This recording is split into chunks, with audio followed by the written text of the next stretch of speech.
see through the disguise. They keep us distracted while the world's on fire.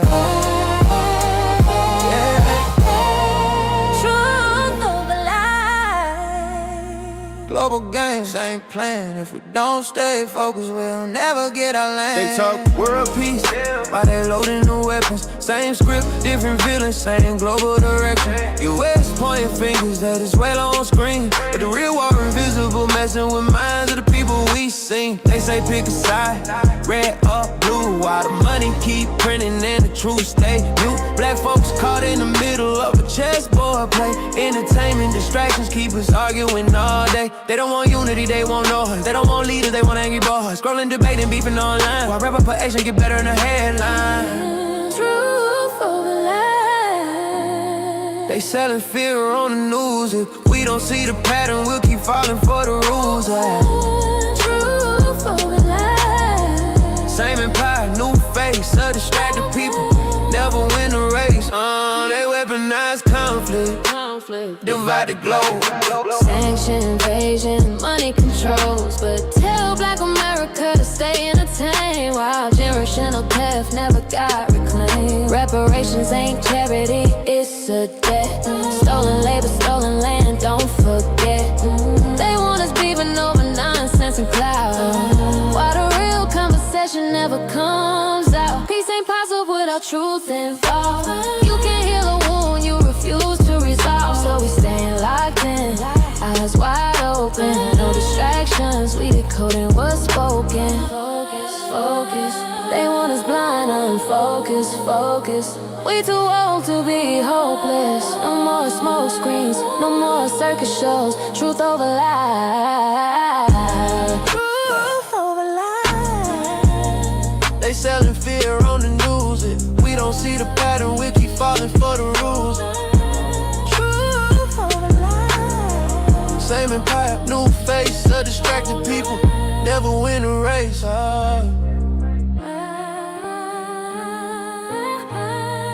Truth over lies. Mr. Walker, truth over lies. World politics, black focus, no distractions.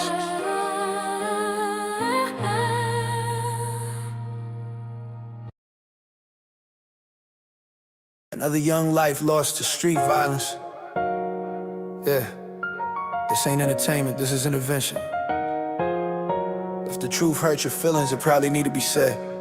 Truth over lies, we don't glorify pain. At the streets trying to break them chains. Quarters in mindset, grown men talk. Lead the YNs before they chalk line walk. Truth over lies, we don't glorify pain. At the streets trying to break them chains. Quarters in mindset, grown man talk. Lead the YNs before they chalk line walk. Truth over lies, this real, no cap, no crash outs, no throwaway stats, waste that. OG's back, put order in place. Say to you, left the streets, left the cage. Yeah, I seen talent die for an Instagram stare. Wine chasing clout, no plan, no prayer. Street code outdated, nobody wins. Same block, same cycle, same pens. They selling dreams, but it's really a trap. Labels love bodies, they don't love blacks. We need leaders, not shooters with aim. Need fathers and homes, not candles and names. Quarter zip weather, mind on legacy. Talk money, discipline, equity. I ain't judging, I'm correcting course. Truth hit hard, but it save you more. Truth over lies, we don't glorify pain. If the streets tryna break them chains. Quarters at mindset, grown man talk. Lead the YNs before they chalk line walk. Yeah, OG talk, pull a chair, sit down. Ain't no honor in a jailhouse gown. They told you drill was the way to shine, but the real killers is time and fines. They cheering when you crash out young, and forget your name when the sentence come. We ain't anti-culture, we anti-death. Anti-mama crying, anti-breath, last left. You wanna be a man, build something real. Stocks, trade, skill set, something you can feel. If the streets ain't hate, it's love with the spine. We tryna get you old now, viral online. Truth over lies, say it loud, say it clear. If the streets when you need you here. Quarters of vision, fit your focus, kids. Break generational suffering. Truth over lies, say it loud, say it clear. If the streets we need you here. Quarter zip vision, future focus kings. Break generational suffering. We don't profit off death. We don't clap for destruction. We here to build men. Not bury boys. Not bury boys.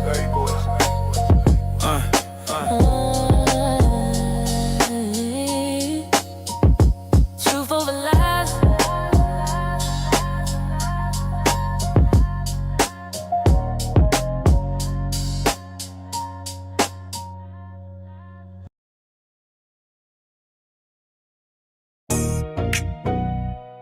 Yeah. Cart Before the Horse Productions. Gavin X Mr. Walker. Truth over lies. SBC Nation. We in here. We ain't like them, we stay on cold. Truth over lies, yeah, we exposed. From the hood, but we chose that growth. Build our people, yeah, that's the goal. Hit like, subscribe, don't scroll past. Cash App, love, super chat fast. Real talk, only no podcast. Yeah, truth over lies, yeah, we stand on that. Yeah.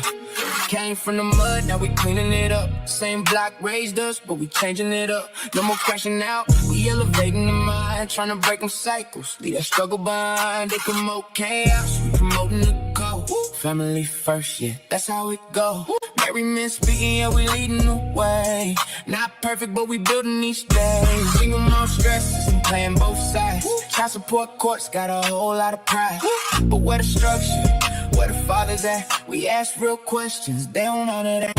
We ain't like them, we stay on course. Truth over lies, yeah, we exposed. Yeah. From the hood, but we chose that growth. Build our people, yeah, that's the goal. Hit like, subscribe, don't scroll past. Cash App, love, super chat fast. Real talk, only no podcast cap. Truth over lies, yeah, we stand on that. Reparations talk, yeah, we bring it to light. But unity first, gotta get it right. Can't build wealth if the home's not strong. Too many kids growing up all wrong. Nug, wildin', Keisha fed up. Toxic love stories, yeah, we seen enough. We break it down so the truth hit clear. No sugarcoat talk when we speak in here. Stay woke, not sleep, gotta move with sense. Not every trend worth the consequence. They push distractions, we pushing facts. Trying to get the culture back on track. We just want better days. Real love, real homes, better ways. I just speak that truth for the ones coming up after you. Truth over lies, yeah, we locked in. Single by choice, yeah, we tapped in. Cart before the horse, yeah, we building brands. SBC Nation, yeah, we taking stands. Like, comment, subscribe, don't wait. Support the show, yeah, we appreciate. Cash App, super chat, show love, truth over lies. Yeah, we rise above.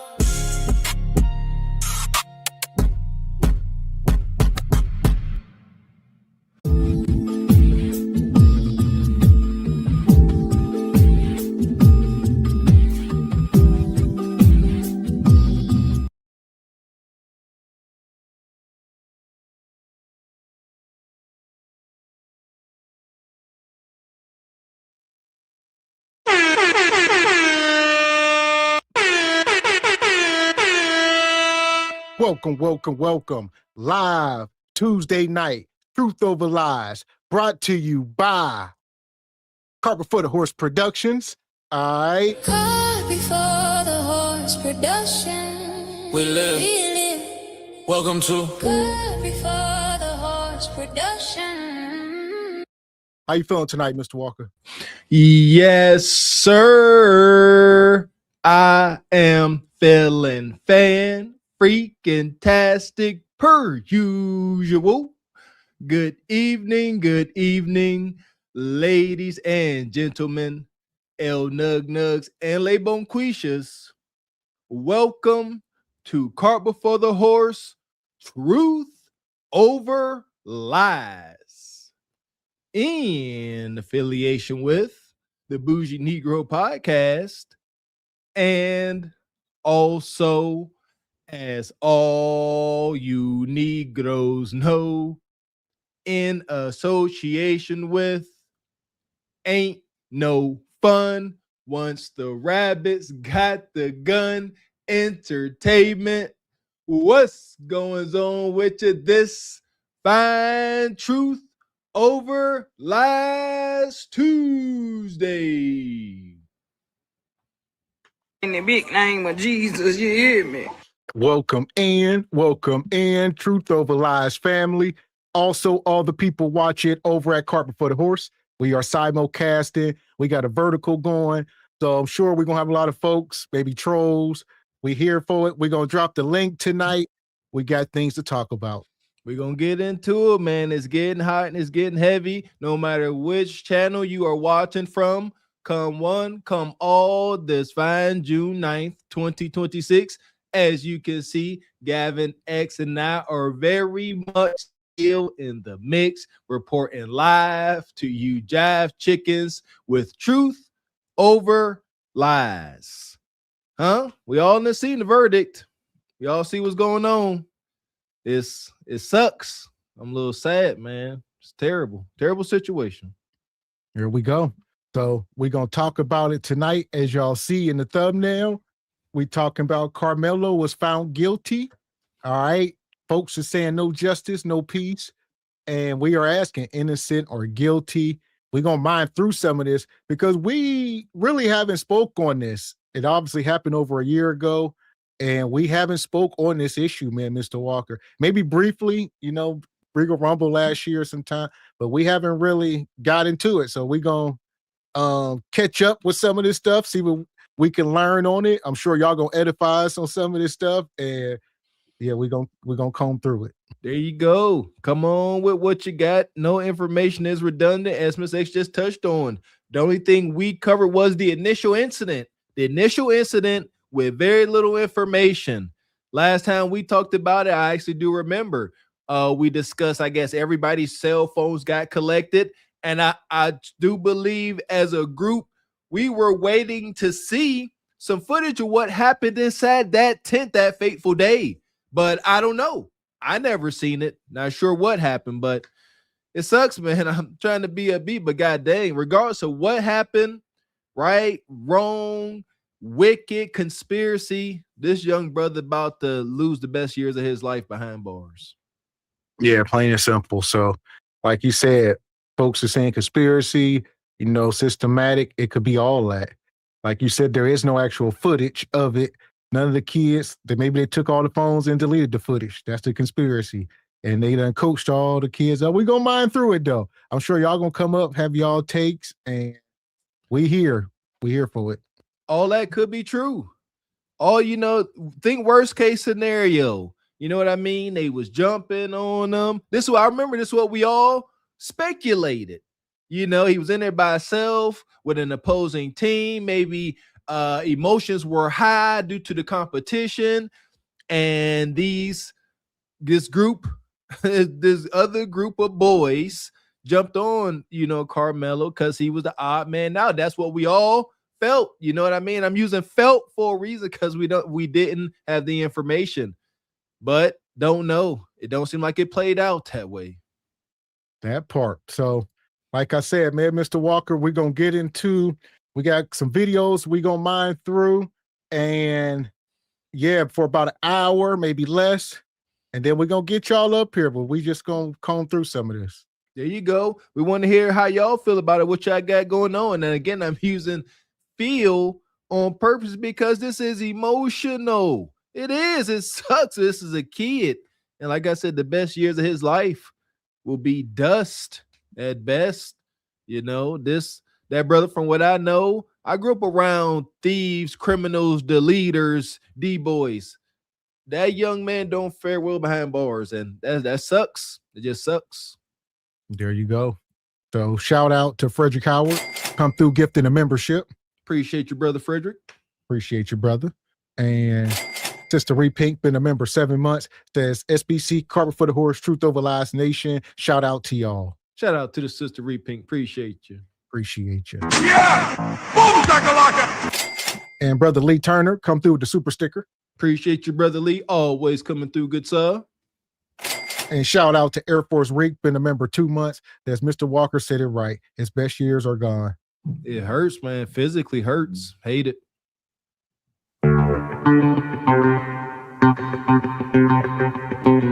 And shout out to our sister Rachel. She says, watch Last Truth Over Lies. FYI, Emmett Till's dad was deleted in 1945 by U.S. Army in Italy after being convicted of rape and deletion of a white woman.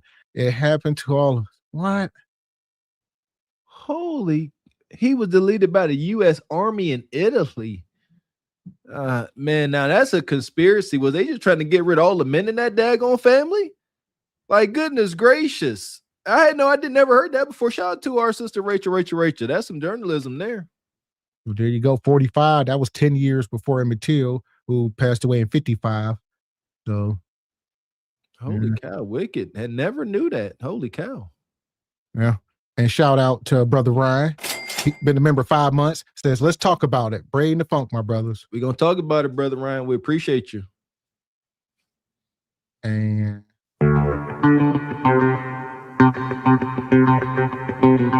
shout out to Petty Sama, come through with 10 channel memberships. Petty Sama coming through like he always do with that Tim Ball. We appreciate you, man.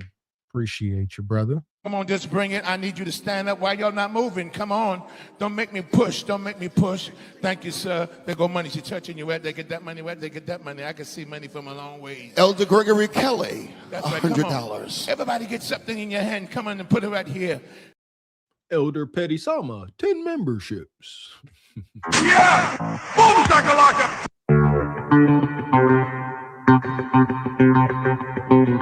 And shout out to Brother Ryan Page. Says he won't be outdone. He come with 10 channel memberships as well.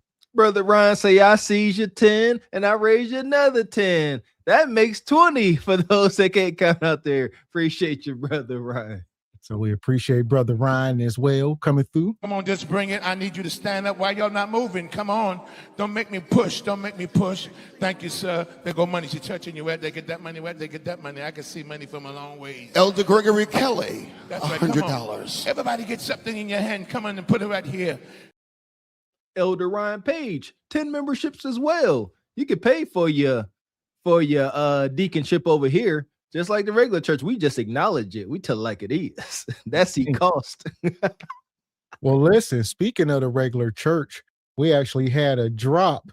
Let me see if I can find it before we even get the show going, because we believe in SBC Nation.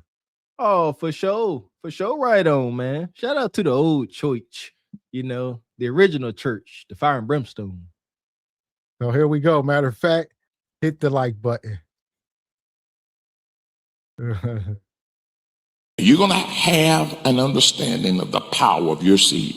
Here's the ways we'd ask people to give. We have 3. I don't know if we had the other person who's going to give the 10,000.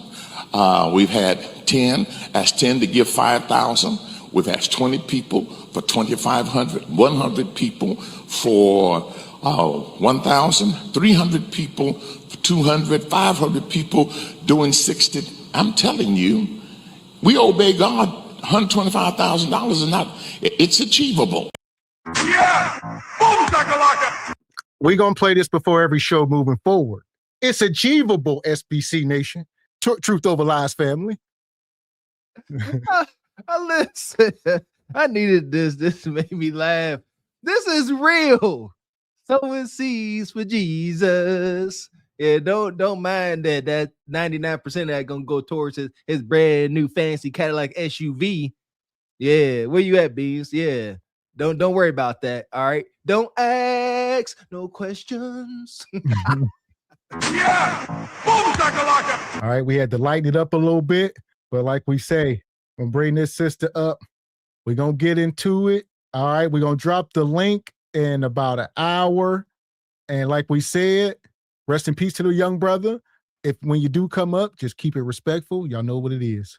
There you go. Come on, don't be shy now. It's been a mighty long time since we dropped the link for you Jive Chickens. Don't look the gift horse in the mouth. Might be another 2 years before we do. That part. So hit the like button. I'm an attorney, and here are my thoughts on the Karmelo Anthony trial, specifically the first-degree murder charge. I'm surprised that the prosecution is going for first-degree murder. However, it does make sense.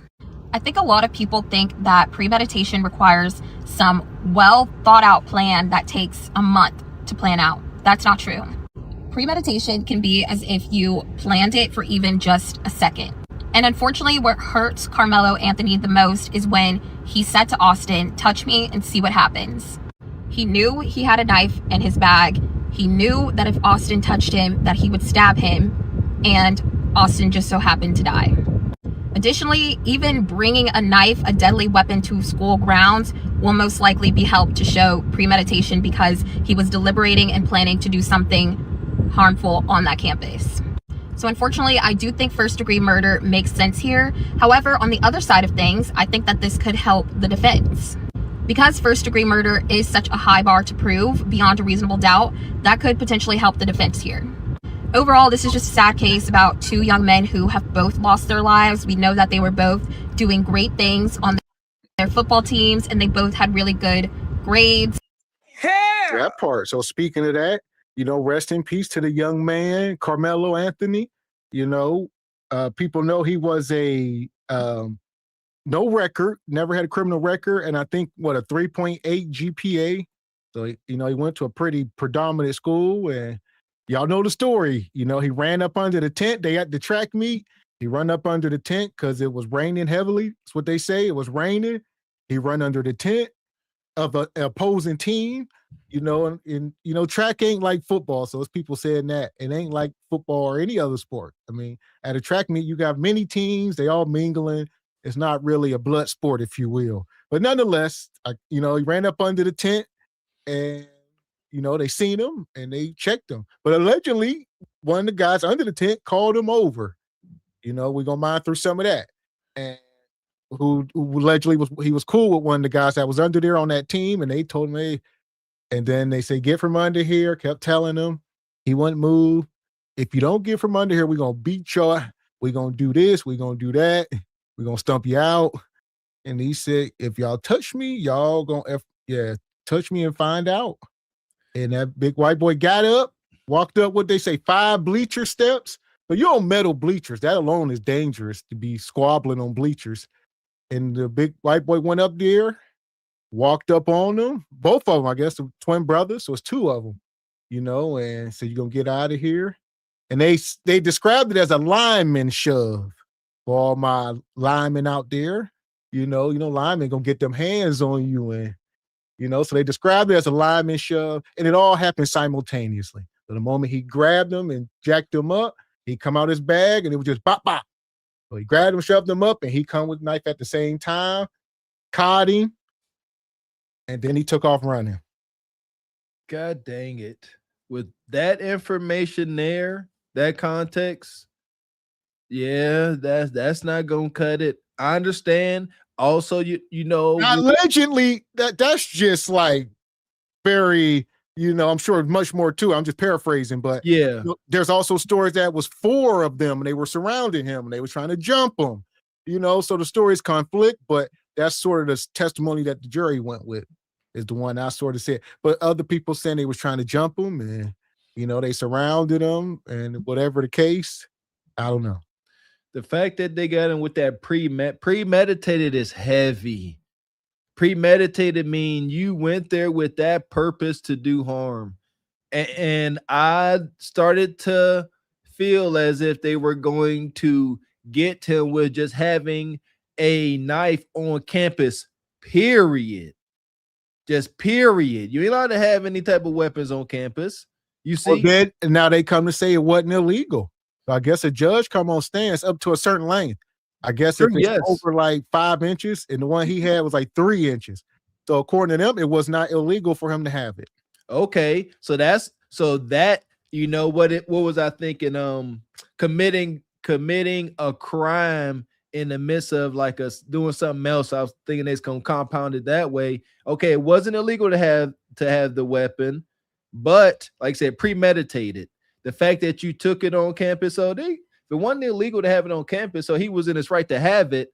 Then they say it wasn't really a campus, it was a school event, but it wasn't. I mean, it was on like a private owned track field, if you will, off campus. They actually took a bus and had to go to this off campus deal. It was privately owned, I'm guessing, and some facility, but it was a school event. Who testified and said that Karmelo Anthony indeed said, "Touch me and see what happens"? All the people that was under there, all of the white brothers, all his teammates. See, and so it's their word. These are all his friends. This is his brother and all their friends, all their teammates. That's what they said. And yeah, you know, yeah, I'm not saying I'm not saying Brother Anthony is innocent. I just hate to see this young. Well, it was 2 charges. So there was, the first degree, and then there was manslaughter. And then they chose first degree. They said it was not self-defense. So they didn't choose the lesser charge. They had an option. And that's what if the brother Karmelo would have and part of self-defense is fearing for your life. So who can quantify whether or not he was a fear, So it's a rabbit hole. It is. It's just tough. Like I said, what was I gonna say? Yeah, I was about to say. I was saying. I'm not saying that the brother Karmelo is innocent. Let's sit here and because here we go. We know right now the temperature is crazy. A lot of, everything is racy. Black against white, white against black. To get my emotions out, I'm trying to look at as 2 or 3 all black kids, all black boys. Are we going to sit here and say that? See what I'm saying? Dare I say, I know y'all canceled the hell out of me. Take race out of it. Take it out. Now we got the 3 involved, the 2 brothers, Karmelo, and one of these young kids gets deleted. Like, with this information, yes, conspiracy. Yes, the people under the tent could have been coached up. Probably, most definitely were told exactly what to say. I ain't even gonna say probably on that.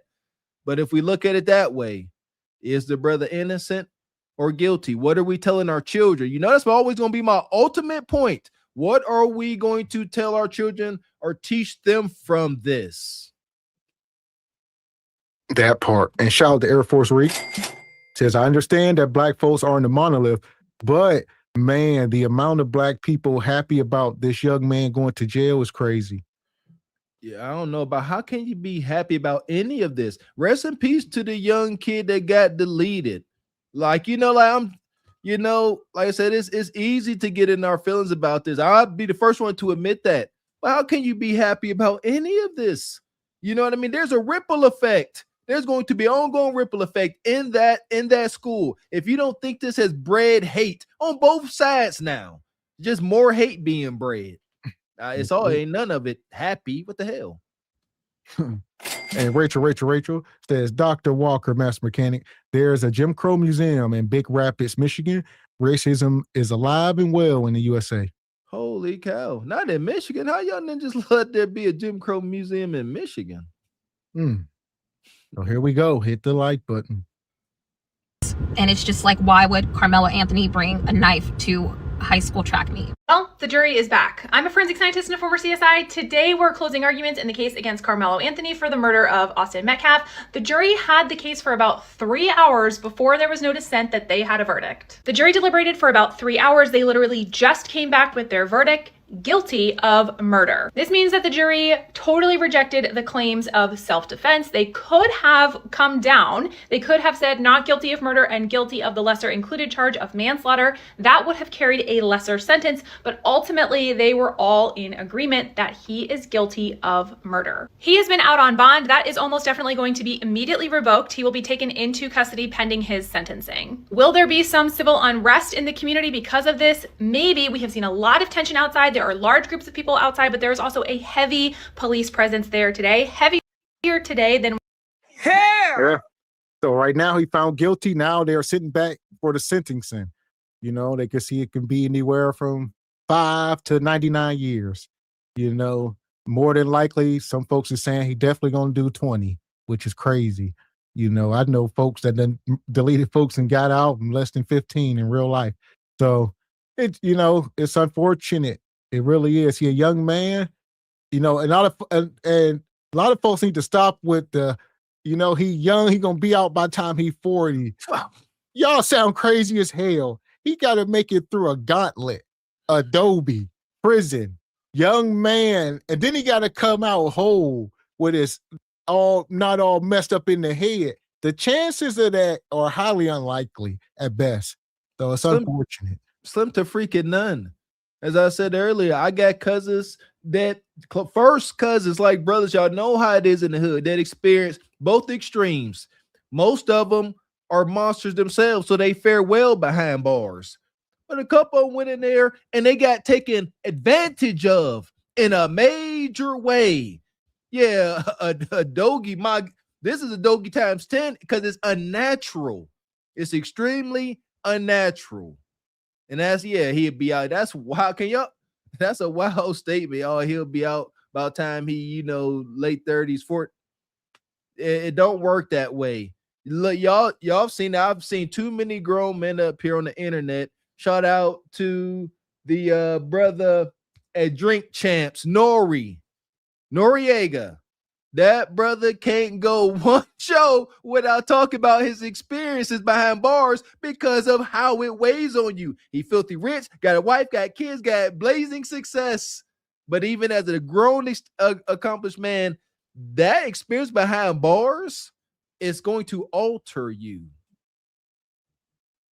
Yeah. I was going to say, I'm going to pull this video up real quick to drive the point home. I mean, prison ain't no place for none of our young men.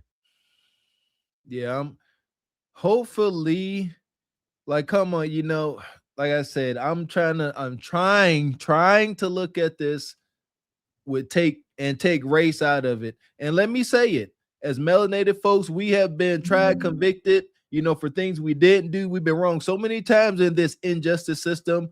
A lot of times, some of us may feel like, God dang it, give us a break. And the breaks ain't gonna come. Like I said, we can feel how we want to feel, but how are we going to use this as a teachable moment for our kids so they don't duplicate this madness? Man. How old are you? I'm 25. I've been here since I was 20. I was originally booked for a murder and armed robbery. I went to trial of March of 2024. I was acquitted of every charge that ever brought me to this jail. The only charge that I'm still facing right now are stabbings. If I would have never caught a charge in jail, I would have went home last March. If I would have never caught a charge, I would have been home 24 months ago.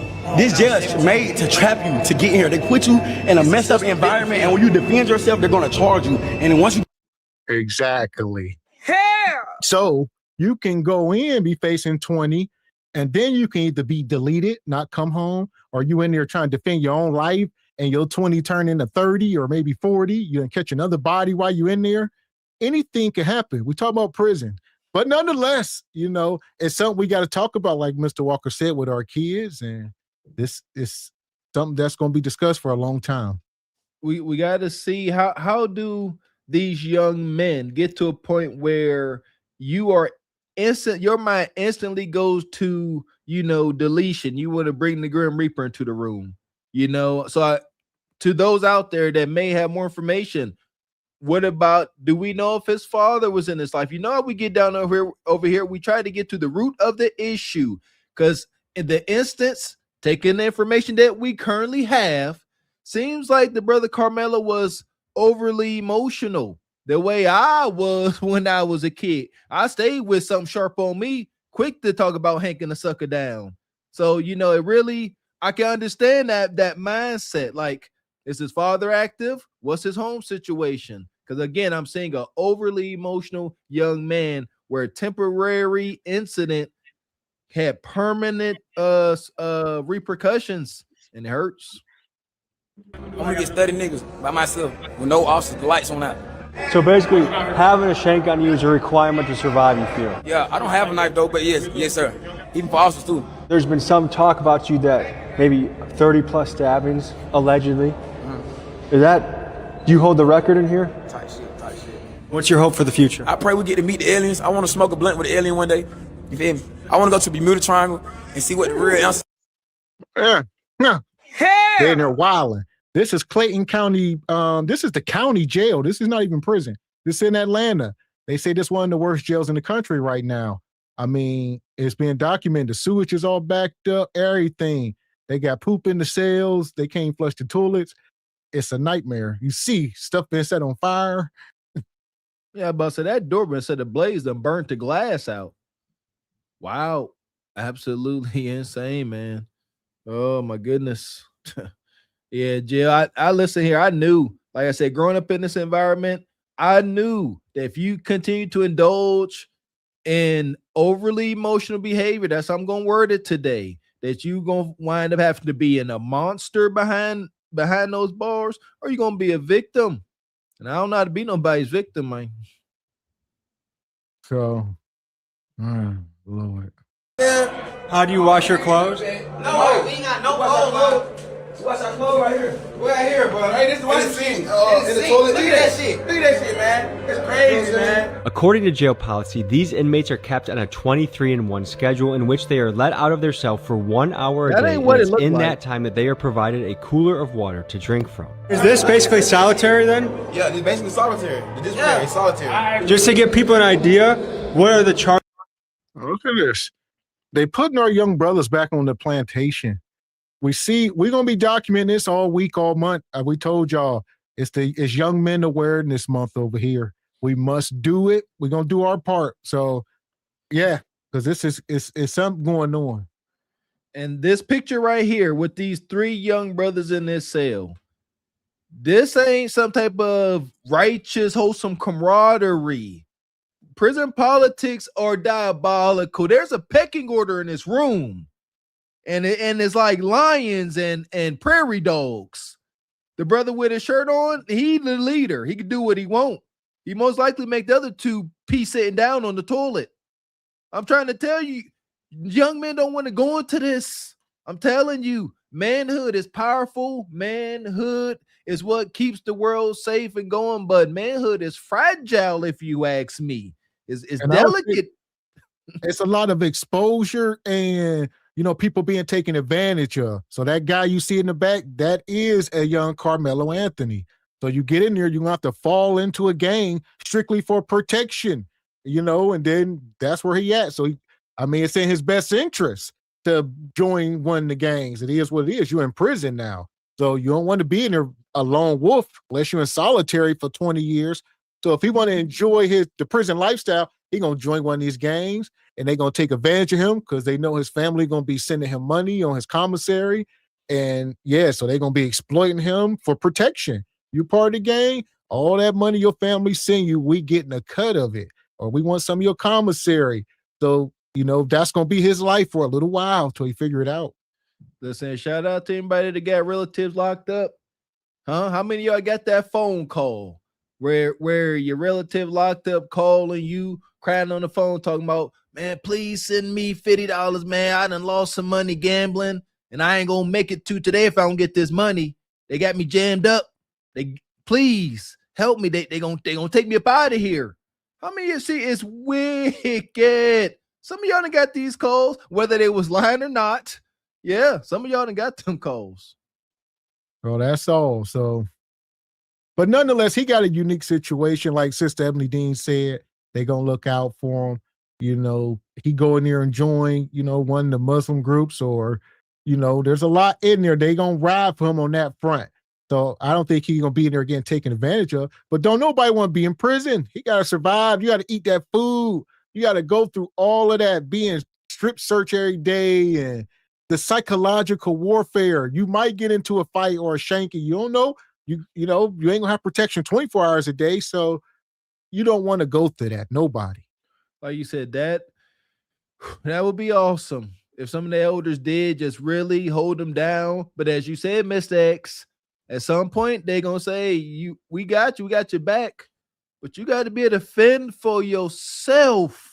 You still got to be able to fend for yourself. You in here amongst the rabid wolves, not just the wolves, the rabid wolves. So I just pray that the brother don't get too heavy of a sentence and something can happen. You know, something, I don't know. Like I said, I hate that the young brother, the young man got deleted. May he rest in peace. But I just hate to see this, man. Man. And EV says, the governor of Glaze says no one here. Very sad. Yeah. Yeah, EV. And shout out to Nais. Says, it's saddening, painful. Greeting, everyone. Heartbreaking. Yeah. Yeah. Heavy night, Sister Nice. And shout out to Ike No Turner. Says, you can't say touch me and see what happens and claim self-defense. 100% guilty. This is a learn. See right there. Appreciate you, Ike. See that? There is a lesson there. Tell the kids, you can't be out there trying to act all tough like that, you know, inviting, you know, violence onto you and then think you can go ahead and take lethal action. All right. Appreciate you, Ike. There you go. And shout out to Rachel. That $600,000 raised from his GoFundMe. Family should have got a better lawyer. New York Post online state amount. Yeah.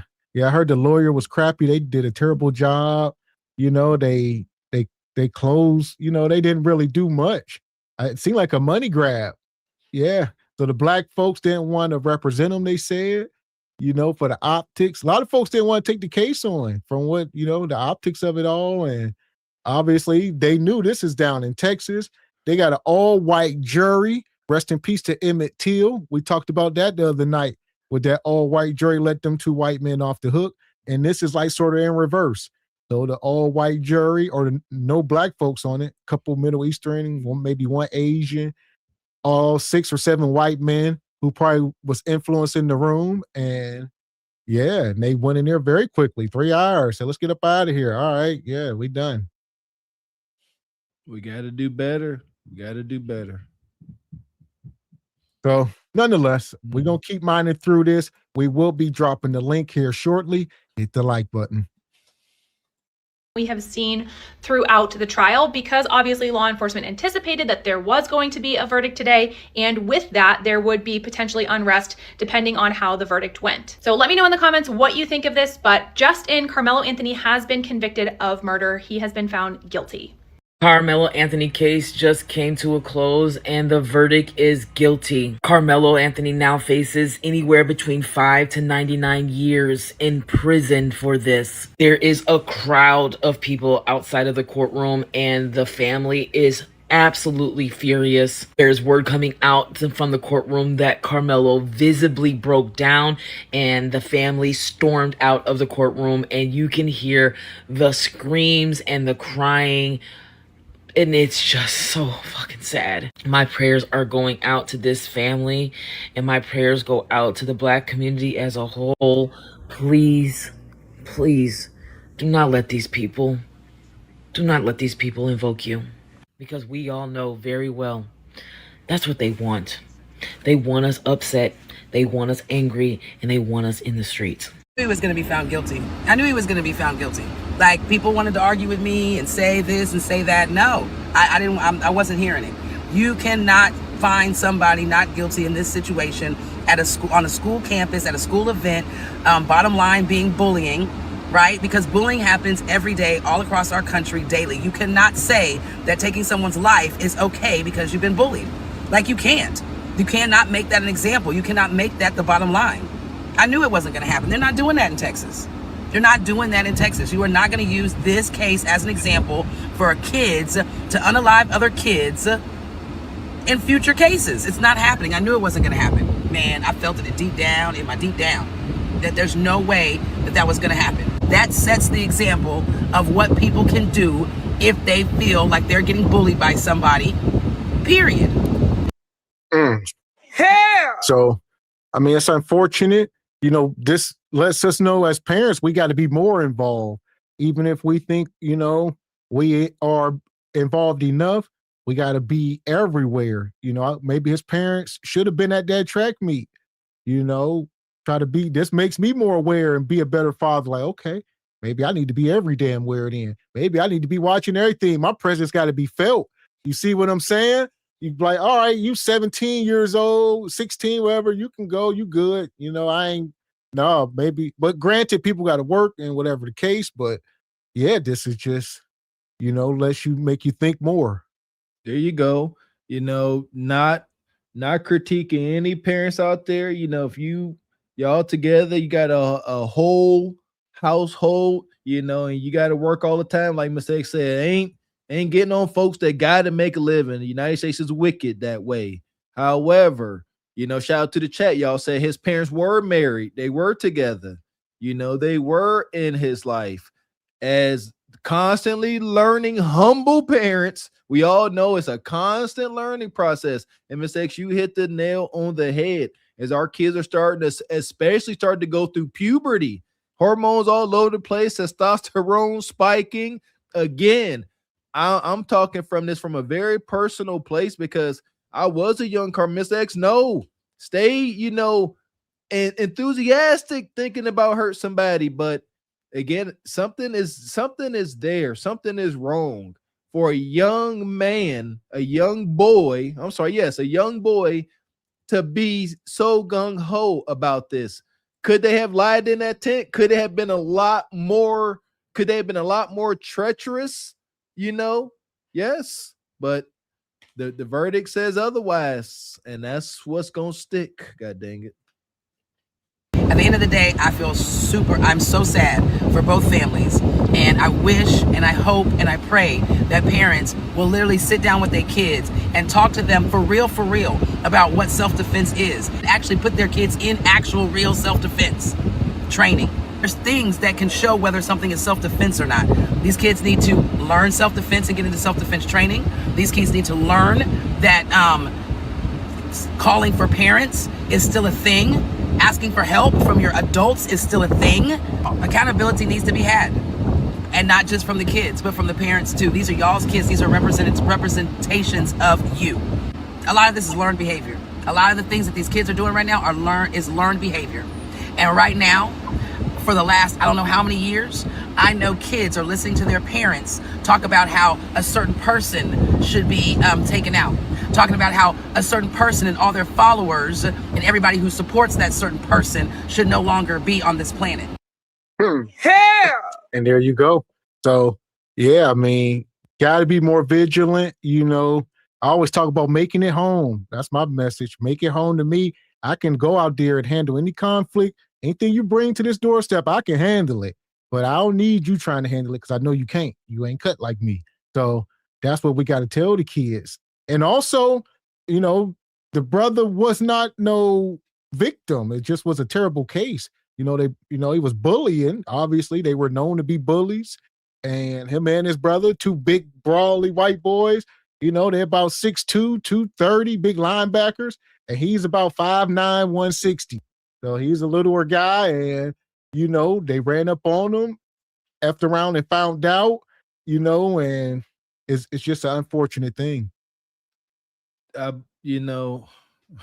I said, I acknowledge that it's emotional for me, so it is what it is. The only thing that would have fared in Karmelo's favor in this incident, and my point is, Karmelo did not go there looking to delete anybody. I definitely don't believe that. This was a terrible, terrible mistake. He didn't go there. He wasn't no criminal. He wasn't like, yeah, I wish a ninja would. Like, come on, y'all gotta stop capping. Y'all all would have been there if y'all were surrounded by hostiles that did not share your reflection. You'd be like, Touch, I wish you would. That's how it goes. But the only thing that could have helped him if he was bruised up, because they not buying fear for your life from a little black boy. That's the injustice part. I don't care. You got this dark skin tone, you automatically are presumed to be, rough, tough around the edges. What you scared of? Y'all ninjas barely feel any pain. Say what the hell y'all want. That's how they feel about us. However, if he would have been a bit beat up, bruised up, then it could have probably been more self-defense, but they ain't gonna believe no unscathed black boy feared for his life. That's unfortunate for us. That part. And another thing is we got to get back to teaching our kids good old self-defense, because bullies ain't going nowhere. Bullies have always been around. We got to get back to the family unit. People need to be tight with their cousins and brothers, all that, because bullies always been here, but there's different ways to deal with them. Like you say, you can't just start poking folks, especially, not at that age. Like you said, man, that's just crazy. Now, if you're a grown man, you're going to pay the con, better. But kids, come on now, fight. That's what we did back in the day. Fistica. And we, like Mr. Walk said, we used to carry blades, but never thought about stabbing anybody unless you was and just never thought about it. Just had it just to have it for real. Maybe idle threats, but we was throwing hands, but maybe these days you might get poked playing around. But, not as kids, we wasn't thinking about, I'm going out to stab somebody. It was just on you just in case. That's it for sure. Right on. Shout out to my mama. My mama gave me my first sharp object when I was about 9 years of age, But oh man, yeah, self-defense. Yeah, I'm about to say self-defense. We got to teach the kids how to fight, because that's just the net of it. Like Craig's daddy told him on Friday, play that, watch that. Don't get away from watching some of these old movies with your kids. There's a message in some of this stuff. So put your hands up. Amen. It builds confidence. And I'm definitely going to teach my kids, that's huge. I thank God growing up without a father that I do have some critical tools to pass down to my kids. Thank God. And self-defense, how to defend yourself, definitely one of them. You can defend yourself. You ain't got to be so emotional when you know the ins and outs of self-defense and how to be, and then go on the offense if needed. Hey, shit. I tell anybody out there that maybe they got a son, girls shouldn't be fighting. Let's start there. But you got a young boy, and he's small in frame. Ain't no rules in fighting. Get him up off you. Go for the delicate parts. Yeah, then once he get a little bigger, you could teach us some, some grappling, Brazilian jiu-jitsu, things like that. Well, yes, teach the kids how to defend themselves. Amen. Man. They hear this daily on social media and from their parents. And then y'all get surprised when they go out there and act like you talk. Come on, accountability all across the board. And shout out to Pharaoh's Kingdom. Says the fix was in with the jury selection process. Yeah, there was like 3 or 4 black folks, I think black women, and they got rejected because they were educators, I guess. That was the reason why, like y'all are. But yeah, that was wild. So every black person that tried got rejected. They said, nah, because if we just let one of you ninjas in, we ain't gonna get a desired outcome. See what I mean? Now, come on. Can we acknowledge that detractors? Huh? Can we acknowledge that melanated folks have unlawfully fell victim to the all-white jury in the day? Again, rest in peace to Emmett Till. And they even came, the lady who accused him. So I want to hear somebody say something about that. The lady who made the accusations eventually fessed up to it. And that young man got mutilated. May he rest in power. So we definitely, that's a triggering point for us. All white jewelry, bad history there. Yes. So, and it's supposed to be a jury of your peers. And supposed to sort of reflect who you, and obviously with us it ain't. So what we say, don't do the crimes. If you do, think it all the way through and teach your kids that. But the thing about, back to the whole self-defense thing, single moms can't do it. We need fathers in the house, and very active, not just signing them up for basketball and football and all that. No, be hands-on with them, and you teach them. Don't teach them something you don't know. So most of y'all can't fight, so you can't teach your kids how to fight. So this is going to be a learning lesson for the whole community. Amen. There you go, man. Miss X, you preaching. And as far as passing our kids to someone more, certified to teach our kids things. There you go. I got some old the guys that taught me how to lift weights and weight train. They still alive and well today. and I talked to my oldest son, and I said, you about to go get initiated the way I did. I could teach you, but I can't teach you the way I was taught. There's a science, there's an energy there, and it's a beautiful black man. Shout out to Mr. Forbes. But there you go, men out there still learning. We all learning. Don't be hesitant to pass your kid on to someone that's more qualified to teach them certain skills. Amen. And shout out to Ace Gates. There's difference between the two cases. The Asian man hired a good black lawyer and wins the case. Black family got cheap. The white man lawyer and lost case. Now I am curious to see some of how this case went. I didn't see any of it. I really didn't. So I wonder, it was that bad, huh? They raised $600,000 and could not afford, proper litigation. Man. Money. And shout out to Omni Design Studios come through with the 10 ball. Says young kids must be taught a lesson that you cannot just be deleting people without consequence. Sometimes running and avoiding the conflict is best self-defense. That comes from a very healed place. 15-year-old Mr. Walker won't try and hear none of that. You see what I'm saying? Yes. Well, that goes back to what I just said. We were raised in these broken homes, these fatherless houses. That's why I'm saying it could sound cliche and folks say they won't. We got to get back to family in the house, making sacrifices for the betterment of the children. There you go. Again, this is, I don't know Karmelo, don't know that region, but it's pretty personal to me. This could have been me. This could have been me 2 times over. I can't stress that enough. It just sucks to see. And Brother Ryan says, just my opinion, social media played a large part in this decision.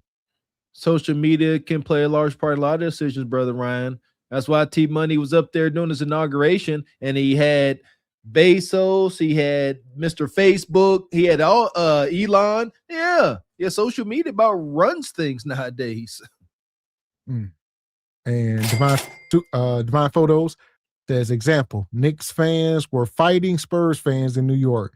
He says the trolls say if they did it in Texas, Texas stands your ground law. Melo stood up and court says he's guilty.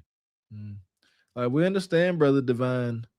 I hate that Karmelo is guilty, but it's kind of difficult to say he's innocent. Well, here's the thing. The thing is, what's the threshold, right? What's the threshold? Like y'all saying, because some folks saying he was about to get jumped. It's obviously it's 2 brothers. They got friends. They claim it was 4 people. Who knows? But at what point, do you got to be getting stomped out halfway to an inch of your life? Say, all right, now you can hank them down. And that's unfortunate. Yeah. But yes, that's the law. From my ignorant understanding, you want the law to be on your side. You got to be a victim, especially when you are black. That's an X factor, because a lot of folks don't see, argue with your mammies, a lot of folks don't see black men and black boys as ever being a victim. You are media, social media, movies, cinema, all of America's propaganda has painted us out to always be the perpetrator. So it's tough. Yes. So the net of it. Yeah, you got to tell our kids differently, even from what we did. Yeah, tell them to run. Shout out to Omni. Get from out that studio. Run all the way home. Just keep running like Forrest Gump. Get home. Tell me what's going on. I'm the residential crash out in this house. Let daddy do the work. All right. I'm going to measure it. I'm going to say if it's worthy of crashing out, because I know. And then I'm going to move accordingly. Most times it probably ain't. So we can handle it different ways, but get home. That's it. Hey, I say the same thing. Bring it home. I got you. Trying to tell you.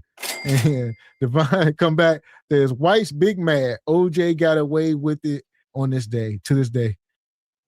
Possible, Brother Divine. It's possible. Welcome to America. And Rachel with the 10 ball says Emmett Till's the leader confessed to the deletion in the 1956 Look magazine and had no remorse, and they would do it to him again. All white jury found those evil deleters innocent.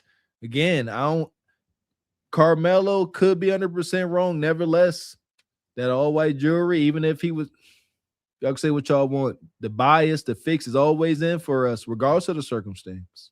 And Spaces says, what's up to everyone and a dynamic duo? Everyone lost today with this case. Nobody won. 2 kids' life taken away. My sentiments exactly. Yes, sir. Man. Yeah! Boom, shakalaka! There we go. Rest in peace to one young man and praying for the other one because they both lost their life. This world needs to heal. The world, not just America, the world needs healing right now. Praying for everybody. Black America should be very upset about what went on today. What this process did is shown that black lives do not matter in Collin County. It showed clearly that a judge interfered in this process.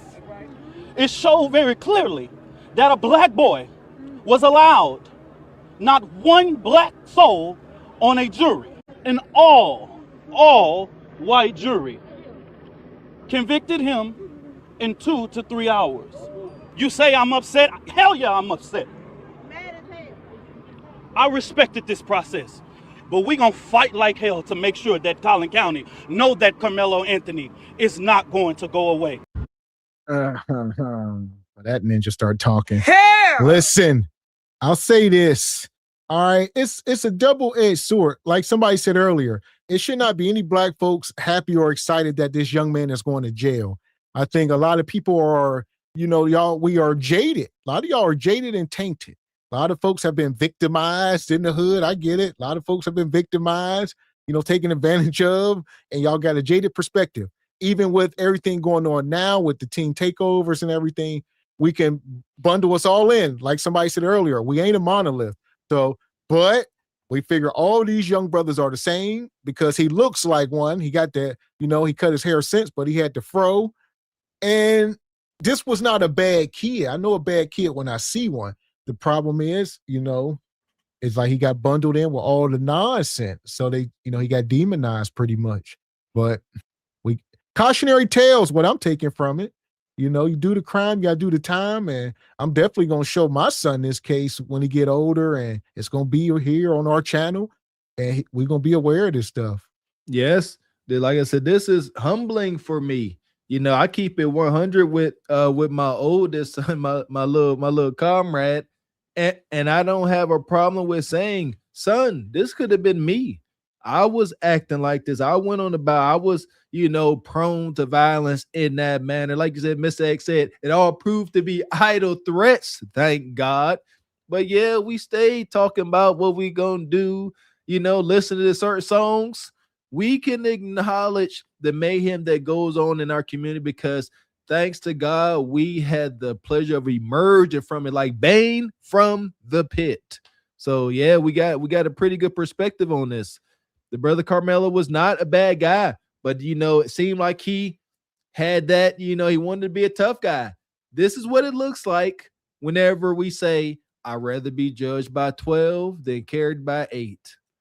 Judged by 12, this is what it looks like. Sounds good saying it. Sounds real tough. Yeah, that was a tough rap verse. That's what it looks like. That Karmelo Anthony is not going to go away. The prosecution has made very clear that this was not self-defense and this was murder. That Karmelo Anthony instigated the altercation. He refused to leave the tent. He threatened Austin, and then he took action. The reason that they charge him with premeditated murder is because he said, touch me and see what happened. And he knew that he had a knife and he's going to stab a kid when they should have went fisticuffs. But instead, he decided to use a deadly weapon in a non-deadly force situation. With all of that being said, they've determined that that he should be charged and be convicted of premeditated murder. Now, the defense on their end is saying that he's a much smaller guy. He was intimidated by Austin Metcalf and some of the other teammates, and that it was a spontaneous act of self-defense, which is why he should not be found guilty. But based on the totality of circumstances and the video I'm about to show you, this will prove to you how he's going to be found. And that's one of the last things the defense told the jury after they found them guilty. It's the spontaneous act of self-defense. They told them to consider that. So I guess that would carry like a sentence between 2 and 20 years, I believe they said. If they say, okay, you guilty, and it was a spontaneous act of whatever, then that can carry a much lighter, but they're going to maybe consider it. Probably not. Yeah, I just got my Googles on. It looked like it came in. Looked like they sentenced him to 35 years. There you go. There you go. I see y'all in the chat. Man. Hell. So there you go. 35. 35 to what? Just flat? Yeah, they're going to make him do all that time too. Like I say, I see some of y'all talking about appealing it. Not sure how that works, but if he got that in Texas, they're going to try to make sure he do every day. At very least, he going to do 30 of that. Yeah, want to hear what you guys got to say about it, man. I done timed somebody out for thinking it was funny. None of this is funny. We want you guys to say what you got to say, but can we acknowledge this ain't funny on any parts? Like we are talking about 2 young men that lost their lives. Like Karmelo's life is done. That young kid who got poked to deletion is obviously he's gone. I like what? How can any of this be funny? I'm getting upset because if we are adults and we are to the point where we can laugh at the demise of the children, we are fudged. We are completely foobar. Lord, please come back. I would say should none of us get fooled and be prisoners of the moment. There has never been kumbaya for black folks in America. So I think we all need to remove that out of our mind. It's still here. We document too much of this stuff. So I would say we shouldn't have this expectation for folks not to think it is funny. Racism is still alive and high, and everything going on right now, and this chud, the biatch, and all this stuff. Absolutely. These trolls, anonymous trolls in the chat. They're going to do whatever they're going to do. It's the temperature right now. That's it. It's a shame. Have some shame. We always talking about shame. Shame would do us all some good. Rest in peace to the young man got deleted, and prayers for Karmelo Anthony. Guilty. They're going to sentence him in a lighter way, but he will be found guilty based on what I've heard, in my opinion. Anything can happen. You can have a woke white liberal on a board that just can't see himself prosecuting a black man, and then you have a hung jury. So listen to this clip of the news, and this is proof. Well, listen, like you said, we just heard the 35 years, so they weren't light. And a lot of folks were saying, his family could suggest things. Maybe they'll go in there and say, take it easy on him. No, that would be the only thing that would have got him a lighter sentence, is if the mom and the dad would have been like, all right, we get it, give him a light. They could have asked for it. Maybe the judge would have, and the jury would have considered it, but they weren't about to do that. Like I said, they boy ain't never coming home. So there is that side of it. I get it. There's 2 sides of it. But like you said, the kid could have been a bully. I say cautionary tale I take from this, try not to be too emotional and say, what am I got a whole son I can teach. And in this crazy world, we're going to learn all this stuff together, and teach. That's all we can do. Can't bring nobody back. Can't cry over spilled milk. It is what it is. There you go. I'd be so proud of my son because, he did have some scuffles in school. And I remember one time I picked him up and he had a little bruise on his arm. Said, what happened? He said he was playing football, during recess, and some kid tackled him into the fence. And I instantly, shout out to Shine Brian, I instantly got inflamed. And I'm like, what'd you do back? I'm going back to when I was in grade school. And he said, I kept catching the football and I showed him it didn't bother me. And in that instance, my son was teaching me. Yeah, he was teaching me how to control myself. And I had to sit there, had shame at analyze. I said, you right, son? I said, you handled that very well. I said, yes. And I had to sit there kind of with my head down because I was about to tell him, do this, do X, Y, and Z. But yeah, it's all teachable moments if you put forth the effort. An altercation and then claim self-defense once the other person has engaged. If you are saying You got a knife at a track meet, which you're not supposed to have. Then they ask you to leave the tent, and you're combative and saying, I'm not going to leave the tent. That's another team's property. So you're already doing something wrong. And then once you get to the point where they go, well, we're going to move you. Well, they can physically move you with their hands. If you wanted to get into a physical altercation and you felt like you were defending yourself, you would defend yourself with hands. You don't defend a non-lethal situation with a lethal weapon. And so that's not going to, even if it was self-defense, the proportionality is off. That means that if you want to defend yourself, you throw punches. You can't say, I'm going to stab you when you're trying to throw punches or push me. In the eyes of the court, if Karmelo Anthony was getting pushed and he took a gun and shot Austin Metcalf, it's no different. He used deadly force, stabbing or shooting, to engage in an altercation where there was no deadly force present or no threat of serious bodily injury or death. Hell! This is just wild. You know, everybody got these strong opinions. Look, he halfway happy. I'm sure a lot of these dudes somewhere rubbing one out to the sentence, and you know, and it's unfortunate. I really do believe we got to teach the kids better. Fathers got to be in the house teaching our boys how to defend themselves and checking book bags. Even the boy in South Carolina that got deleted, he had the firearm, and we got to be checking. We got to be checking phones, checking in on them, being at the track meets. I'm gonna be sitting right behind you. Would never been in the tent, or I would have been vigilant, because this went on over a period of time. So we just got to be there, and they need to know we there. You got to have that relationship with them, not coddle them, but y'all need to always be touching base, like radio in, like the damn military. All right, yeah, we checking in. What's your position? Sit rep, situation report. Go right. So what's your sit rep? Straight on. And this dude here, we already know what he on. I do not agree that there was no threat to Karmelo Anthony's life. We don't know that. Ain't none of us see no footage happening inside that tent. I don't necessarily agree with that. Trying to really think of it from a father point of view, little frail Karmelo, and you got two high school linebackers. I played football. Like, you like, guys, shoot, man. That's tough. Two brazen linebackers come up there, two brothers, they come up there to do some bull jive.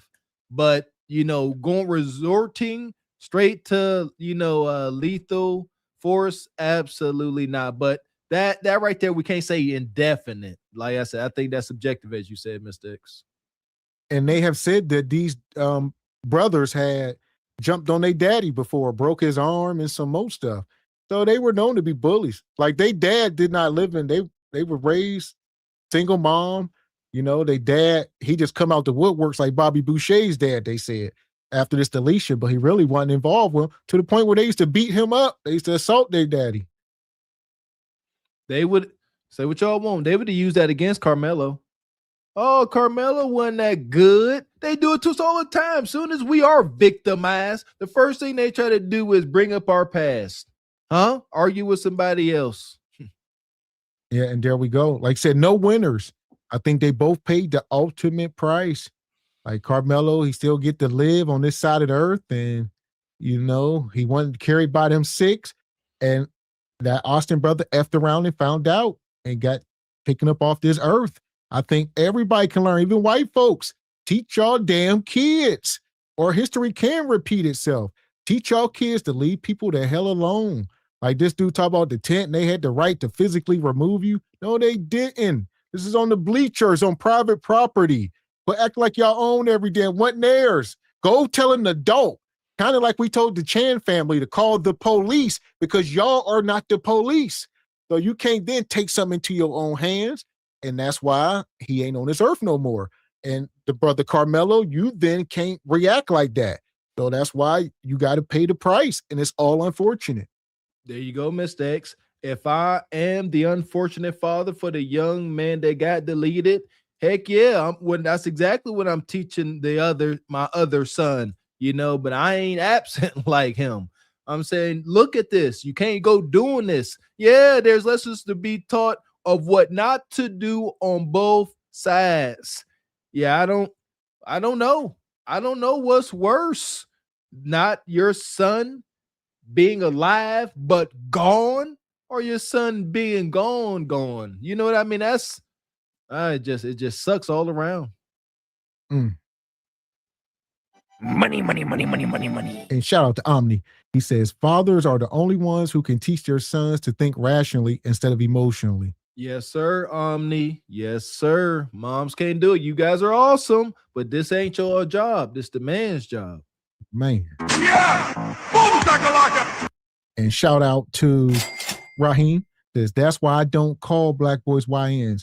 I put them in, it puts them in a negative light, even if they're good kids that's productive. All white peeps, that is sad. Yeah. I agree, Raheem. We fight and we're resistance against that YN title as well. Yeah. You know, for a while, we're trying to flip it, call them YMs, young men.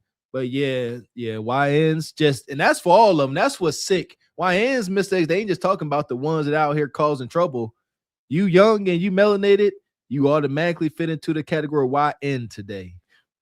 Money, money, money, money, money, money. And shout out to Mr. Clay with the 10 ball. He says, salute nephews and the nation. It's business. The operating system state needs young bodies for free labor to keep it sharecropping, shareholders happy, and yeah, to be sued. Y'all seen the one boy? We haven't even talked about it yet, but we're gonna talk about that case where that dude got up there and said we need these bodies. So we're gonna talk about it, but it is true. He down in Texas, they gonna work him.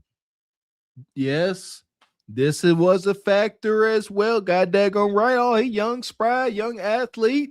We back on the trading blocks. Whew, mercy. Well, we just got to teach our kids to stay off of, they need to be aware of this. The average kid is not aware of this stuff. People ain't watching this channel.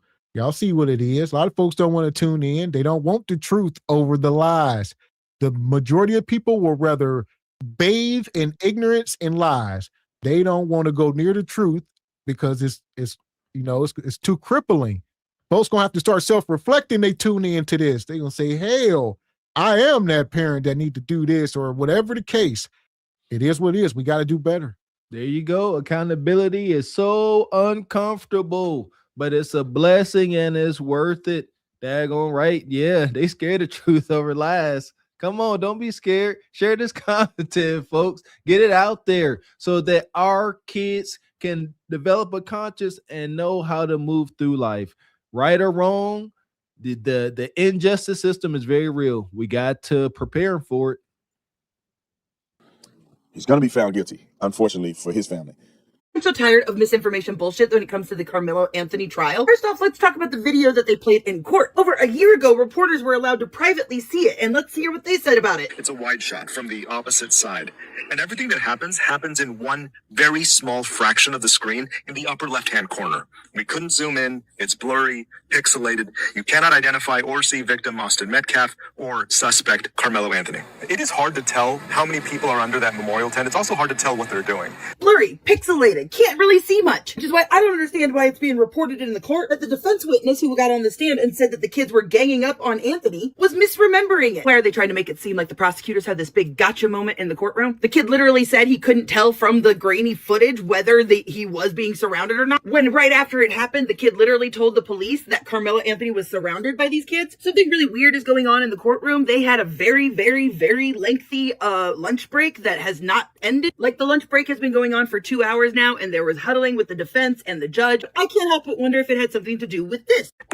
Jeff Metcalf allegedly was helping one of the witnesses answer the questions in your comments in your comment section of that video. Everyone was saying, like, oh, who is this woman? She's just biased, saying anything. And then Court TV or Law and Crime, YouTube page with like 1 million something followers, their reporter said the exact same thing, that the witness was looking over at Jeff Metcalf and he was visibly shaking his head in the courtroom. Like, everyone else was able to see that, and Judge Roach was kicking people off and whispering. How is he not seeing a witness look over at someone in the gallery and giving answers? Yeah, that's right. The victim's father was apparently coaching someone on the stand as they were answering questions. Blatantly looked at him, he shook his head no, and then the kid said no. And I want to know why not a single one of the witnesses for the prosecution had mentioned anything about the backpack that apparently Austin stole. Then he said, you need to move. And he's like, make me move. Austin grabbed his back. He stepped up over there, asked him to move, got aggressive, he grabbed the bag. And considering Karmelo's bag was found 9 rows up on the bleacher, it does make more sense that he had grabbed his bag and maybe threw it or something. Yet nobody is talking about the bag, because if Austin grabbed the bag, he had to have tossed it or something in order to then go in and try to shove Karmelo, which is why the backpack testimonies are so inconsistent across the board, as well as nobody being able to agree on what kind of shove happened. It's a lot. And they saying what? His dad, his friends, the victim's dad, young white boy, was friends with the judge and the prosecutors, and people that found them old pictures of them hanging out. So everybody in cahoots. That boy was guilty from the start. That's why a lot of folks didn't even want to take the case, because it's gonna look bad on your record getting this huge L. And a lot of folks were telling him to take a plea deal as well. So where do y'all stand with that? They was offering him a plea, but he took it to trial. He felt he was innocent and it was self-defense. And they offer him pleas, could have been 10 years. They'll probably say it here soon with the deals they offered him. They probably offered him 15, 20, 25, who knows? But he turned it down. They offered him a couple pleas, I would imagine. And he kept taking it through. You're a young man. If you feel you're innocent, and somebody say, all right, we offering you 15 years, 20 years. We got a 20-year plea for you. It sounds crazy, but I guess in hindsight, you got 35. So that 20-year plea, I'm sure they're going to come out and say it, and folks going to say, yeah, you should have took the plea. So, I say for anybody to say what he should have did, that's disingenuous at best. Yeah, absolutely not. You this age, 5 years sounds like an eternity. In hindsight, it's freaking 2020. Yeah, he make it through to 20 years and got 15 years left. Yeah, that could suck on that 20th year. Like, God, I could be up out there. I got to do this almost another time. I got 15 years. I got that. Oh my goodness. So yes, hindsight is 2020 like a mother sucker, but especially the fact that he knows exactly what happened under that tent. Maybe he did truly fear for his life. Well, maybe. Oh, here we go. Another question is, should he have taken the stand? Which he did not. So if y'all got me in this trial, and you trying to lock me up for the rest of my life, like say he a kid, so they told him not to do it. But if I'm in there as a man, I'm taking a stand. If I'm innocent, y'all gonna hear my side of the story. To hell with all these eyewitnesses and everybody talking about what they thought they seen, but they didn't want him to get cross-examined by the prosecutor and be caught up in some lies, whatever the case. But just get up there and tell your story. So to be sentenced to this 35 years without even and I guess that's why they were taking that long break she was talking about. They were trying to get him to take the stand, but I guess he didn't want to or didn't. But I'm going to speak my part. Yeah, I'm human. I'm going to get up here and show the jury I'm a human. And I'm going to tell y'all my side of the story. But, they say that's not always the best move because, like you said, it's easy to say here, but once you're up on that stand under that heat, you're nervous, he a kid, but just tell the truth. That's going to set you free. But I don't know. Okay, I think they're gonna stand with a help too. There you go. Let us know. We're gonna drop this link. Some saying yes, some saying no. I agree with Mr. X. We can acknowledge that black men, young black boys are dehumanized to some degree. Like you said, sit there, let them know you're human. Give them that recap. And if you tell them the truth, ain't no need to get jammed up. And if you take that $600,000 and hire proper legal representation, you ain't got to worry about getting jammed up in cross-examination, because just how the prosecution was, coached up their folks. Yeah, your defense supposed to coach you up too, go through all the scenarios. That's how it goes. But I think it would have helped big time. It don't look like it could have hurt. Hindsight, though. Man. People are not comprehending that this was the tent situation. It wasn't an enclosed area. They're bleachers. This woman was in the courtroom on Saturday, and Karmelo apparently asked permission to sit there, made small talk with the teammate. His friend switched seats to sit next to him. He had every right to be there. At the end of the day, Austin Metcalf had 50, 60 pounds on Karmelo. They're not accurately showing you how small this boy is, which is one of the reasons that I believe his twin brother has not been called to the stand, because they don't want the jury to see just how large he is in comparison. Remember, captain of the track team, captain of the football team. They don't just hand those titles out to problem children. And if you're still having doubts that he didn't fear for his life, just imagine, look at the size of these people. Now I want you to do a little experiment to yourself. Go sit your butt down in a chair, grab a friend and try and role play for a minute. Try to act it out. See if it's possible for you to be the aggressor from a seated position while somebody this large is standing over you. I'm having a lot of trouble finding somebody who's actually tweeting things as they go in the courtroom today. So I'm doing the best I can. I'm probably going to do a whole nother video later just summarizing everything. But personally, I think they need to call Hunter to the stand. I think he needs to testify in his own defense because all of the witness statements are so shaky and so inconsistent. I think we need to hear straight from him. And y'all know how I also know that the video that they're showing in the courtroom is absolutely not, without a doubt, showing what happened, because they would have leaked that shit to the public already. This trial is just a formality at this point. It's basically over for Karmelo. The jury just has to make it official because last week the prosecution rested and witness after witness got on the stand, 21 in total, and nuked the entire internet's defense of Karmelo Anthony. They said Karmelo was the aggressor. They said he was asked to leave the tent upwards of 15 times. Not once, not twice, upwards of 15.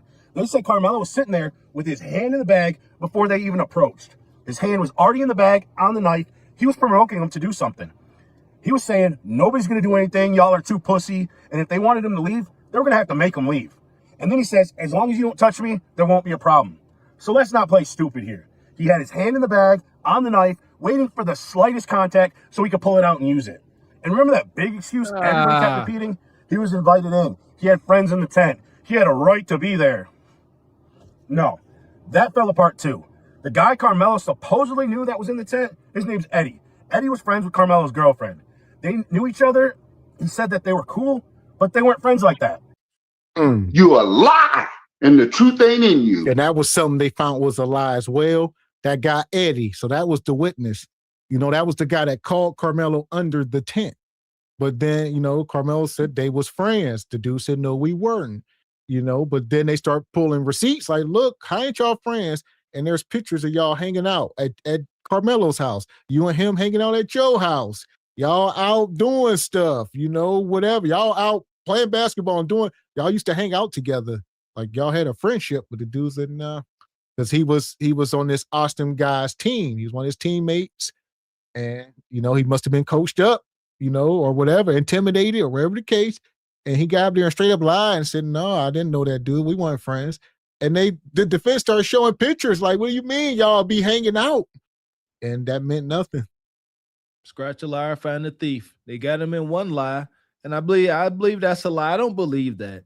You know, I don't.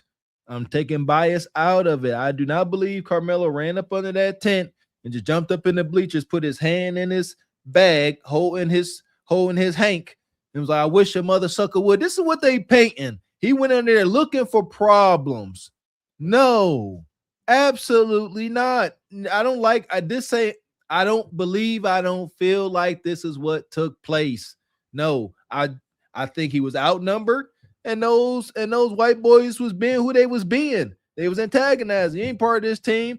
I believe, just from lived experience, I could be wrong. I believe it gradually escalated. A little bit of chatter here and there, and it just blew up more and more. And once Karmelo realized that they was approaching him, then he said, what y'all ain't about to do is jump on me. Not saying it was right, but I don't believe it happened how this dude is painting this. He just in there like, I wish somebody would. No. That part. So, yeah, I see y'all saying 35 years, mandatory half for the sentence. So, and that's another thing. He got to go. We just showed y'all videos. You got to get in there and not commit any crimes. And then it's not guaranteed. You got to go before a parole board. So we see every time people like, you know, Larry Hoover and some of these folks go before a parole board, they can deny you. They don't have to grant you anything. So it can all be bogus. You know, every time he up, it's already made aware. Once he come up, he is to be rejected. I mean, a lot of stuff can be systematic, so they can make him serve as much time as they want out of that 35. Like I said, 17 and a half, then you go before the board, you get denied, and I'm not sure if you can do it every year or every 2 years, or whatever it is, and you just keep going before the board and being denied until one day they say, maybe 33 years in, they say, all right, you about 50. We might, you know, the system is wicked. A cautionary tale. It just sucks to see a young man make such a fatal mistake, and he was not a bad kid. We see enough of these misguided, traumatized kids out here being little demons getting deleted. That sucks enough. This young man was not that. That's why it sucks. Again, not saying he was 100% innocent. He should not have done what he has done. Obviously, the law gonna hold him to it. But again, it don't like none of it. Right. So knowing somebody in the tent does not mean you were invited in. It does not mean it was your team tent, and it damn sure does not mean you get to stay after being told over and over and over again to leave. Even the defensive witnesses couldn't save him. They said Karmelo was provoking the entire situation. They said Karmelo was in the wrong. That is your own defensive side hurting you. And for the people saying it wasn't a knife, stop. You're embarrassing yourselves in my comment section and others. It was a knife. A knife was recovered. It's evidence in the case. Also, Austin Metcalf and his brother did not jump him. That lie is dead, and y'all are remedial if you still believe it. Austin even made a statement that he was not fighting him at a track meet, according to all the witnesses. And for the simple people still struggling with this, because I know there's simple-minded people in the comment section, so I'll speak slow. The shove and the stab happened simultaneously. For you basic people, that means at the same time. That means this was not Karmelo getting beat down. He wasn't in a headlock and then defending himself. And that's their thing. So they claiming he got him with a lineman shove, which is, he grabbed him up and Karmelo come. And they say the knife come in through the side. So it came in through the side of his rib cage and got him in the heart. But it was a swinging angle and it got him here. So they saying, he had him jacked up. Who knows? That's what they claim. And my thing is, what's the threshold at that point of fearing for your life? If somebody say what they're going to do to you, put their hands on you, because I've seen people get stomped out. I don't know if y'all ever seen somebody get stomped out before. So that's another side. I stomped out to deletion. I've seen folks get stomped out and had traumatic brain injuries, and now they walk around with a damn cane at 30 years old, because they can't walk because they've been stomped out. This stuff happens. So at what point do you fear for your life? I don't know. That's why they are using the word simultaneously. That's bull jive. Again, I'm not saying Karmelo's 100% innocent, but they are painting a hell of a picture. He was sitting there ready, and as soon as the boy reached out, Karmelo was just like the god of war. No, I'm not. You can't make me believe that. You can't. No, absolutely not. I believe they are painting it like this because, as we discussed shortly, they had deletion 1 and then manslaughter. They said if we paint this picture as if there was a probability he really defended himself, he gonna get the lesser charge, probation, and stuff like that, and they weren't about to have that. And here's the thing. Come on now. I know of stories and personally know of a young white man who I used to work with. This man. And I remember one day I asked him, I said, hey, brother, you want to go out for drinks? And his face got pale. And he's like, no, I don't drink. I'm going home. So I asked one of the other guys I work with, I said, what was that about? And they informed me that this young white man I work with, I was in college, he was guilty of driving under the influence, crashed his car, and deleted everybody in the car but himself. And he still was free. So that's what, we got to acknowledge, yes, Karmelo was not 100% innocent in this, but the system is rigged, and we do not get the same grace as other folks. Yeah, I'm not, see, this is what ticks me off. I can say and acknowledge that Karmelo should have handled this better. But this right here, how they paint this picture like he was just a monster out there looking for problems. All simultaneous. Bull jive, man. Bull jive.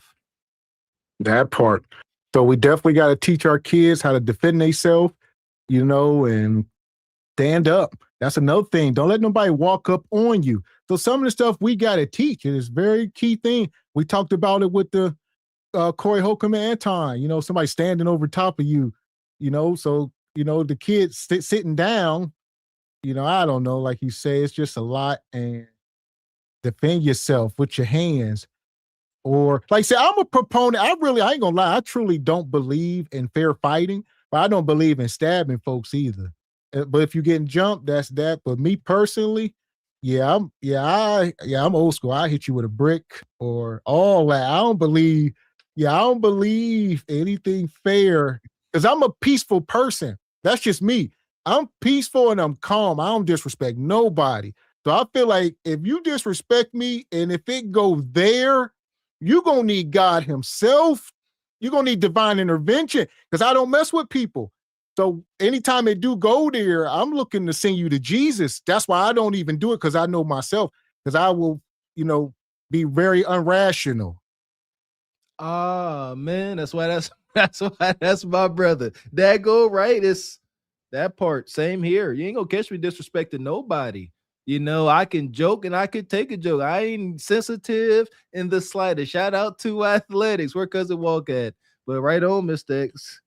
Right on. Goodness gracious. This was a shove and a knife going into Austin's chest. That is not self-defense. That is cold-blooded murder. And when the jury gets this case, I don't think it'll take long. It'll take about 3 hours or less. Not because of racism, not because Austin was white, not because Karmelo was black, but because the evidence is the evidence. He did it. It wasn't justified self-defense, and even Shaq could hit this free throw. Stay mad, but facts and evidence, don't give a fuck about your feelings. Drop your comments below. Answer me this. Why are you packing a knife to go to a high school track meet? For what reason would you need to do that? It's given premeditation. So that's what we're doing now when we can't get our way. We just start growling and screaming at people. Because that's what's going on outside of the courthouse at the Karmelo Anthony trial. You have this woman right here, okay, shouting and screaming bigotry in front of the courthouse. And you got a handful of protesters, bigots, screaming at white reporters, screaming at white people. I mean, just doubling down on the ignorance. Hell! I mean, if you're a black person, I feel like if you ain't got nothing nice to say, just shut the hell up. Because you just turn into a buck dancing coon. That's just the sentiment. Like you said, this dude ain't no YN. This was not nothing egregious, At best, it was self-defense. He just got to go out better way of doing it. You can't be out here hanking folks down. But even black folks trying to demonize this man and thinking this stuff is funny. What the hell is wrong with y'all? There we go. Shout out to Mr. X. I don't hear too many people saying it because I think so many folks are jaded. But in this instance, can two things not be true? Karmelo Anthony most definitely should have handled this better. Rest in peace to the young man that lost his life. At the very same time, could there not be some bigotry at foot? Yes, I say both things are at hand here. Yes, absolutely. I tell my son, we got a rule, we got a law. All right. Stay out of the law's way because they'll find a way to jump in your way without you doing anything. Stay out the way. The brother Karmelo put himself in Johnny Law's way. And they said, hold my Jack Daniels.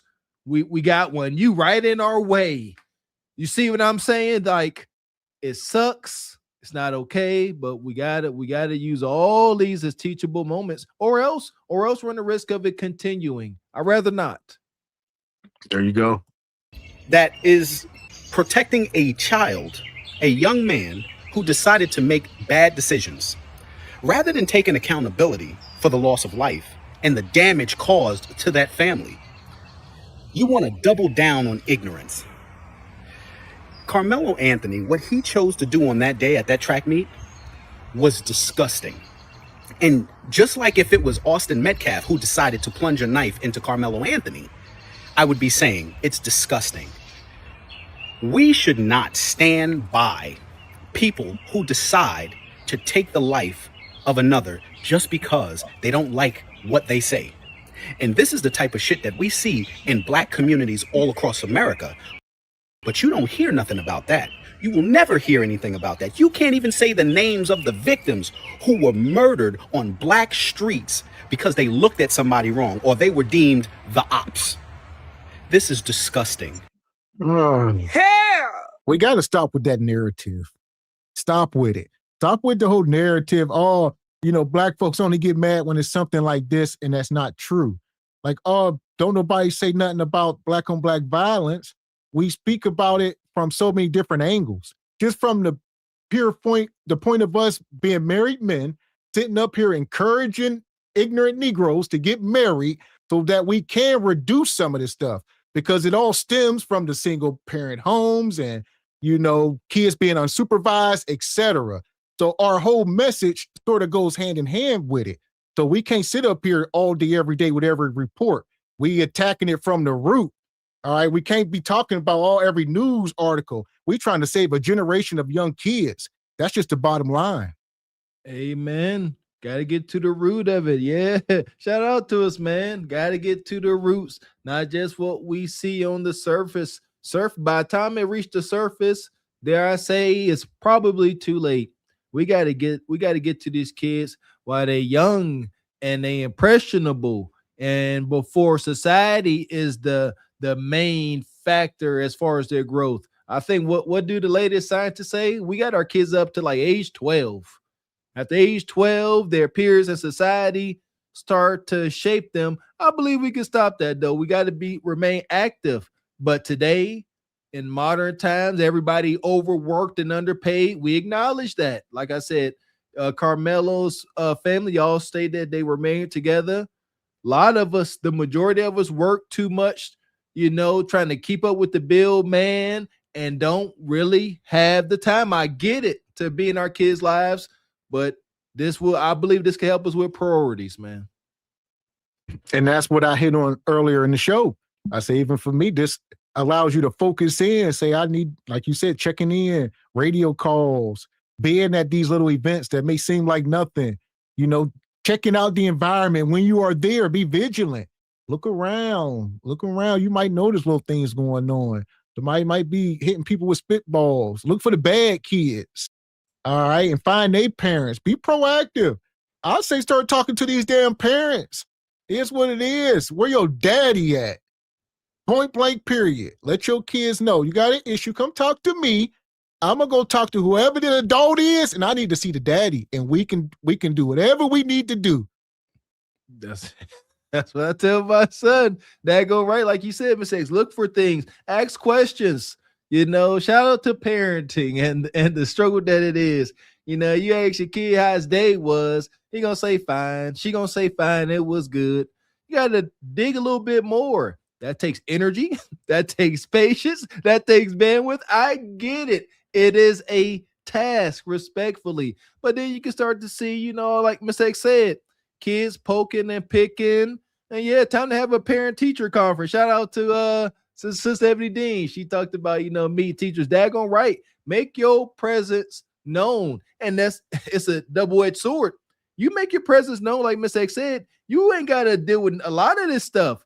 Those teachers will sit there and be like, little nug, keep picking on little Gavin X. We gonna handle this because we don't need Mr. X coming to this school. We gonna punish the kid for being crazy. We gonna rectify it. It's a beautiful balance. Yeah, just being present does a lot. That's it.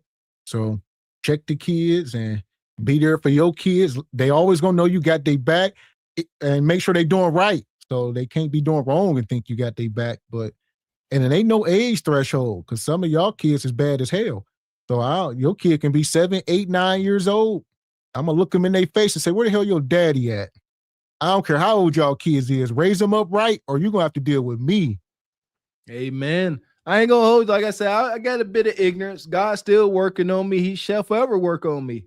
But yeah, I halfway was praying for a moment to show my son that I'm going to walk it like I talk it. Yeah, let me find out. I'm going to come right up to, like you said, where is daddy at? Oh, you don't know your daddy? Well, I'm your daddy now, little ninja.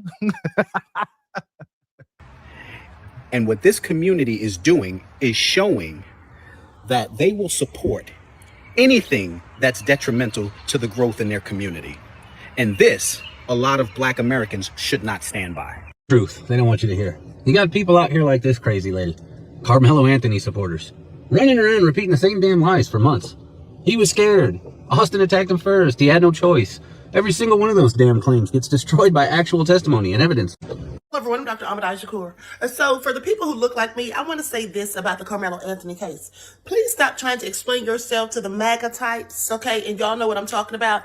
These people have selective outrage. They don't care about the truth. They don't care about the facts, okay? All they want is their own narratives pushed because they have a disdain for people who look like me. Okay, that's just what it is. They don't like us, so they're never going to try to see how we should have the same type of, the same ability to protect and defend ourselves as they do.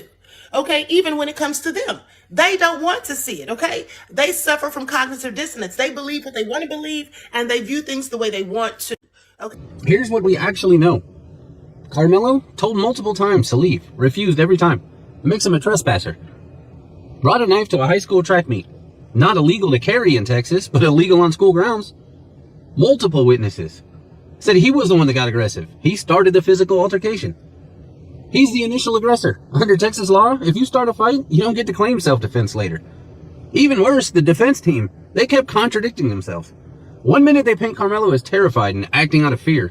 The next minute they try to argue his actions were reasonable and justified.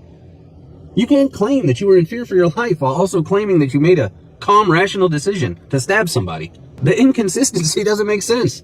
His supporters, they don't care about any of this. They've already decided that the facts don't matter. They've decided that because he's black and the victim was white, the truth, it can be ignored. Just talking, baiting folks. So we got to know how to deal with the caucus folks. That's all, because they got mouths on them and they can talk, and we just got to handle them differently, you know? I want to say last person I put my hands on was an old caucus man like this. I had to retire because I almost sent them to Jesus. And I had a little bit of remorse, actually. The next day I woke up, I said, man, because there was a lot of alcohol involved and, you know, and the guy was beat badly, very, very badly, as Trump would say, very, very badly. All right, sent to the emergency room. I don't know if he's still alive to this day, for real, but he effed around and found out. Oh, allegations, allegedly. Man, you know what? Shout out to Kanye. I'm going to say what, you know, folks won't just say out loud. As far as, you know, melanated folks having a bias in Karmelo Anthony's favor, a lot of us know and feel as if white man has got away with such heinous things in the past. Can we get a pass? I know that's how a lot of people feel. That's the energy. I'm not saying it's right, but it is what it is. We tired. You know, shoot, we want some of that white privilege too. Rest in peace to the young man Austin. I can acknowledge I don't like none of this because I see the hate that it breeds and how it's going to continue to affect everybody. But yeah, some folks like, shoot, man, y'all always getting away with stuff. You know what I mean? And again, I ain't seen no footage. Do we know he was not fearing for his life? I keep hearing that he had a terrible defense team. And what we talked about this last Truth Over Last show. It ain't about in America. It's not about whether you are right or wrong. It's about whether or not you can pay enough for an attorney that can get you off. That's why it's this. That's the term. Get you off. And where we at here? Shout out, Sister Latanya became a channel member. You muted. Appreciate your Sister Latanya with your fish.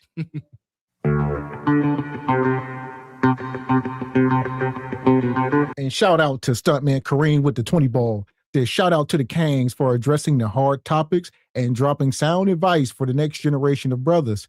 Sun Tzu said it best: know your enemy and know yourself. Woo, that's it. Shout out to Sun Tzu. Was that the Art of War? Know your enemy and know yourself. I want to say number one, know yourself. Amen, amen, amen. Yeah! Boom, shakalaka! Yeah, get that money, money. Gotta get that money, money. And I'm going to get it. And it won't stop, and it don't stop, and it won't stop. You know what I'm talking about? And shout out to Omni Design. Come through with the 50 ball. Says Mr. X is on point. When any kid gets in trouble, ask where's your daddy at? Where your daddy at? Huh? Where your daddy at? Yeah, tell your dad come meet me. All 6'2", 250 pounds. Tell him come up here. I guarantee you it's gonna get handled with some peace. And if you don't know your daddy, I'm your daddy now.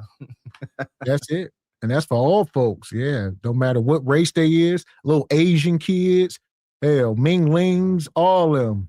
So, and most times it should go peaceful. We just need to get an understanding. And the same thing go for my kid. Yeah, if my kid out here terrorizing, bullying y'all, if you need to talk to me, I ain't about to show up like what this ninja want. If you go, let's talk what's going on.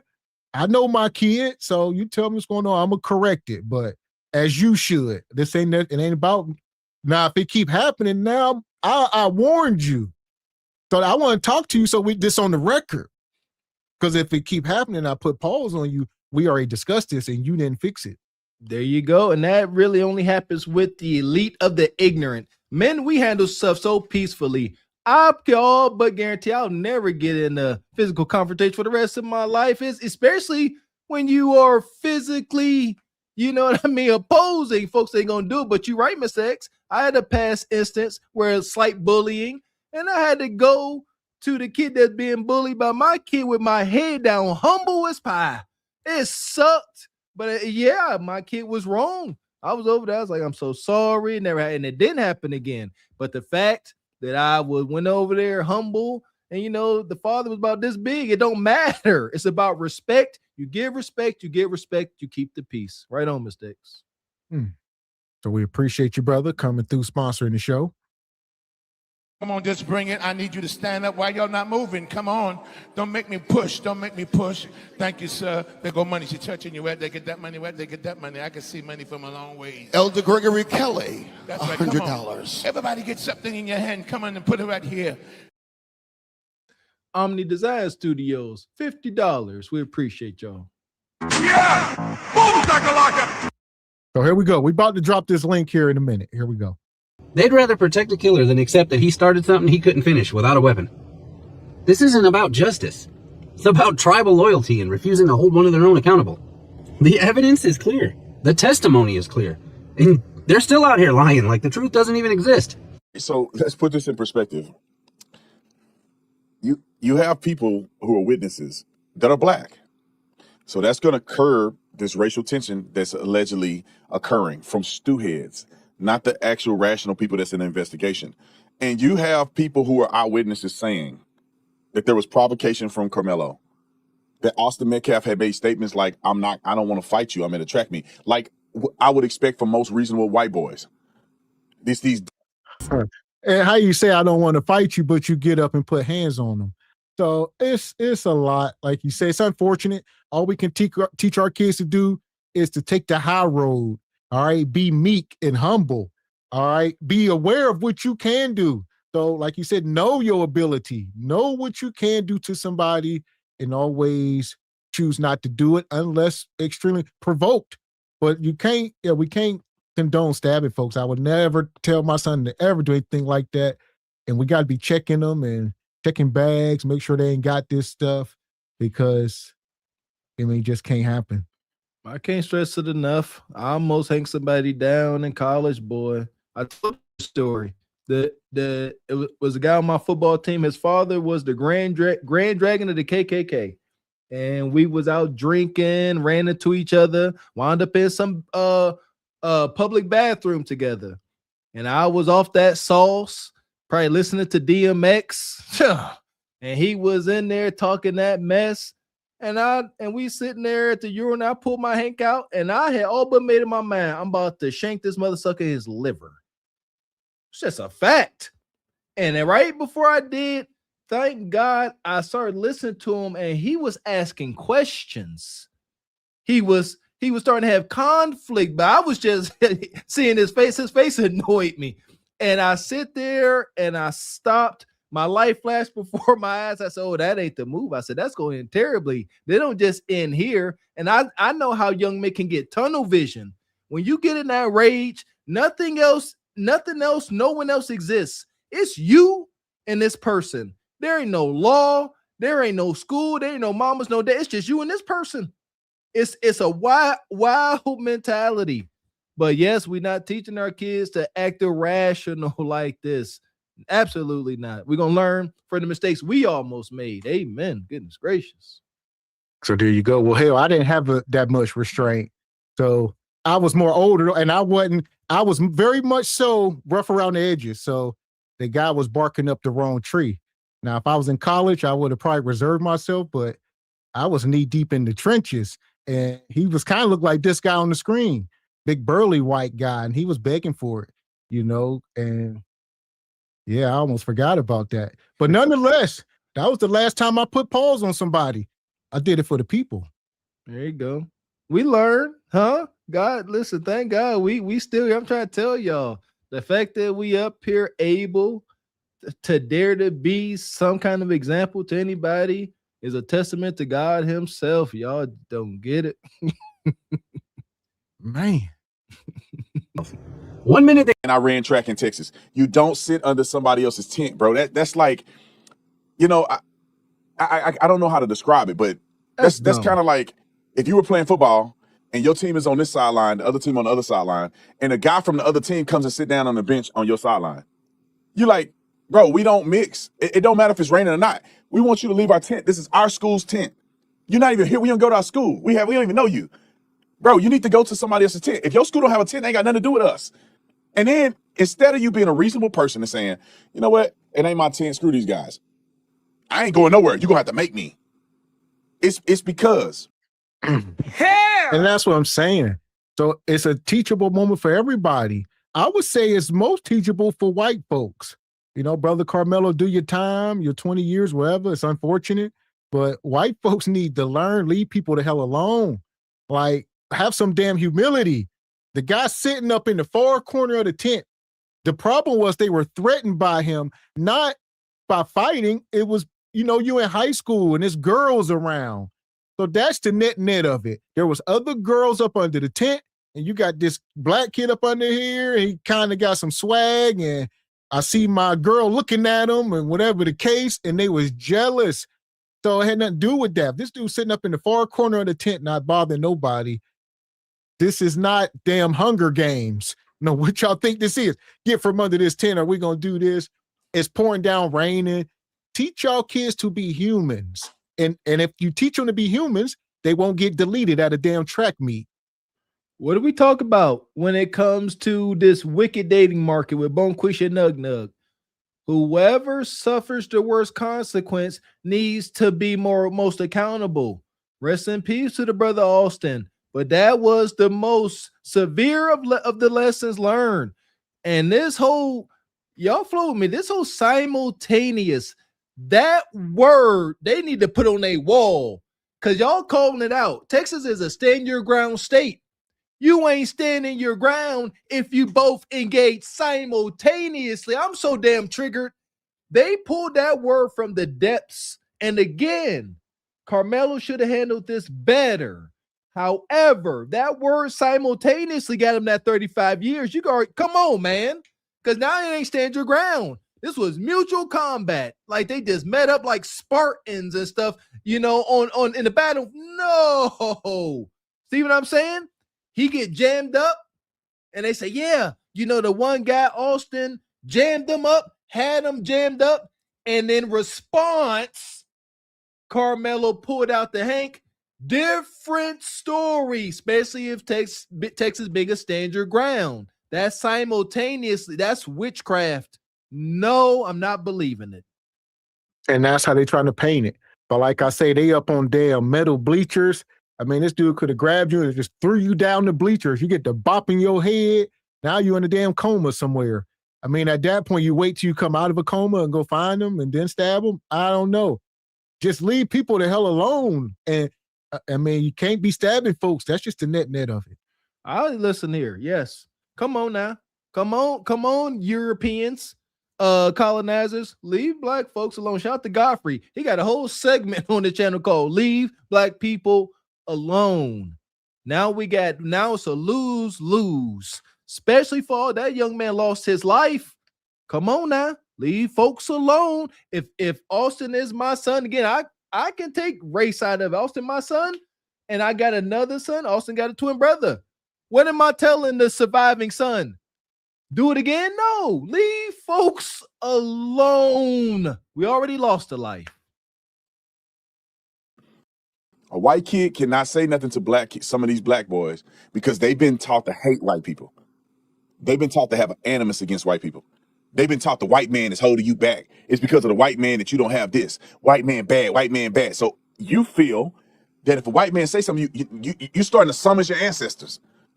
Evidence does come out that Karmelo was not in fact fighting for his life when he stabbed and killed Austin Metcalf. Do you think that the black community will accept that?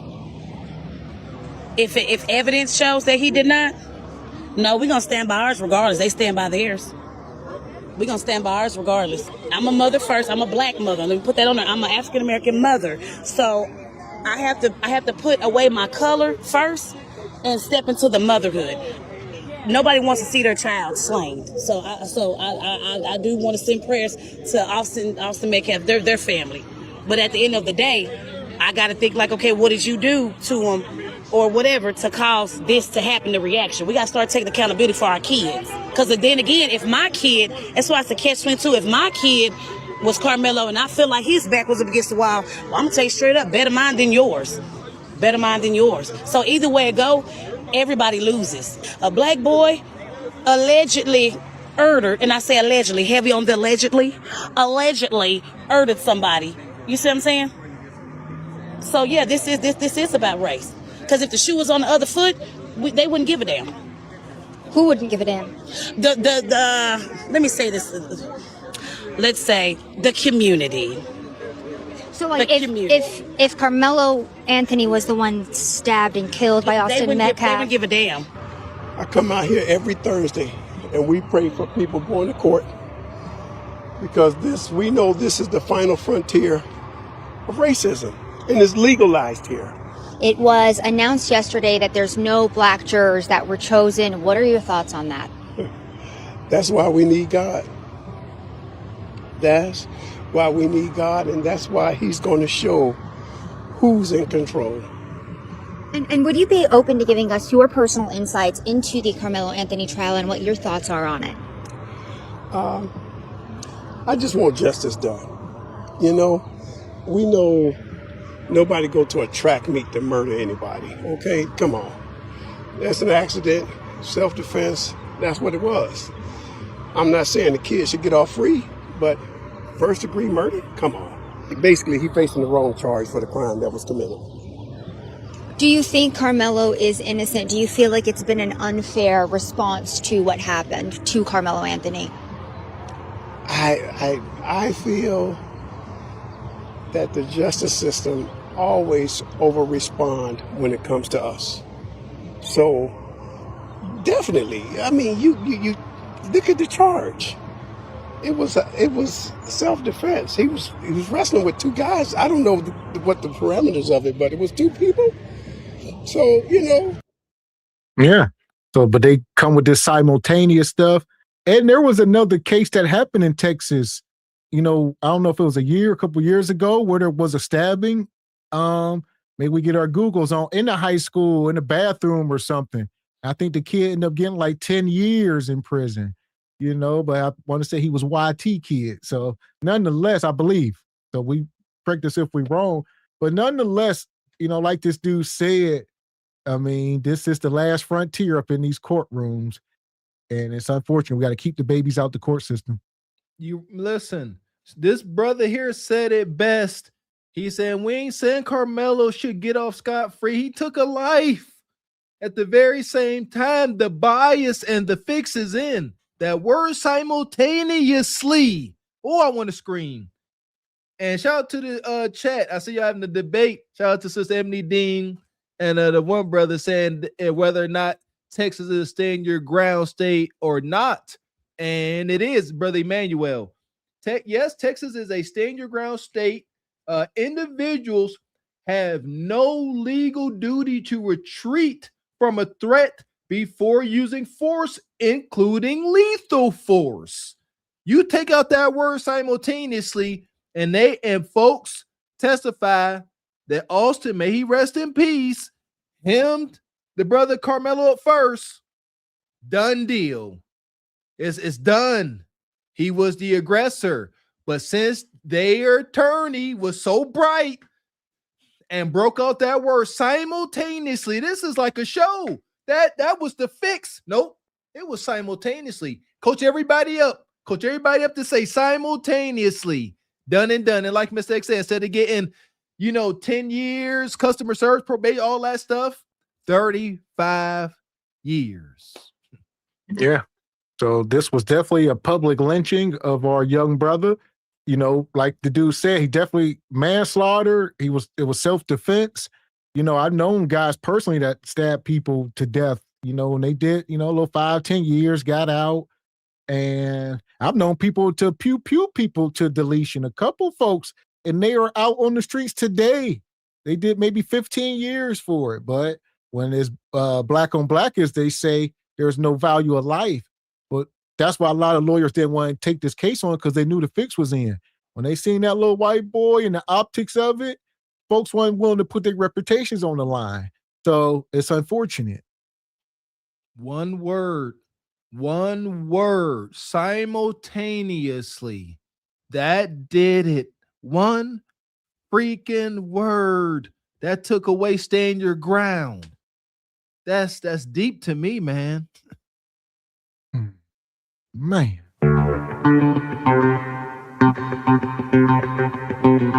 And shout out to House Hill, come through with the 20 ball. Says, "Cause I'm white," and I say so, shake my head.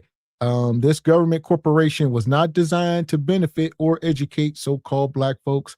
We have to educate ourselves expeditiously. Salute. Salute, House Hill, indeed. And that's what we're working on, educating ourselves. Yeah! Boom, shakalaka! Well, speaking of that, we definitely about to drop the link. All right, y'all welcome to come up. Your camera must be on. And we're going to talk about some things. We're going to keep this moving. And it's unfortunate, like y'all seen the conviction come out today. Karmelo Anthony was found guilty. He faces 35 years in prison. And that's where we at. There you go. What do you guys got to say? I want to know if anybody got anything to say, against my theory that word simultaneously, that's what took this case over. There is systems in place. They were not about to let Karmelo get off with self-defense in this area under these circumstances, with the political temperature of things. Now, that's my belief. I feel Karmelo should have got a lot less time, but some time indeed. Maybe we need to, for kids, black or white, we need to bring back what's that lie they was told? Rehabilitation. Ain't no rehabilitation in the prison system. You just another cog in the system. And we talked about earlier, now that there was a bias present, to say the least, heavy on the word simultaneously. Do we also got a debate as to whether or not the fact that the injustice system has admitted that the prison population is aging and they need new young spry men to come in there and give them free labor? Well, could that have been a factor as well? Why they needed to give this young brother 35 years for what was most likely well within the realm of staying your ground in Texas? I want to hear. So here we go. I want to pull this video up real quick. All right. And we got a crazy take on it. So I'm going to pull it up. It's of the brother Charleston White. And he got this take on it. And we're going to see what y'all think now that we're here. It's going to be wild. I know what Charleston going to say. He's going to say should have gave him life, should have gave him the chair. Yeah, Charleston, wild, man. So here we go. If you're just coming in, hit the like button. Watch, stay tuned. I will keep you updated as always. He should have killed both of them. He should both them Peckerwoods. with a that's minding his motherfucking business, that don't bring harm to nobody. This kid ain't a bad kid. These bully white boys just fuck with the black baby. I met with his father. I've been meeting with his father regularly. He go. I'm gonna stop it there. So Charleston said he should have deleted both of them. That was his sentiment. This was before this ruling come out. So now you look back on it, hell, you damn. I mean, I wouldn't say all that. I wouldn't expect that come from Charleston White. You know, no, I wouldn't say Charleston White's so extreme. Everything he says extreme. You know, he was being, you know, he extreme one way, extreme cooning. You know, this is another extreme on the other end of the spectrum. She had deleted both of them. Why? So he could, we know what he got sent. So he could have got life without parole. Goodness gracious. Absolutely not. Welcome in, brother Stuntman Kareem. Good to see you, man. Welcome up. What up? What up, Kangs? What up? What up? What's up, man? Good to see you, brother. What you got on the topic, man? Well, let me say this. I got a best friend. He's a lawyer. I just want to say, man, there's a lot of coaching that happens in these situations with these cases. He had I don't want to get in detail, but there was a case kind of similar at a restaurant, and the amount of coaching that goes on, and like you said, the word simultaneous, it's intentional. That's there for a reason. So once they're coached up enough, and then that jury is told to judge stuff a certain way, it's a slam dunk. And once you see that nobody wanted to take the case for those reasons, you knew what was going to happen after that. So, it's a shame that like you said earlier, I thought about it because my nephew was at a track meet, and I'm watching him as he's warming up and as he's interacting, because you never know what's going to go down. So it's tough to be in a situation like that, but you got to know. It's almost like with that George Zimmerman stuff. You got to know the temperature, and you got to know they got the upper hand, and all this. You have to make these decisions in a split second. So it's tough. It's tough. That's it. That split second, knowing they got the upper hand. He's a young man, so pride and ego is in the room. It is there. Yes. Like I said, I can acknowledge that level of ignorance. How is Karmelo? I believe he's 19 now. So this happened when he was 17. About 17. Come on, man. Yeah, tell me to run at 17. I ain't running from nothing. I ain't running from a bear. I'm ignorant. I got to prove something to the world. Also, I ran track in high school many, many moons ago. And sometimes you have these 5-way track meets with different schools, and they're sharing. We used to, even our rival schools, we will be communicating and sharing bagels and drinks and talking. And track is just not that type of sport where you ready to rip somebody's head off. Now, if he was told, he's got to leave from up under the tent, where are the coaches? Where are the adults in this situation that can talk to his coach and say, hey, we need to get him out of here because there's some back and forth going on. Where were the adults? And I don't have all the details on the case, but where are the adults at? Because it should have never came to a lineman, and nothing's ever simultaneous. Come on, nothing's simultaneous. Nothing's simultaneous. So you had that goofy officer Tatum. He trying to say they had the right to put him out, which is crazy. But nonetheless, after it happened, he ran off to the coaches. That's the first thing Brother Karmelo did after it. He didn't get in the car or try to, leave the scene. He ran up to one of the coaches and said, this is what happens. He was remorseful. He said, I don't think he's, deleted. He didn't think it was as bad as it was. He said, look, this happened, poked him. He thought he was still alive, but meanwhile, it was much worse than he thought. So they put him under arrest right at the scene. Man, that was a good question.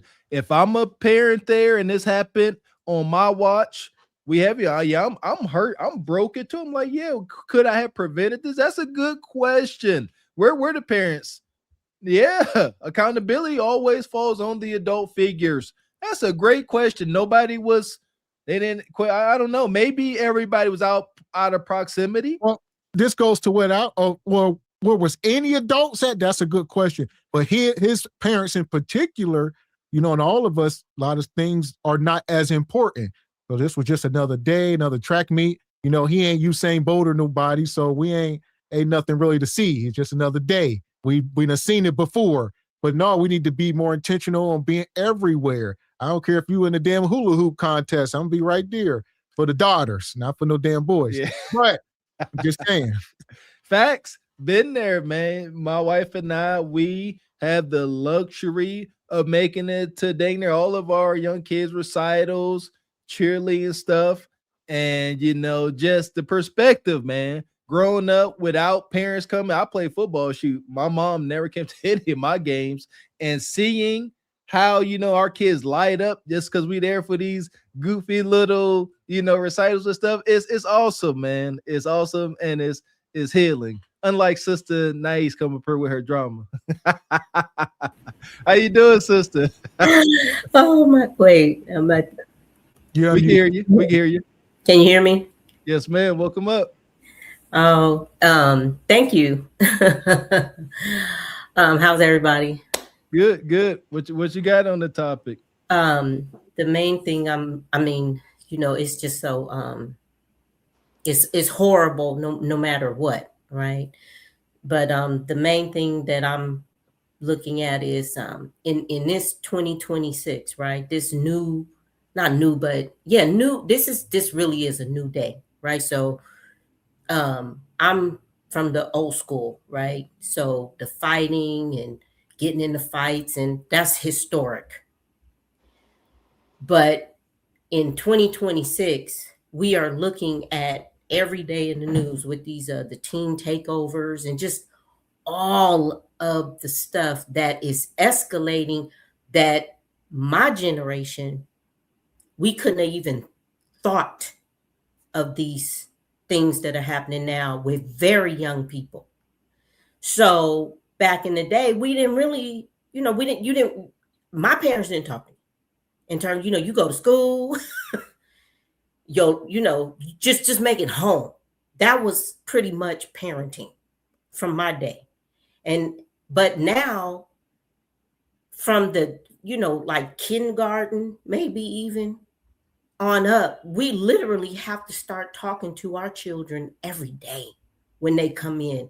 It's no more where your children could just come home, go to their rooms, or, you know, letting them be on the devices and, you know, how was your day? Oh, it was good. Oh, okay. No, that's over with. Because if you look at these last two big ones with the child running, having the pow on him like that at his young age, you know, why is your child, why are our children or these children having lethal weapon?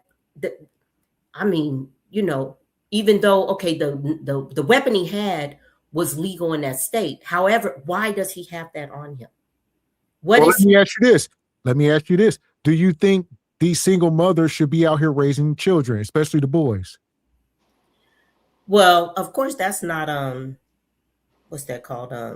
That's not optimal. I am a single mom. That's not optimal. If I could have had it, you know, making different choices and all of that, I grew up in a home with a mom and a dad, even though he was my stepdad. But I grew up in a home with and I mean, he was, you know, he was a father. And I grew up with my biological father. So I had a stern, strong, I had two very strong black male figures. That's a good point. Stay there. Now, most of these people ain't got one, not even a half. So I would say, if you start boiling it down and you do some stats on these kids doing the teen takeovers and all of this, you'll probably see 85, 90% of these kids are coming from single parent homes, you know, et cetera. All the stuff we talk about on our multiple channels, you know, all the stuff goes hand in hand. So people want to attack it at the top branch of the takeovers. We way down at the roots attacking it, been attacking it. Right. So that's the same. I mean, that's really, to me, I'm making the same point, because I'm saying, I think that we're still single mothers. The boy had, well, yeah, this child had both mother and father. I don't know if they were in the same home, but he had both parents. So what I'm saying is, I think I was saying about that Mhm. child kid. You saying the kid that was running with the how did he get the firearm? My thing is these are single parent homes. That kid was a Right, but single wasn't mom. his father but his father was at the courthouse, right? Yeah. What Right. did that So mean? so just because the mother and father may not both be Bobby in the Boucher, you home. remember Waterboy when Bobby Boucher daddy showed up? He said, I "Hey, don't it's me, I don't Roberto. know I'm what your you're talking about. father." What You know, he showed up when you times said are Bobby good. Boucher? Yeah, it's just because he showed up at the courthouse don't Oh, I mean that understand. he was active in his life. Just pop up for clout and I care understand. and some camera time. Okay, It's well, effed let up. me be the single mom. Okay, let me be that single mom saying, look, we got to talk to our boys and girls every day when they're coming home. Looky here. Don't just let your children give you pat answers. Oh, yeah, it was good. It was fine. No. And I think earlier in the show, you all were saying about going through backpacks when they get Yep. home. Yep. And keeping if they have their own rooms, the doors got to be open. I mean, Yes. I think what I'm looking at is You still didn't answer my question. You ain't answer my I'm sorry. That's why I call her troublemaker. She ain't go. So, I thought I did. So help me. You said something very profound there. You start talking about, single moms need to be. No, we need to address that issue. You mean being a single mom in the first place? Well, exactly. Some of these people are cautionary tales. We can't be sitting here talking to these moms that got 17, 18-year-old kids right now. We got to talk to people before they even have kids. Because these women, y'all can't control these kids. Oh, unlock your door. I was that kid. My door was locked. My mom tried to bust my door down. I told her to get the hell out of here. Right. Wasn't no man in the house to stop me from Right. whatever the hell I want. We were smoking weed in the attic, sneaking girls in the house. She had 100%. control. Well, let me say this to that. Let me say this to that as a single parent, a single mom. Okay. We gotta start somewhere, and the somewhere is now. So even if you have boys in the household as the mom, you have to at least try and talk to them, girls and your boys. So you can't just abdicate that, well, my boys won't listen to me. They don't hear my voice. Even if they don't listen to you, that does not then say you're not responding, because when they do what they do, the police are still coming to your house, whether they listen to you or not. So at least within your soul, as the mom, you have to be able to say how that and your children have to be able to say that, what, my mother always talked to me. She always tried. When I came in that house, and your child has to say, I would not listen. She tried. She was trying to tell me I have to open my backpack. She was trying to have me sit down in the living room, and I wouldn't do it. Yeah, that's fair. And you answered the question. You said it, and you said it's not optimal.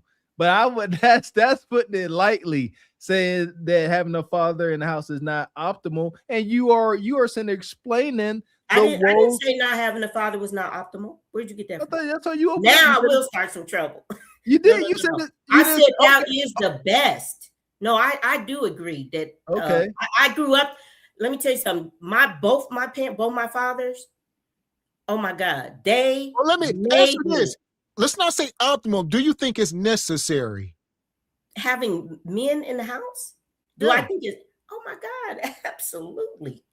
Oh my God, absolutely. And that saves you from those troubles. That's what Miss X was saying. You could be a great mom, Sister Nice, and I'm sure you are. If you rocking with us, you got to be halfway all right. Yeah. But you cannot replace a man. You can't. No, I don't think you can replace a man. But I think you can still end up with troubles, whether you have a 2-parent or a single parent. You can still, unfortunately, probability over possibility. Probability over pot. Is it possible you can still have troubles? Yes. But Is I it don't argue against having men in the household and having a fight. I do. You will get no argument from me that the best structure is the man in the house and him being the one who has the last word on what's going to happen in that household. Because you can have a man in the house that, you know, he don't really have that final. So I will say, even to that extent, not only is he in the house, but what he says, that's, you know, my dad in our household, he was the disciplinarian of the house. He was the structure of the house. So I'm even with that. I'll even add that. I agree with that.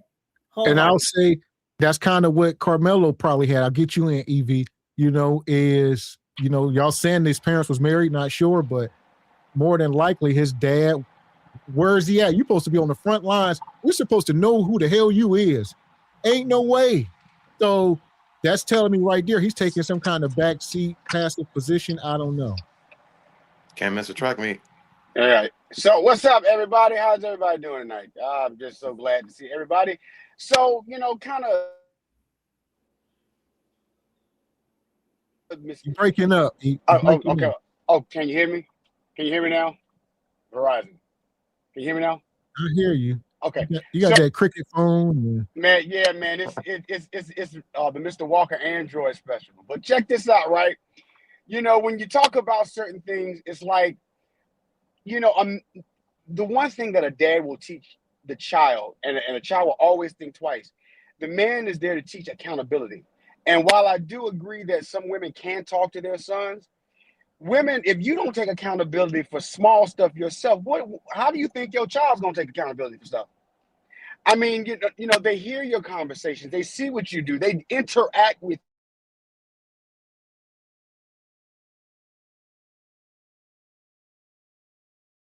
Evie, what did you do? Evie, your mic is terrible. You talking about the Mr. Walker Galaxy? You got that janitorial glazed Galaxy phone, man. I'm glad to see you come back with your little Android. I saw you on talking earlier, but no, seriously, it's like you got, you know, the one thing a woman the one thing a woman that is 98% never teaching their child is accountability. And that's where that father is necessary, because he's going to know that if I take this knife to this place, there are going to be consequences. Your mic is shut out. Your mic is shut out. You get it together. You are a false prophet, and security, take him out of here.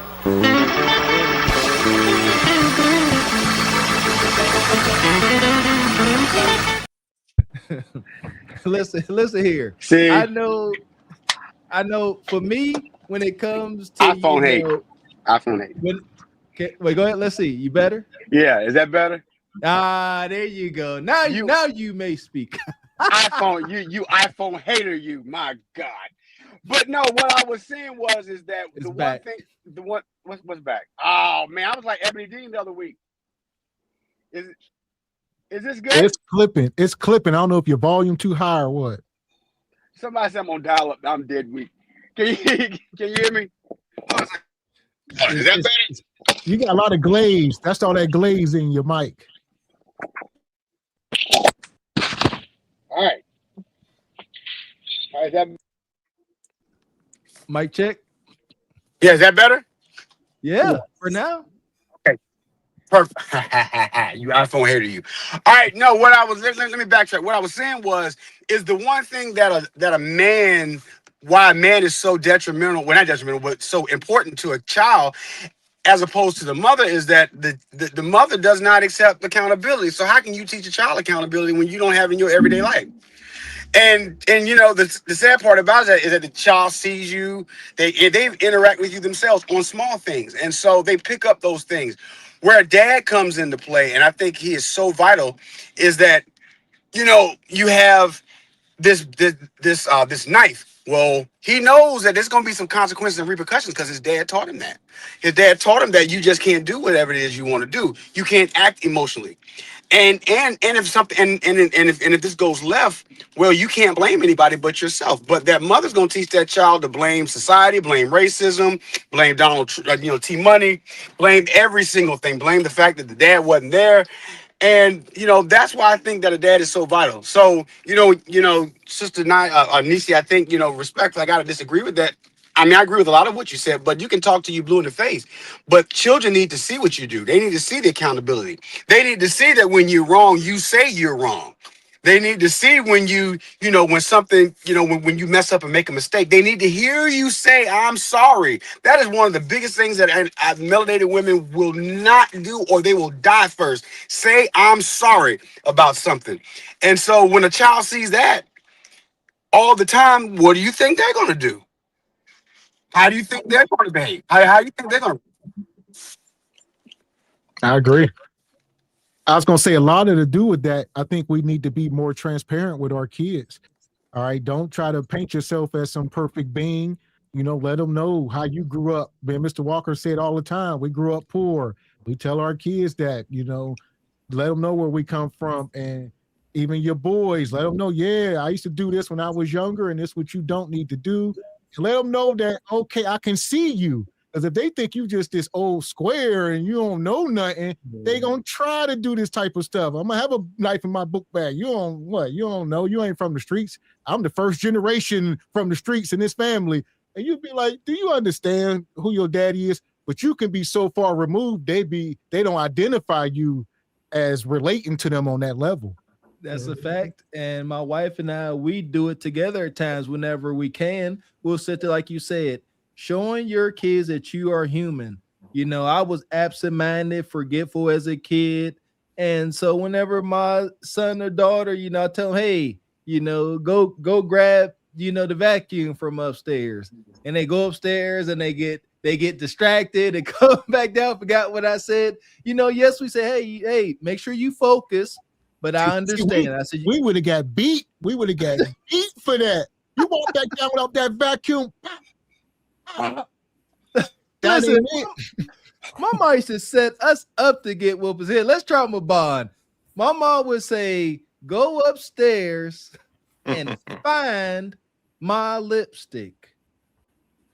What the heck is that? And then she had this big old drawer, y'all know, with all of the perfume, the white diamonds, all of the perfume, all of the makeup, all on this counter. I realized as a kid, things look a lot different from a kid's perspective, shorter, and an adult's perspective. And my mom was about 6 foot. She's shrinking now. She's about 6 foot tall.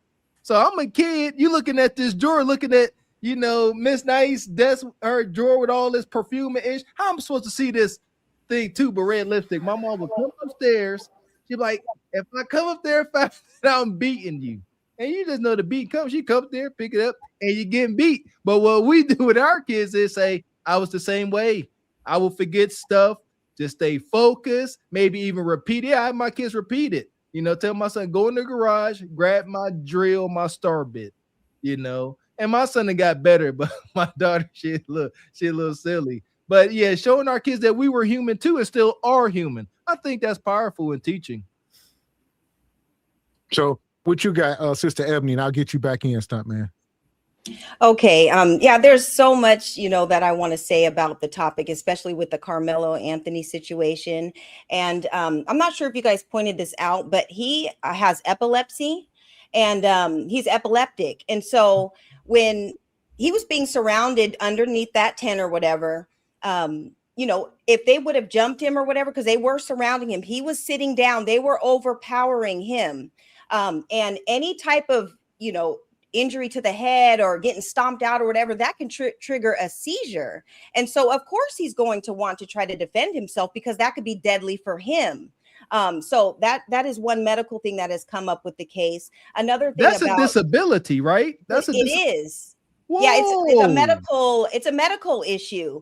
So we don't know what his parents told him, but we do know that his parents were married. Maybe I know the the blade or the knife or whatever that they said that they had. A lot of kids in track have that because they need it, you know, to change out their cleats spikes on their cleats and everything. Oh, Or if okay. they need to cut rope.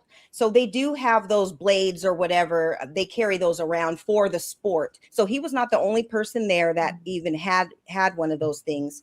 But Metcalf's parents, it has come.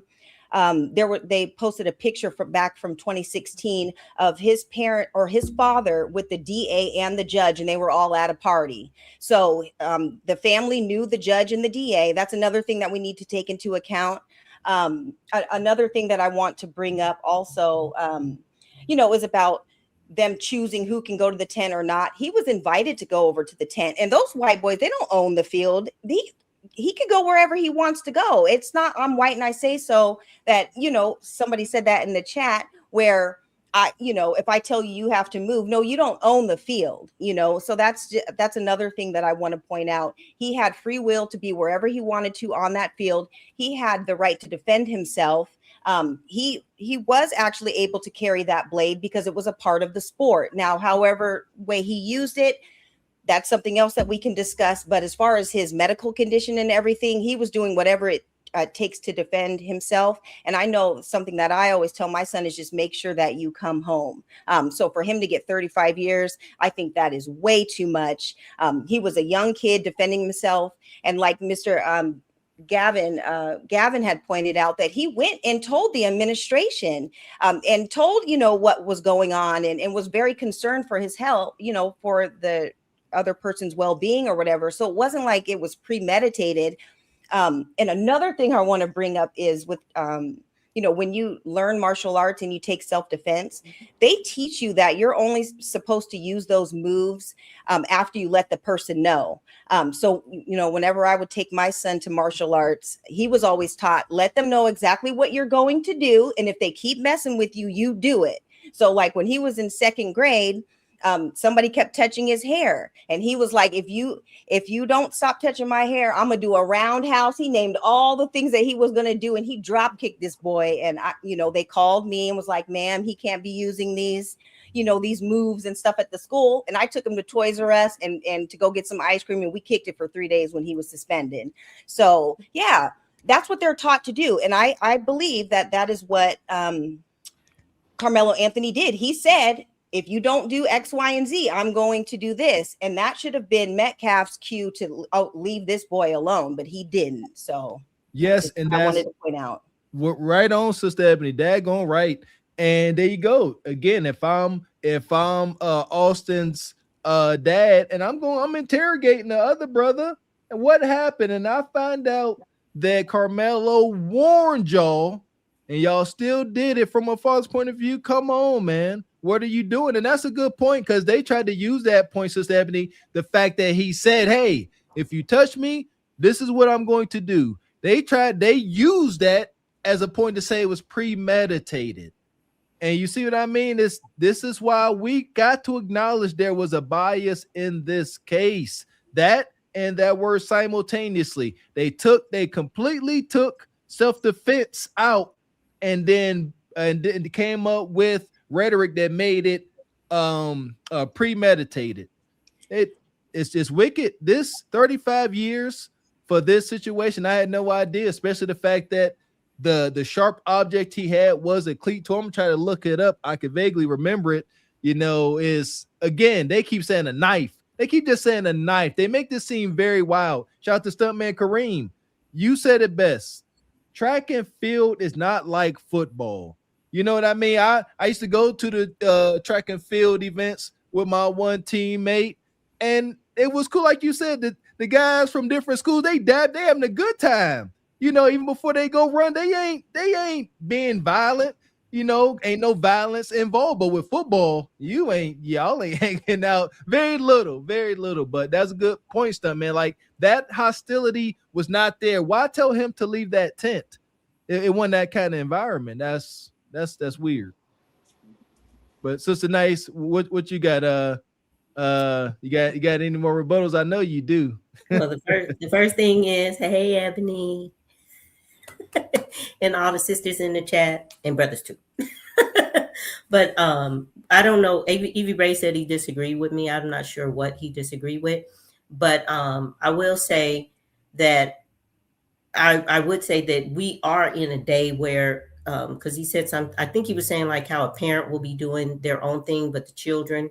So I would agree with the day is over where parents can be like, do as I say, not as I do. I mean, that's over with. Because these children, their brains are developing way faster nowadays. I mean, with all the technology and all of that. So they're 2, 3, I think even before they're 2. I mean, they're different. They are advanced. So they're picking up on your conversations. They're looking at what you're doing. They're looking at how you're dressing. They're looking at they're listening to every word we're saying. So I do think, we're still trying to it's just a different day. I did not know that he could have been carrying something a knife that they, like you said, Sister Ebony, would just cutting the shoelace and that sort of thing. I think though he had some stuff bottled up. It just seems like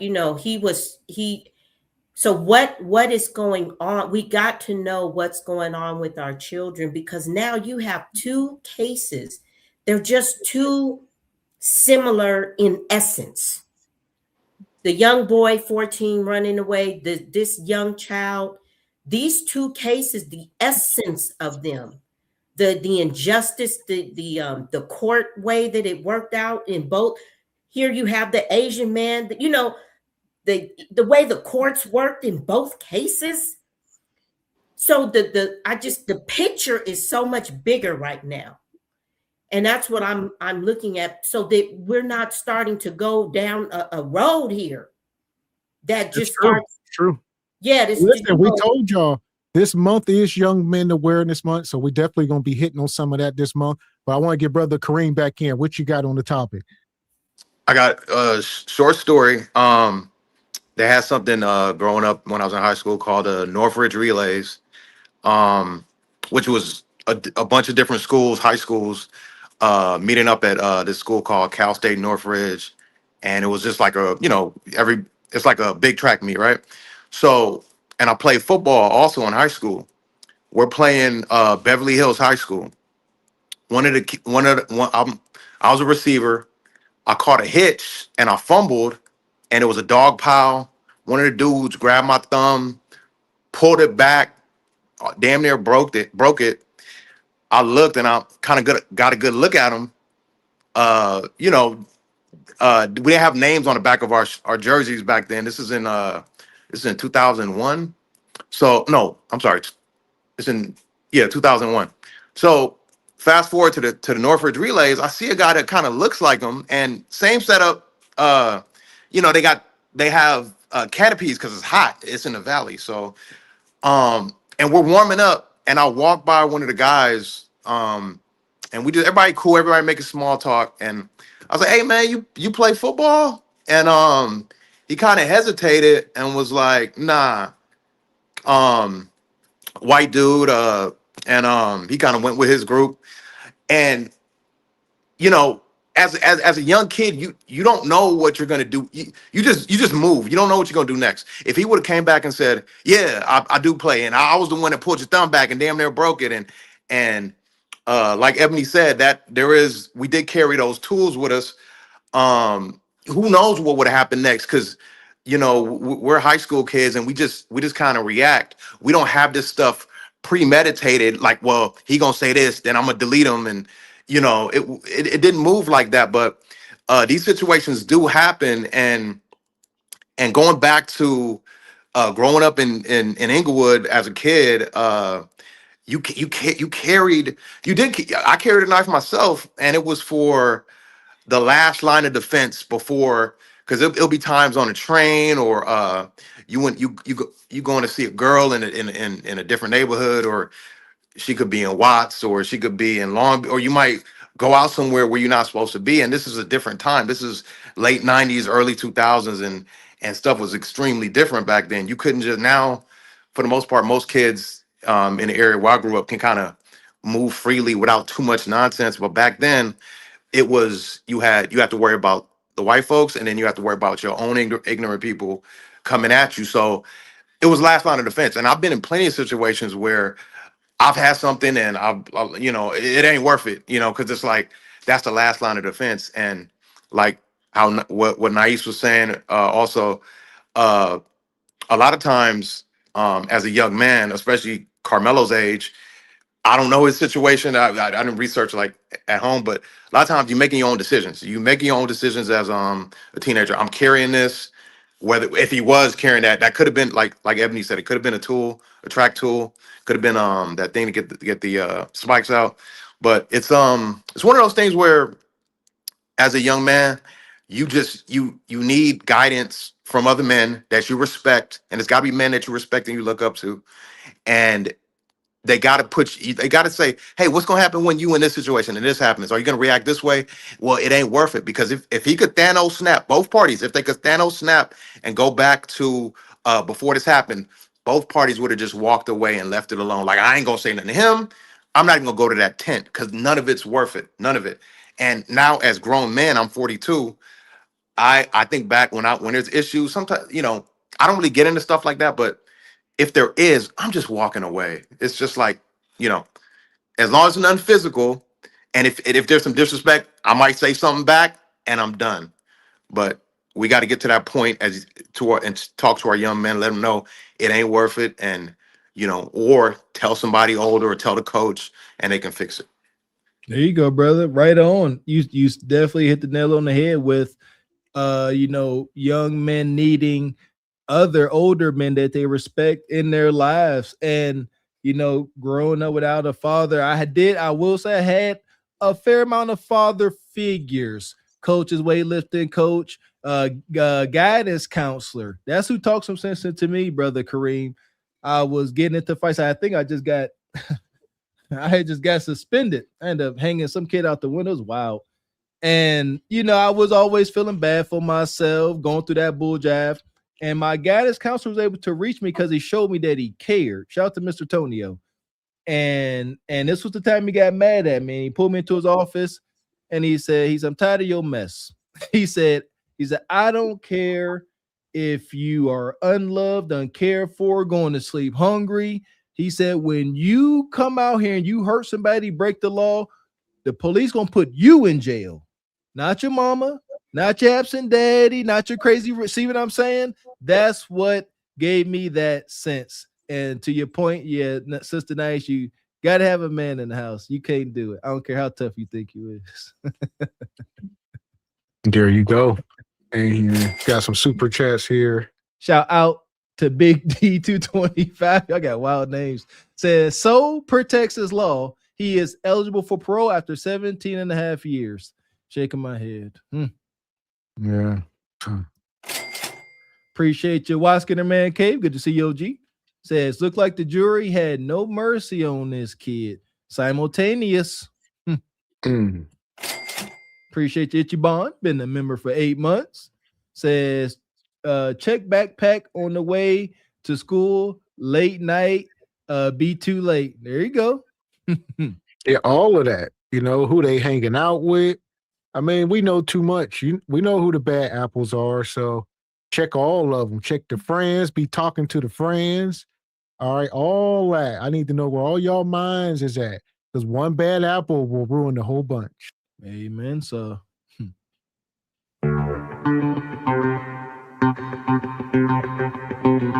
shout out to Omni Design Studios. Come through the 100 ball. Appreciate you, Mike.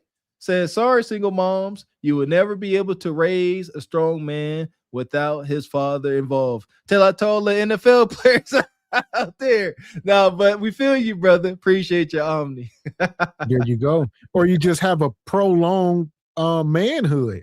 You have that arrested development. So, you know, you will become a man someday, but it may be, you might be 35 years old. You might be 40 years old by the time you become a man. You know, at 18. So you'll be 40 years old with that 18-year-old mentality, 21-year-old, and you finally reaching it that late in life, which we see a lot in our community. I wasn't grown till I was 35. That's a fact.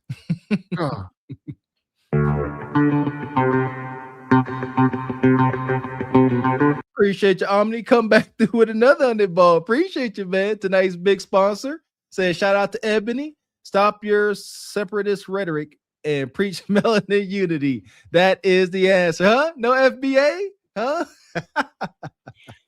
Yeah, there is a delineation movement going on, and it just is what it is. But shout out to you, Omni Design. I'm still always going to stand on my delineation business. There you go. It's no better time. Like I said, unite within the lineage. Yeah, with like-minded folks. Because not the whole lineage can't come either. All right. Some of you ninjas, I don't know what's wrong with y'all. I'm the first one to say I'm big on unity. However, we have seen too much stuff. Shout out to Sister Ebony Dean. Open my eyes to some of this stuff with this last reparations talk happened over in Africa and how we were not included. Do I need to say more? Reparations that are being talked about and us that are suffering or that have come from ancestors that suffered, we ain't even part of the conversation. What make you think if they get the funds, they're going to cut our poor black asses a check? It's crazy.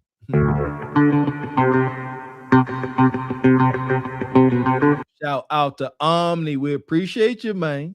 Says a strong father will get any child in line. Stop coping. That's my experience. That's my experience, man. So we appreciate you, brother, coming through, sponsoring the show. We're trying to get you old now, viral online. Truthful lies, say it loud, say it clear. Left the streets where you need you here. Quarters of vision, fit your focus, kids. Break generational suffering. Truthful lies, say it loud, say it clear. Left the streets where you need you here. Quarters of vision, future focus, kings. Break generational suffering. We don't profit off death. We don't clap for destruction. We here to build men. Not bury boys. Not bury boys.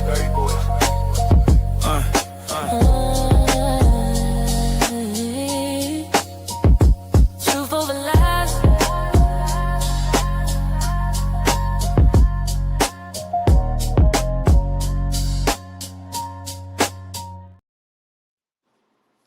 We appreciate your Omni coming through with that big support energy, man. Thank you. Man.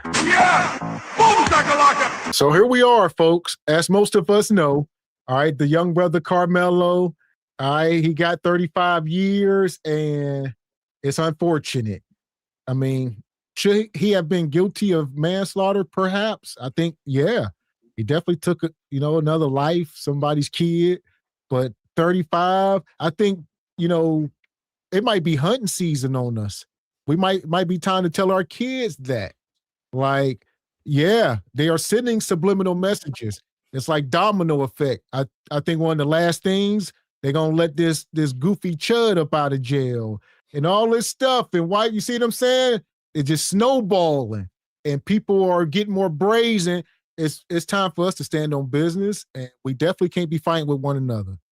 If they let Chud the Cho out without any consequence, I know something's up. It's documented 4K. The FBI and law enforcement was telling him to stop what he was doing. The FBI was telling, he told us, he documented it. Richard, you echoing, Richard. You got going on. Is that even Richard? That might be a bot. Nonetheless, go ahead, Mr. Walker. Yeah. If they let him out, something's up because law enforcement was telling him to stop. But you're right. If they let him out, I think that will wholeheartedly solidify your theory, Mr. X. It's hunting season, and they don't care. They don't care at all. They have expressed that the prison population is aging, and I do believe most prisons are privately owned. Prisons are for profit. They need somebody in there able-bodied to produce the profits. So what are we telling our kids to keep and ourselves to stay out of the way, huh? What are we saying? Well, one thing that I wanted to point out too is, okay, a lot of people in the chat and Stuntman Kareem and everybody was talking about just walking away and just going the other way. Well, how about when Carmack, he tried to walk away from the situation. He tried to run away from the situation with the Mr. Chow thing, and he ended up getting gunned down. So now we have to look at it. Our kids can't wear hoodies. They can't go buy Skittles. They can't walk away. They can't defend themselves. What are we actually teaching our kids? And I hope we can come up with an answer. Yes, we can all stand on business. I think one thing that we can do is make sure that we know who our Black lawyers and representation is in your individual cities, and know their phone numbers and how to contact them if something ever goes wrong. I think that's important. And make sure that you're not moving to these small towns where the population of your people are just in the double digits and not in the triples and thousands and hundreds of thousands of people in the town, because that can significantly change the amount of jurors that you have. If you are to be in a courtroom or whatever, make sure that you have the representation. I think that that's most important. And I know, we want to move out of specific neighborhoods and we want to start new and think that everything is okay. But when you're moving to some of these towns, they're still, back in, segregation and all that, and they really don't want you there. And just think about all the power players involved in this case. You got the dad, he's friends with the DA and the judge. They go way back for decades, and there's pictures to even prove it. This is supposed to be representing your child when maybe you guys just moved here maybe a couple years ago, maybe even a decade ago. We don't know when they moved to this town, but they don't know you like that.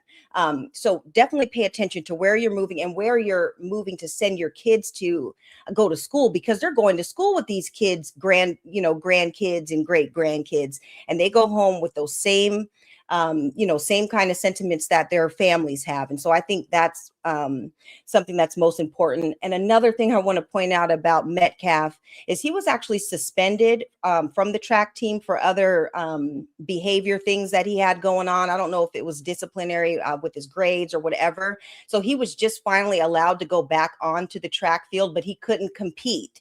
So he already had a chip on his shoulder because he wasn't able to participate. So that's another thing that we have to take into account. So when he sees Karmelo come over, you're, walking over to what he calls is his tent or whatever.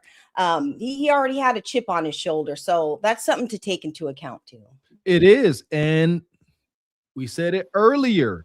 If Metcalf was Black, that would all have been taken into account, because it is every single time. Anytime there's a Black victim, they say, oh, look at his past. Look what he did. I had no idea. Shout out to your sister, Ebony. Had no idea. But all that stuff you just said is more doo-doo on the poop cake, because the fix was in when they started using the word simultaneous. That's all I need to hear to know that the fix was in. That was it. Simultaneously, There you go.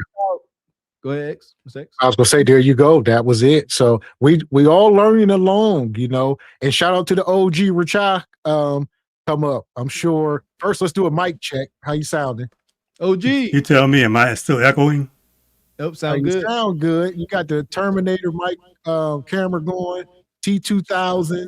But nonetheless, the OG, you've been around a long time, so I'm sure you done seen this type of stuff go on time and time again. You can probably grow numb to it because you've been around so long, but what's your take on it? Well, initially, when I heard about it and it happened, and then I heard he had admitted that he had actually did perform the incident, and knowing that it's in Texas, I knew then that it wasn't going to go well for him.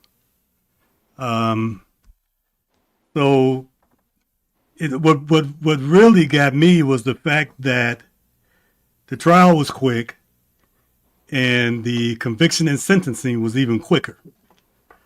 They did all this in one day. All right.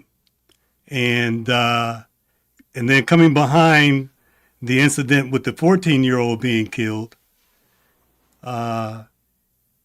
it just leads me to think and go down the path that, this, especially as we get closer to and the conversations are heating up about reparations.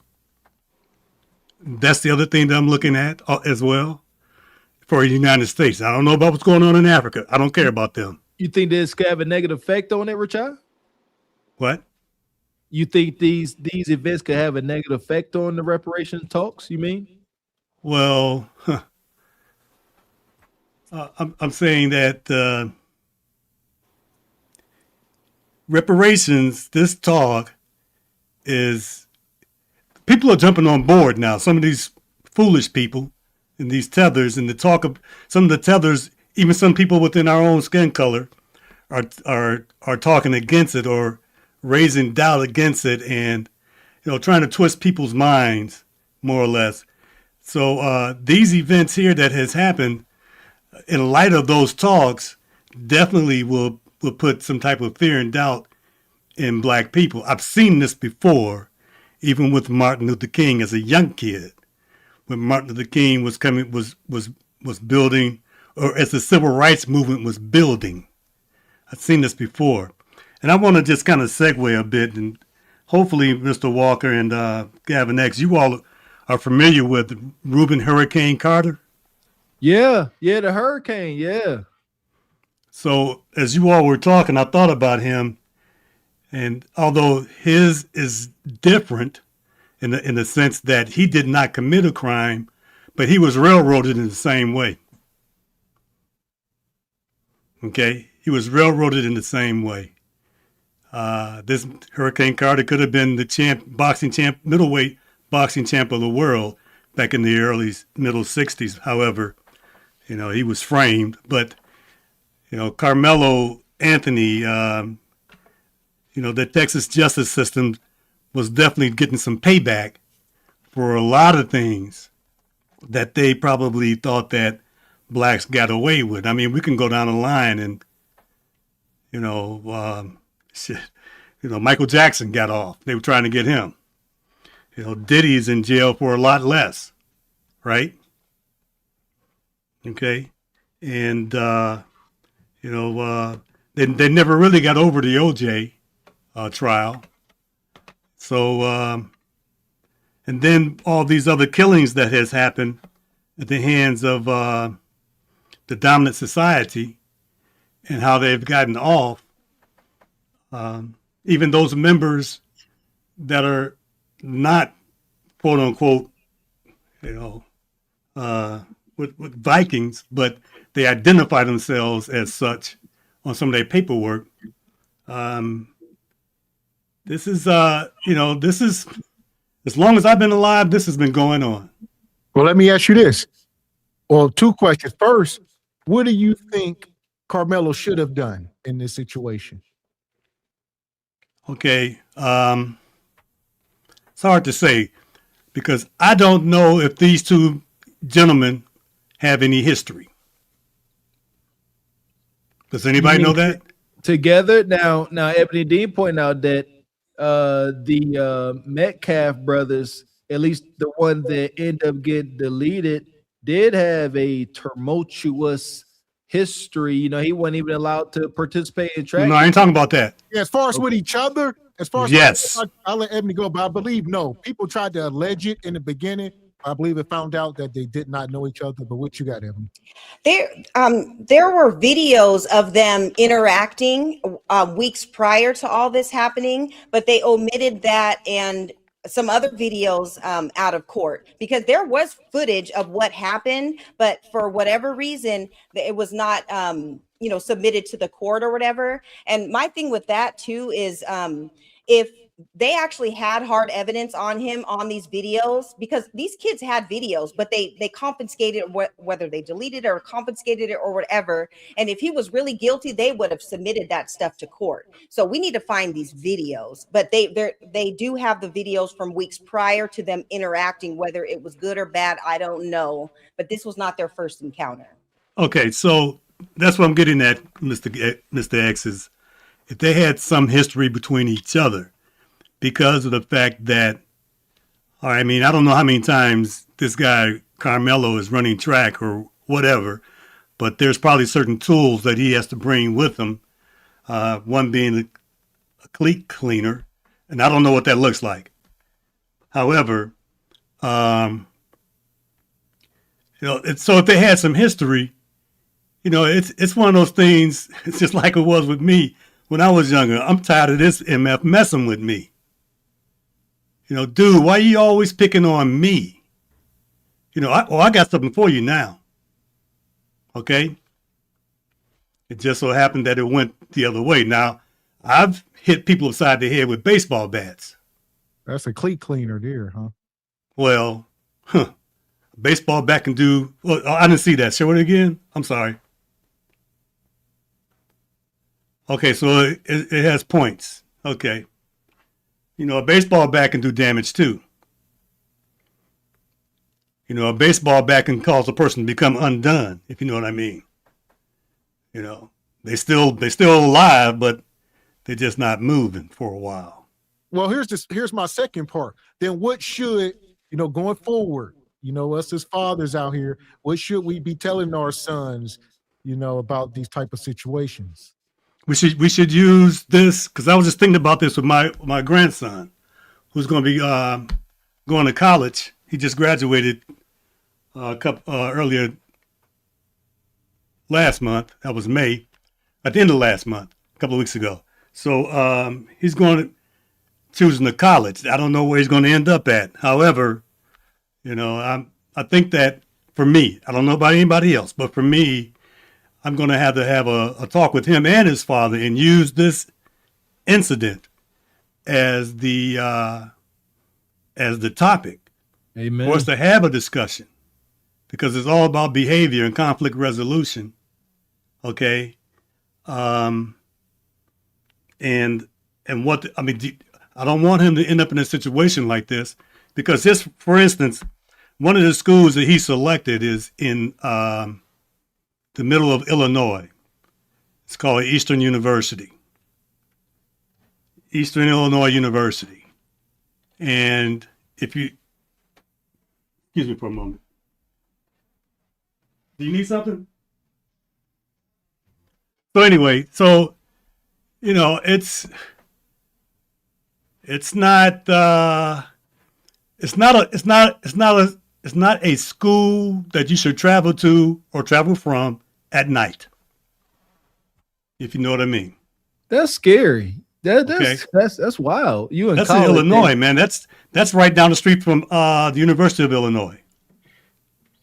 Less than 50 miles, maybe 60. It's a sundown area for sure. Thank you. In college, you see, and this is the point we be trying to make to folks that say, "Oh, you guys always," cause ain't nobody up here complaining. Like, still kids going to college got to worry about being in a sundown college. I didn't know it's that bad that we was out in the country at Cal U. But shoot, yeah, that's unfortunate. But yeah, go ahead, Triple X, because you got some familiarity with that area. Oh yeah, I used good to see you, brother.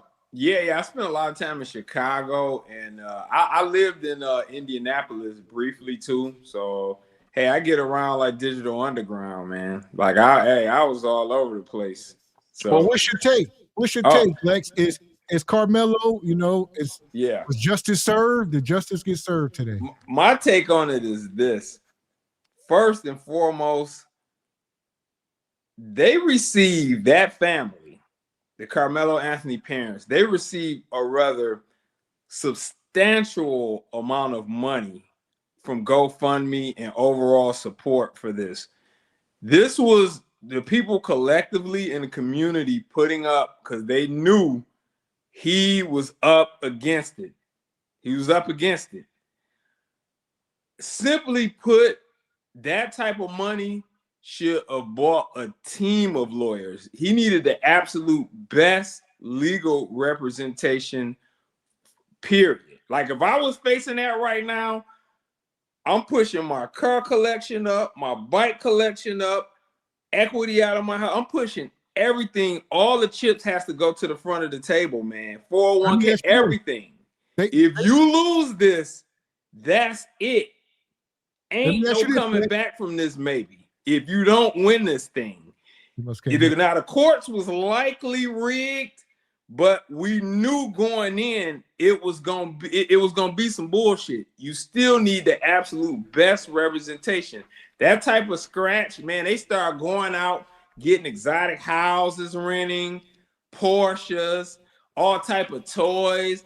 I'm like, that's not what that money's for. That type of living is when the career and or the business has got to that point to buy those things. You know, like hello? Lex. Oh, okay. Looks like I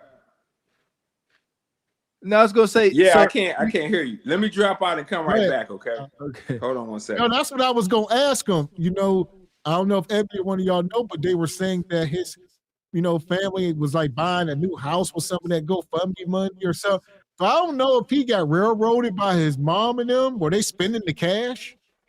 Well, I think that they did eventually end up moving because this was a high profile case and they were getting harassed. So they did have to move and get a house or whatever somewhere to protect their family. They had to protect Karmelo because he was out on bail. They were getting harassed. They were getting, death threats and all that type of stuff. So we don't know if they put the down payment down. We don't know what it was, but they needed to get to safety because they were being harassed big time in that town.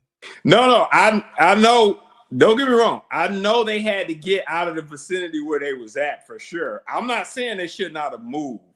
I'm just saying what I gathered is that it was a rather affluent style of living once that money came into play. That's what I gathered. No question they couldn't stay there. They needed to get the hell out of Dodge for sure. I'm not arguing that. But still, that house and Porsches and stuff, hey, that's for successful people. They bought, buying the Porsche, they can't justify. Yeah, there's no way that could be justified. Like, and if they here's the thing, like, they can't justify that, but they should have. Hindsight's 2020. They needed to spend all that they could outside of relocating. Yes, that was top priority safety. Yeah, I can only imagine how bad it was. They had to get up out of there.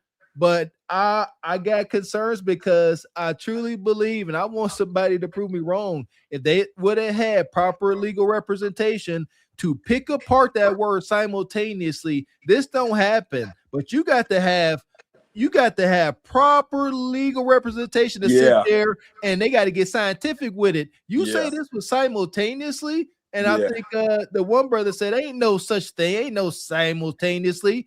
I'm gonna try to go back. I don't know if they aired the trial, but I want to see if they tried to attack that simultaneously, because that's what got him 35 years. The trial was not it was not aired, so it was a private. My God. Yeah, it was private, man. They closed off everything, and the thing. Well, here we go. He could have took the stand, Lex. I think his words. He got to go up there and tell what happened. A lot of folks say he didn't because at that point they would have, the prosecution would have brought the guy's twin brother to the stage after him, which would have made it worse. Would show his brother up there crying and whatever. That's one of them. The Neither real one tough. of them took the stand. Yeah, now on that one, Gavin X, I see where you're coming from. That one was real tough. That could only be a decision that would have to be made by elite level legal representation. And I'm certainly not, I'm not an attorney or anything, but I know I'm not sure that was elite level representation, legal representation. I don't know anything about this guy. From my understanding, I don't see or have heard any reputation of this guy being like a real killer or something. Again, everything's on the line here. You've received a substantial amount of money. What are you going to do? I said the same thing about the Tory Lanez case, man. Like, I knew what he was up against, and he had money. And I'm like, bruh, you need a team. You got to give up your mansion, your cars. If you, man, they coming for real, man. If you lose this, it's over, man.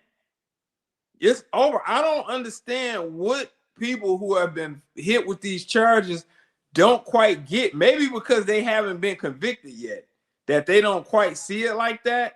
But hey, man, I'm looking at that. Even when the charges is raised, foot is to the floor. Like I don't know what to say.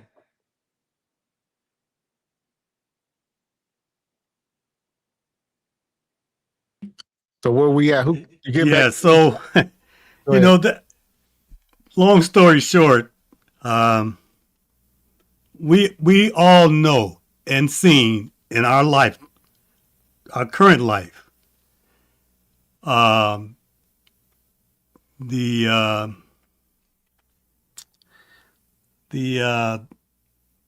individuals, the people from the dominant society, have done much worse to other people and to our own people, and have gotten away scot-free. We know that. So again, you know, since I've been little, man, I've always been told by my family, my relatives, and even within the neighborhood I grew up in, that this ain't for us.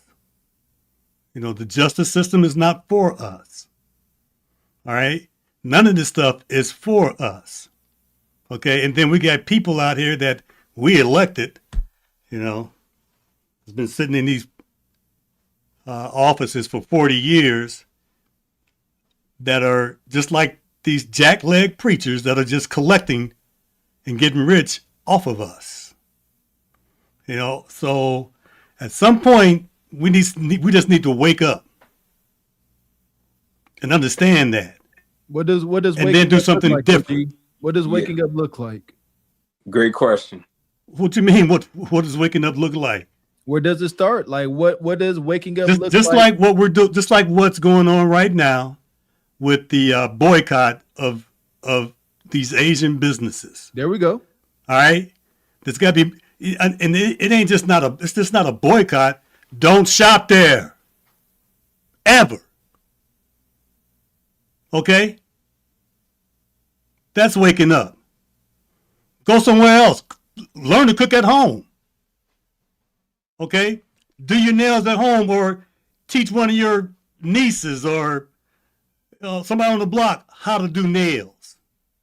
And there's plenty of these influencers out here. You know, Kendra G tells you see it every day on Kendra G. Indirectly touched on some ahead. OG. That's how it's supposed to go, right? Grandma, auntie, mom teaching the daughter, granddaughter. That's how it went when I was coming up. Yeah, I was gonna say this too, and I don't mean to cut anybody off. If I did, I'm sorry. And Jason Black touched on this too, so proper respect and shout out to him. But we don't have a proper Black civil legal class. It does not exist. So when high profile situations like this come up, we're left in shambles because of situations like this. You know, anytime any young talent that comes up in the legal field or whatever, they're usually sucked up by white entities or like white firms or other white businesses or whatever. You know, we don't have like anything a real Black equivalent to AIPAC or like the Israel lobby or anything like that. It doesn't exist. Like NAACP is nothing but like just kind of a front.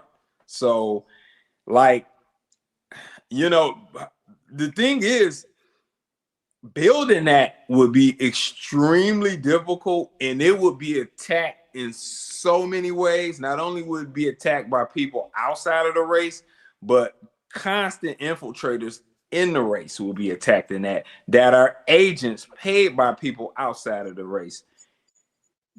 Listen, this is unsurmountable odds and things we're dealing with here. Like really, really, really. Even if I looked up tomorrow and had $1 billion, it would be hell to get something like that off the ground. There you go. Go ahead, Ebony. What you got? I was going to say, like people on the grassroots, they're actually putting together, I think it's called a green book. Don't quote me on it or whatever, but they're trying to, compartmentalize a list of all of the Black lawyers and stuff in the different cities and different states and everything. So they're in the process of of updating that information right now, and that's going to definitely be useful for us when we need those type of services or whatever. So they're definitely putting that together. And you know, another thing is that whenever you do hire a lawyer, make sure that they are from the lineage and for your people and not just trying to get a bag, because we don't need any more Ben Crumps out there trying to have you be on the apology tour or whatever and making you forgive these people or whatever in order to get a bag, because they don't make white people do that. When white people commit crimes, they don't make them go and forgive you know, forgive people or whatever. We're always asked to forgive when they harm our loved ones, when they delete our loved ones and everything. So Black people, we need to stop doing that. You do not have to apologize and forgive anybody. They need to be the ones asking for your forgiveness, and it's up to you if you accept it or not. So make sure that they're for the lineage and for your people, but they are putting together a list, and so just be on the lookout for that. Right now, Amen. Right on, Yeah. Ebony. Right on. I was gonna say something to that, but you said it though, Ebony. That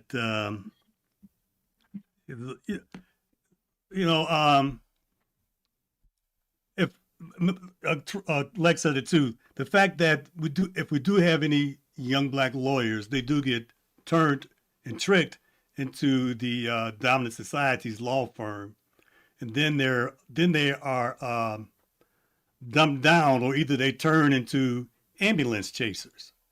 All right, they go and chase big cases in order to get a settlement. You know, they're not trying to go to trial. You know, they just out for the money. What's that guy's name that's in Florida? That he was an attorney. In fact, Jamie Foxx played him in a movie. I can't think of his name, where he represented this white guy. I can't think of his name, but he was an ambulance chaser at one time, more or less. He was just going for the settlement kind of a thing. And that's what some of our, the people like Ben Crump, that's what they are. Yeah. Or either they're going to go work for the state, the prosecutor's office, and then work towards jailing our young Black men. Hey, Richard, look at that lawyer that Rick Child just had. Yeah, we was talking about him the other night. Dude. And here's my thing. I want to ask y'all a question. I'll get you in, Sister Niecy. I know you ain't spoken in a minute. Here's the question. Was this self-defense? I guess we all can answer it. We'll start with you, Sister Nice. What you got? You muted.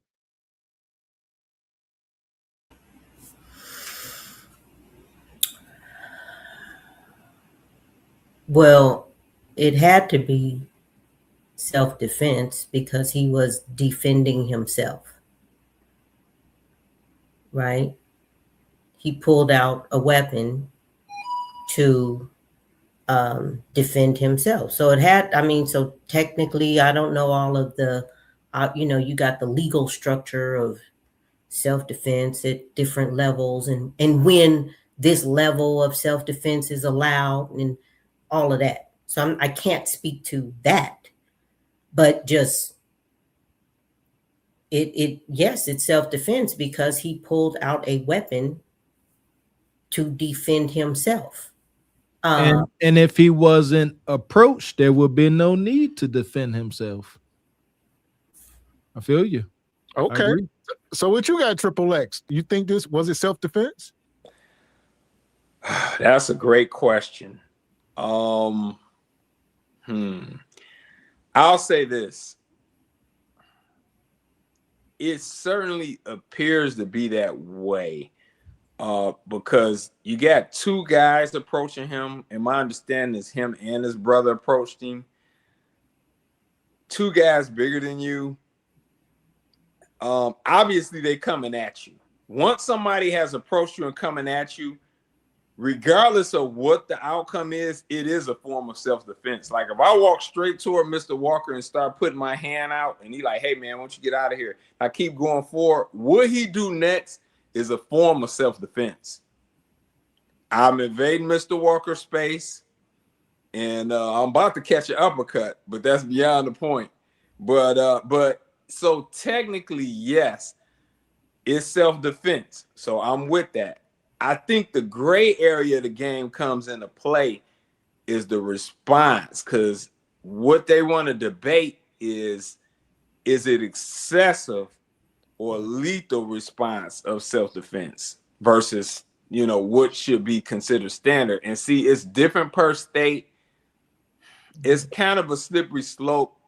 Irregardless of this, there's no way he should have received that type of time. Like, you look at that Amber Geiger thing, like, she just shot a dude straight up, and she only got like 10 years. Like, like what they gave that brother, like, his life for the most part is over, man. Like, he's 18. He won't be out till he's like 53. Like, what? That's crazy. Like, Yeah, it's heartbreaking. So what you got, Sister Ebony? Was it self-defense? Y'all know what I'm already going to say. It was absolutely self-defense. And you don't get to pick and choose how I defend myself, especially if I have a medical condition that I can be deleted, if I have blows to the head or whatever, or sustain injuries, because it wasn't just the brothers that was hovering over them. There was 2 other kids. So he was surrounded, and he's thinking about his health. All these other white kids and all these other white people that commit crimes, they want to say, oh, he had ADHD or whatever. They want to bring up all their medical stuff or whatever. So now when someone has a real medical condition, which is epilepsy, that can cause seizures if he sustains an injury or whatever, now all of a sudden it's a problem. They're not talking about that though.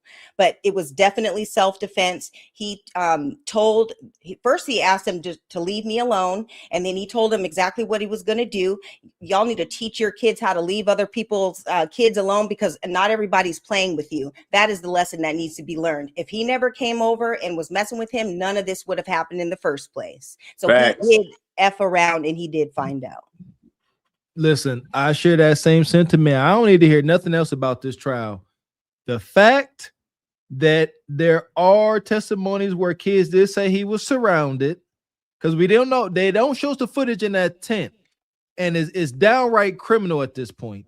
They said some folks slipped up and said he was surrounded. They said, and they took away. Yes, it was self-defense. I know it was because they attacked that. Texas is a stand your ground state. You do not have to retreat when somebody tries to impose their will upon you. And the fact that they start using that word simultaneously, I wasn't sure when we first started the show, but I guarantee it. Yes, why else would they pull that simultaneously word out their back pocket? Because it nullifies stand your ground. It can't be stand your ground if you both attacked each other at the same time. That is wild. That is wild as heck. I don't care what nobody say. I would bet my life on that. Yeah. Oh yeah, that's facts, Mr. Walker. Oh yeah, Don Jeter in the chat.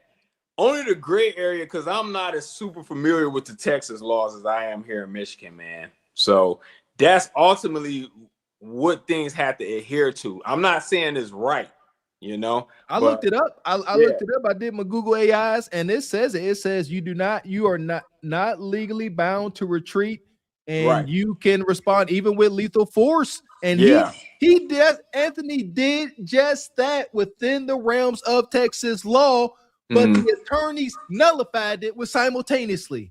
I'm gonna keep saying it because it's criminal. That's wild. If they don't use the word simultaneously, they show footage of that young man. The young man asked Austin or whatever, hemming him up first. The Karmelo might get 5 years or less. Who knows? They wanted 35, so they had to take self-defense out of. But that's exactly what it was. They made it. They made a deletion 1. How did they do that? One word. That's where I was just going with it at the end of my rant, man. It's like the fact that they went to that was just wild to me. So I want to get Richard. What's your take? Was it self-defense, Richard? Can you hear me?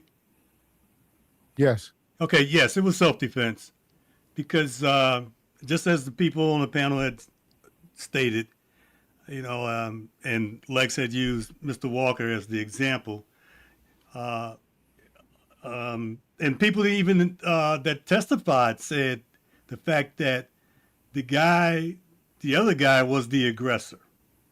So you need to, so if I'm being confronted, right, by someone that's aggressive and it's a threat to me, then I need to neutralize that threat, or I need to combat that threat by any means necessary. Because now I'm outnumbered, so to me it's life and death. Life or death. Okay? Yeah. My life have to supersede over anybody's when I'm in that state. Facts. So I have to neutralize the threat. All right. Now I'm in fear of my life. No, I'm in fear of my life. So I'm coming with everything. Yeah. Okay. I'm pulling balls. I'm scratching out eyes. I'm biting off noses. I'm elbowing people in the mouth and the nose. I'm coming with everything. Yeah. Yeah. Respect. Hey, I was Batman minus the Robin. So like, hey man, like work was put in, man. Like what are we talking about? Right. Furniture got moved. Exactly. Okay. Well, now here's the second part of my question. I'll get you back in, Nice. All right. So we pretty much can agree that we think it was self-defense. Like you said, moving forward, I don't think he should have used that knife. And that's definitely what we got to tell our kids moving forward. You can't take it there, and we got in the whole self-defense, teaching them how to fight. But now, should he have took the plea deal, even if it was 20 years? We're going to use that as the baseline. If they offer him 20 years, Nice, should he have taken it up front or during the process? Ooh, I would think if they are explaining to him everything, if it goes to this, is because I looked online, said 5, he could get 5 to, even with the murder, it could be 5 to like 99 years. And then they tell him, okay, if you this, I think if we understand this, that this is not our system. And, there's nothing in this. The system is not on our side. So you can't look at these options that as though you are here. Them. We're not them. So they can look at, if they're being given these options on the table and this is the other way around, they can consider all the options and say, no, let's take it all the way. We have to have that reality. This is not our system. And the system isn't for us. So you have to be looking at these choices on the table from that perspective. So if you're looking at it as there may be some justice for you. The last time we had that, what was OJ? If the glove don't fit, you must acquit. That's probably the last only time in the 400 and some history that this system came out for us. That's it. Never. OJ was a setup, Nice. That was a setup. Y'all keep bringing up OJ because OJ started taunting them. No, I'm just bringing him up because you're right. Yeah, but OJ started taunting folks. He started taunting folks about you right now. You ain't saying now base. You're right, but OJ ruined it because he started making movies and shows and doing interviews. Well, see, we can't go to the after part because everything this is ruined. No, just at one point that was the only time that their system shocked the world and worked for us. So okay, that's all I'm saying. But I think that if they not being in that conversation, it's so devastating and it's so. That's your son.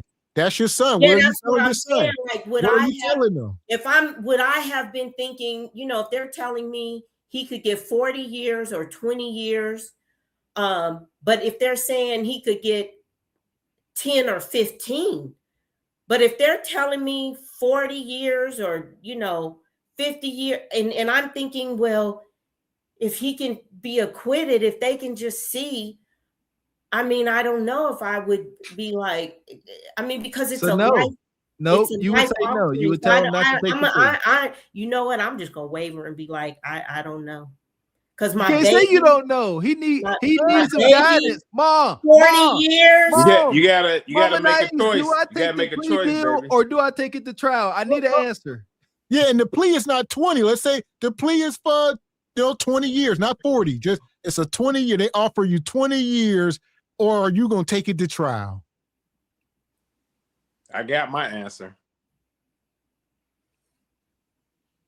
You want me to come back? You want me to come back to you, niece? Well, I'm actually going to cheat because I have to go. So I'm going to leave mine on a cliffhanger. Oh, terrible. I Terrible. know. That's wagging. You are a false prophet, and security, take him out of here.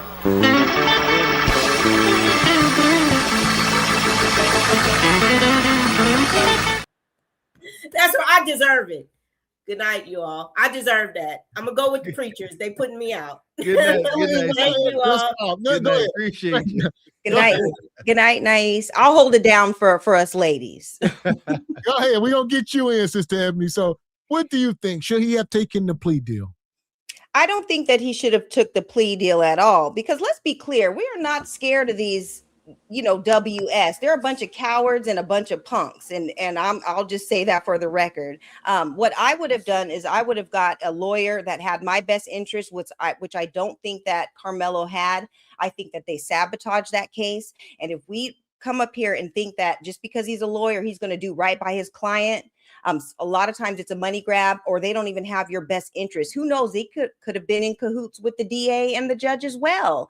So we have to remember that these people automatically don't have our best interests. But I would have definitely found an attorney that had our best interests. I would have never told my son to take a plea deal because there was too much overwhelming evidence, and including in those videotapes that they refused to bring to that courtroom, because there is footage of what happened underneath that tent. And there's a reason why they didn't show it. And I already said, if the videos would have shown that he was the aggressor, they would have been submitted that into the court. So that's first and foremost. But I do think that they will appeal, and I think that they'll get a better legal team and better representation or whatever. And I think they could do a retrial because there was a lot of janky stuff. They didn't even address half of the things that they needed to address. So I think that his defense team sabotaged the case for him. And it's unfortunate. that was his parents' fault. Yeah, you're right. You're right. Is it possible for him to get a retrial? Yes, if they can prove that they sabotaged the case, or if they were telling him or telling the defense team to bring up certain facts and he just didn't do it, because what was it, like a day or two ago, he was like, I arrest my case. We've only been doing this for a couple days. What you mean you're arresting your case? We got a whole bunch of ish that we need to talk about. So there was a lot of sabotaging going on also. They say only one person went up there and spoke on his behalf on his closing statement. Right. And that was his mama.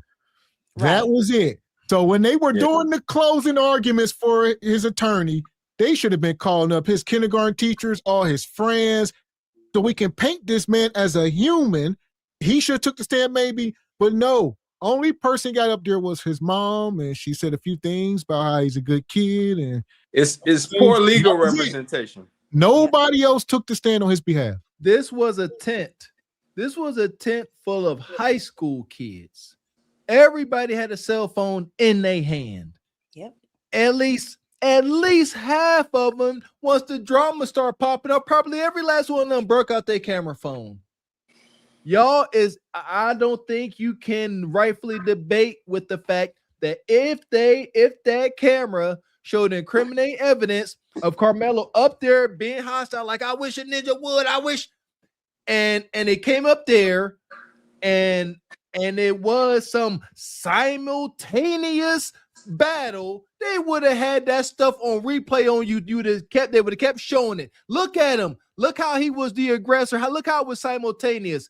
But since it wasn't, and it would have showed Ashton or Austin in the bad light, they confiscated all footage. Watch, it's gonna start coming out. Did those kids get their phones back? Were they wiped clean? There ain't no way. And y'all saying he was married, his mom and dad was married. I wonder why his dad did not take the stand there on the closing, the closing statements to the jury. That's wild. Yeah, it was a poor legal representation and game plan by the legal staff. They needed to be paying him as human as possible. Go ahead, Gavin X. Was there something you about to say? So no, we still on this last question though. Mhm. Or not last question, but this question Ebony just answered. Should he have taken that plea? What do you think? If it was, 15, 20 years, should he have taken it? Man, that is so tough. If it was like a 5-year deal, you say take the deal. We're up against it. But I'm gonna say this. I do not think I can in good faith send my son to automatically accept 20 years. I would be as prepared, private investigators, everything. I'll be as prepared as possible to fight this thing, but I couldn't do that to my kid. A guaranteed 20 years, I couldn't do it in that situation. Not 20. If it's 5, Well, son, 20, you might get out 13, 14, 15, No, man, we don't know if that'll happen. He may not even make it. That's true. Yeah. That's And then something could happen in there, and they you got to do the whole 20. Look what happened to Tory Lanez, man. He almost got killed. But where is he at now? Let's think about the other side of the coin. Yeah. So maybe his mom and dad did. They told him, no, we are not taking the deal. And then this sentence come down. What you think what's going through his mind now? He's sitting in this. He like, man, 35. I could have just took that. Is there resentment for your parents for telling you not to take that deal? Well, yeah, that's a good point, Mr. X. It will have to ultimately be discussed, but it will have to be the boy's choice at the end of the day. But it would be my suggestion to not take that. But if the boy was adamant on wanting to take the deal, it's his life. So, but I would be against it though. What you say? I think it's an impossible question, because hindsight, you could say, oh man, he got 35. Yeah, I told him to take 20 or 15. But looking at all information, I believe any parent, include Karmelo, would say, yeah, let's take it to trial. Karmelo know exactly what happened up under that tent. You know what I mean? I believe that if he knew that he was aggressive, he'd say, you know what, I slipped up. I was tripping. I was wild, and it was simultaneous. And maybe he would have, but I believe that he knew, and I believe he was right. He did not. He may have acted a bit irrational, but he was not the aggressor. He did stand his ground. He did not act outside of Texas law. But they painted the picture as if he did. Can't stress that shit enough. Excuse my language. So what you got, OG Racha? All right. Would you tell your son to take the plea deal? Or would you have? Either or. Would you tell your son? Or if that was you, whatever the case. No, I wouldn't have took no deal because that's admitting guilt. I don't, and if there was evidence to support even my actions that I was defending myself because I was in fear of my life, then no. And then I have a question. So when was this plea deal offered to him? Was it before the jury was selected or after? I think a couple times. Before the jury was selected or after? I'm not exactly sure. Don't get me the line, but I want to say what was as recent as within the last week or so, they were still offering deals. I don't know, like all the time they kept offering. I don't know if it was getting worse. So obviously, maybe it started here and then I don't know. Maybe so anyway, the fix was in on him. She say before, see Bogan, but we don't know. But she say before. So the fix was in on him anyway, actually, regardless. Okay. And they were just, his attorney who selected this individual, who knows? The parents, okay, they should have come in with more information to arm their son. And then who was presented with this deal, was he or the parents? And did the parents talk to him when the deal was the plea deal was presented. Okay, you know, are these parents street smart? I just have a whole bunch of questions. Are these parents streets? Are they streetwise, street smart? Do they, you know, are they? So anyway, no. If I'm defending myself, if I'm in fear of my life, and I did something to take someone else's life, no, I'm not taking no deal. I'm going to suffer the consequences. I'm going all the way with it, you know, and you know, hopefully, I will have somebody on my team to tell me, you know, you need to get another lawyer. But again, we're in Texas. I did some Googles here because I can't let it go. It says a pivotal and highly debated phrase that served as the basis for Carmelo Anthony's conviction was that he drew his pocket knife in a single simultaneous motion. Like, I'm so triggered at his legal. I don't understand what that means. They're trying to say he had his hand on it already inside the book bag or whatever the case. If it's simultaneous, OG Richai, there is no stand your ground. That you did not have a chance to stand your ground because you didn't even give your aggressor a chance to attack you. I'm trying No. Right? Yeah, they had witnesses saying that the aggressor had him. But the attorneys used simultaneously, and Billy Bob and the good old boys let that ride. Well, there's probably like a 2-second window within that simultaneous word. Nope. Simultaneous don't mean 2 seconds. Simultaneously mean at the exact same time. So Mr. Walker grabbed me and I grabbed my gat and pow. Yep. Simultaneous. There is no distance. For my life. I think I had to neutralize the threat. Yeah. You know what? I think what Mr. Walker is saying, and based on that phrase, is that they're saying as the weapon was drawn, it was used. So it wasn't like Gavin X run down on me like, "Hey, yeah, I'm gonna need that motorcycle," you know, and I pull a knife, and then he jumped back like this fool got a knife. It's a window right there. But if he run down and I just pull a knife and slice Gavin X, I think that's where they're going with that. No. They're saying that as the man that got deleted, as he was reaching to grab him, right? They said Carmelo was pulling out his knife. So when they made initial physical contact, Ashton or Austin touched him with his hand, and at the very same time, Carmelo was putting a blade in him. That's what they. My life. I see what you're saying. It's like you still got an aggressor in motion towards you. But yeah, I see where you're going with that, Mr. Walker. I see where you're going with it. And that's the. I don't agree with it, but that's the stick hoodoo they used to say it wasn't stand your, because stand your ground rules all in Texas. Texas is heavy on stand your ground. You ain't got to run for nobody. Okay, we got it, Mr. Walker. Yeah, we got you. Point being is that he had a jack leg attorney. All right, attorney was jacked up.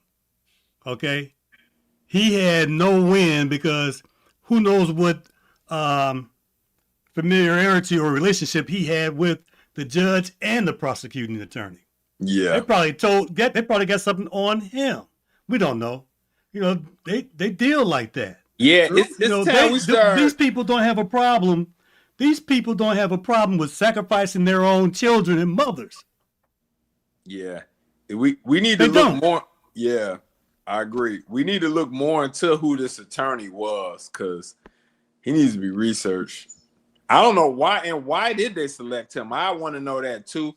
Yeah, I think his parents have a burden to bear for this also. Right, and then let's go back to the money because Lex, you brought it up. I mean, you know, they had almost $500,000. I mean, they had over $500,000. Yeah, it was getting close to like $750,000. Right. Like almost 750.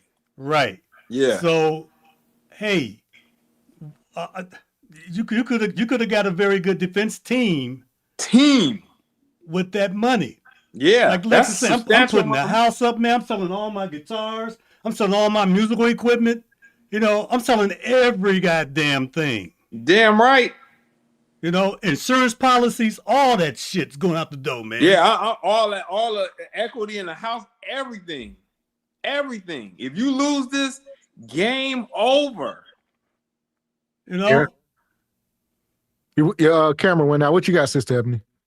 Oh, I was gonna say, as far as like the stand your ground laws and everything, and you know, we already know it's common law with white people or whatever, is that only will work that will only work if there is not a white victim. If there is a white victim, then all of a sudden they try to throw that stand your ground. All of a sudden it doesn't apply. So it's common law that it only applies to them. And that's something that we definitely, you know, we need to keep in mind.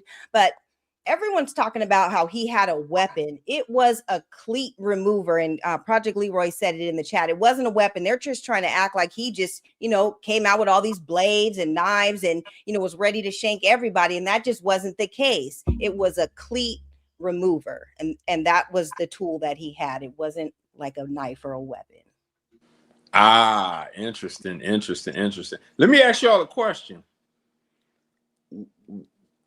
How do you think this trial would have went if it was two black boys? If it was another black boy and this happened, what do you think would have been the outcome? They wouldn't have got arrested. Or it'd have been, probably not arrested, self-defense, probation, ankle monitor. We see it. Yeah, the charge ain't that shit happens every day. Lex, come on. Yeah. $500 fine. Hold on. Would have been two white boys. We would never heard about it. There you wouldn't have heard about it. I know somebody, Triple X. This ain't a lie, because a great source. Okay. They said growing up, they lived in a ritzy neighborhood, and they went to school with this kid whose father was a judge. This kid ended up deleting somebody, and they moved the kid across the country to stay with his auntie like a damn movie. These are not fables. This stuff ain't made up. Yeah, they'll sit there. You said it, Richard. They don't care. Cut white on white. Oh, you deleted my kid. Give me $500,000 and we could brush this up under the rug. That's how it wouldn't have made the news. It wouldn't have been a big deal. So here we go. This is my final question here before we get out of here. You know, y'all saying you would not have taken the plea deal. So my final question is, should the young brother Karmelo, should he have taken the stand in his own defense? What's your take, Sister Ebony? I absolutely think that he should have, went on the stand, because he's fighting for his life at this point, and we keep pointing that out. Especially when you notice that the lawyer was being all janky and omitting certain things, and not speaking on other things. That was your final chance. I don't know if his parents told him not to, or maybe he was advised by counsel not to do it. But I got to fight for my life. I'm going to be the one behind bars. I'm going to be the one having to deal with all these, these people who are locked up when I'm in fact innocent. I was defending myself. So I would have definitely spoke on the medical condition that he has with the epilepsy and everything. That plays a huge role into it, because like I said, any blow to the head or him getting stomped out by the 4 individuals who were hovering over him, that could have been the end of his life. So I definitely would have told my son to get up there and give it all you got. I mean, what do you have to lose? Because they're not really backing you up, Yeah. Did they point that out? And we didn't see the case. I wonder if they point that out. Hey, he had epilepsy. He was already at a extreme disadvantage in any type of physical confrontation, let alone against 2 guys. I wonder if his attorney even knew that to say it, man. Goodness gracious. And there you go. When it comes to us, that stuff doesn't even matter, because we're super ninjas, when it comes to them. It doesn't matter what medical condition all we do is pull up with knives and guns and all these different things. So I don't think they care. But when it's their people, oh, he had ADHD, even with Dahmer, oh, he wasn't loved, and he had all these issues. They're trying to make excuses for them. But when it comes to us, we don't get the passes or the excuses. Exactly. So what you got, Triple X?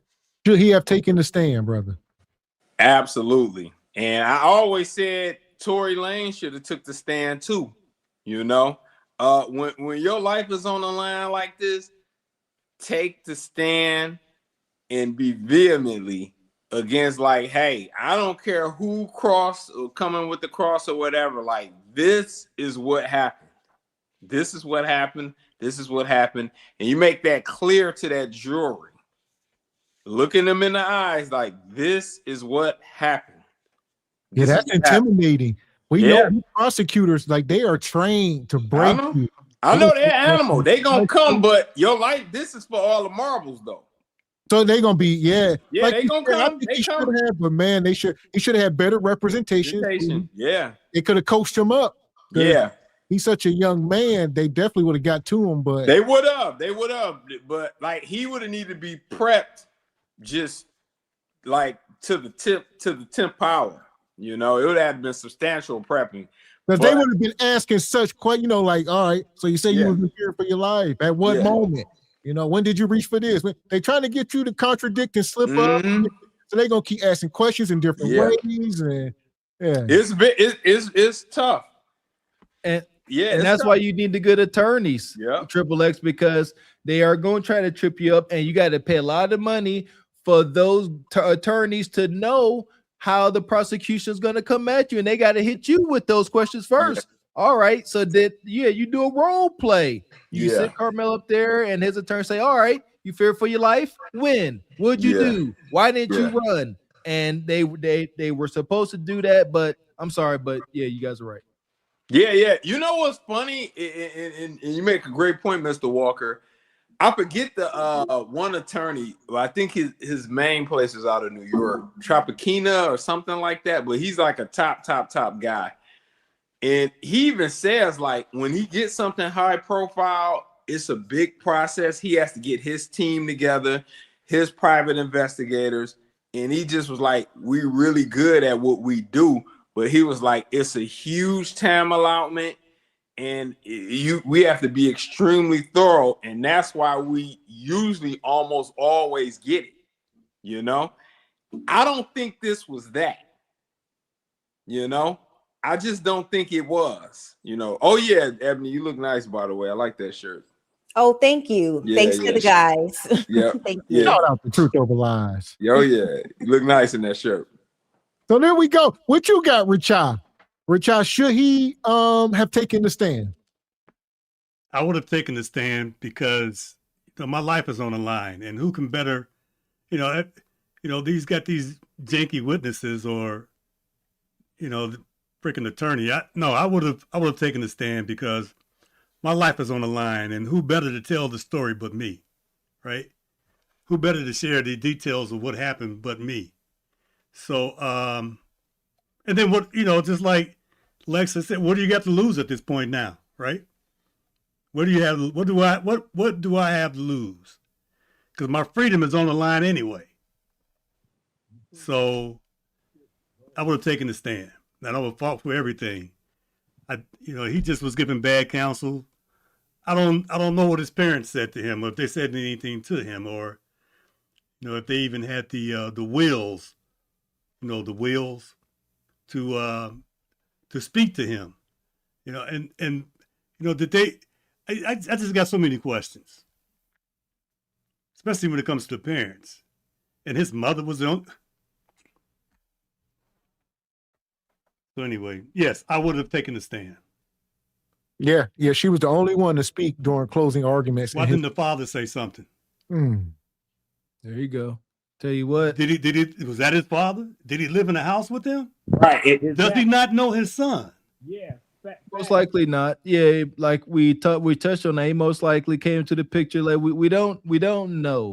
However, the father was at least present at the press conferences, and heavy accountability always falls on the father. You want to act like you present? See, there's levels to it. You want to act like you present? More accountability on the father than the mom. If you are present, that's your son. You were supposed to be teaching him the ropes. So, but I don't think he was. But I tell you what, I'd have been up there. I would have got the pressure off of me. I'd have been like Don Jeter. I said, this is bigger than Mr. Walker. This is about SBC, Truth Over Lies, for Get him. CMB. We all we got. And I would say Yeah, if you sitting there as the jury and the only person come up here and speak is his mom, y'all are further painting him as an animal and, you know, this non-human like person. That's why I say during this whole trial, he was not, no compassion, no empathy. They weren't trying to paint him as a young boy, a 17-year-old boy who is human. No, they like, this is some YN, some raging thug who had deletion on his mind, you know. Hey, can I say something, Mr. Gavin X?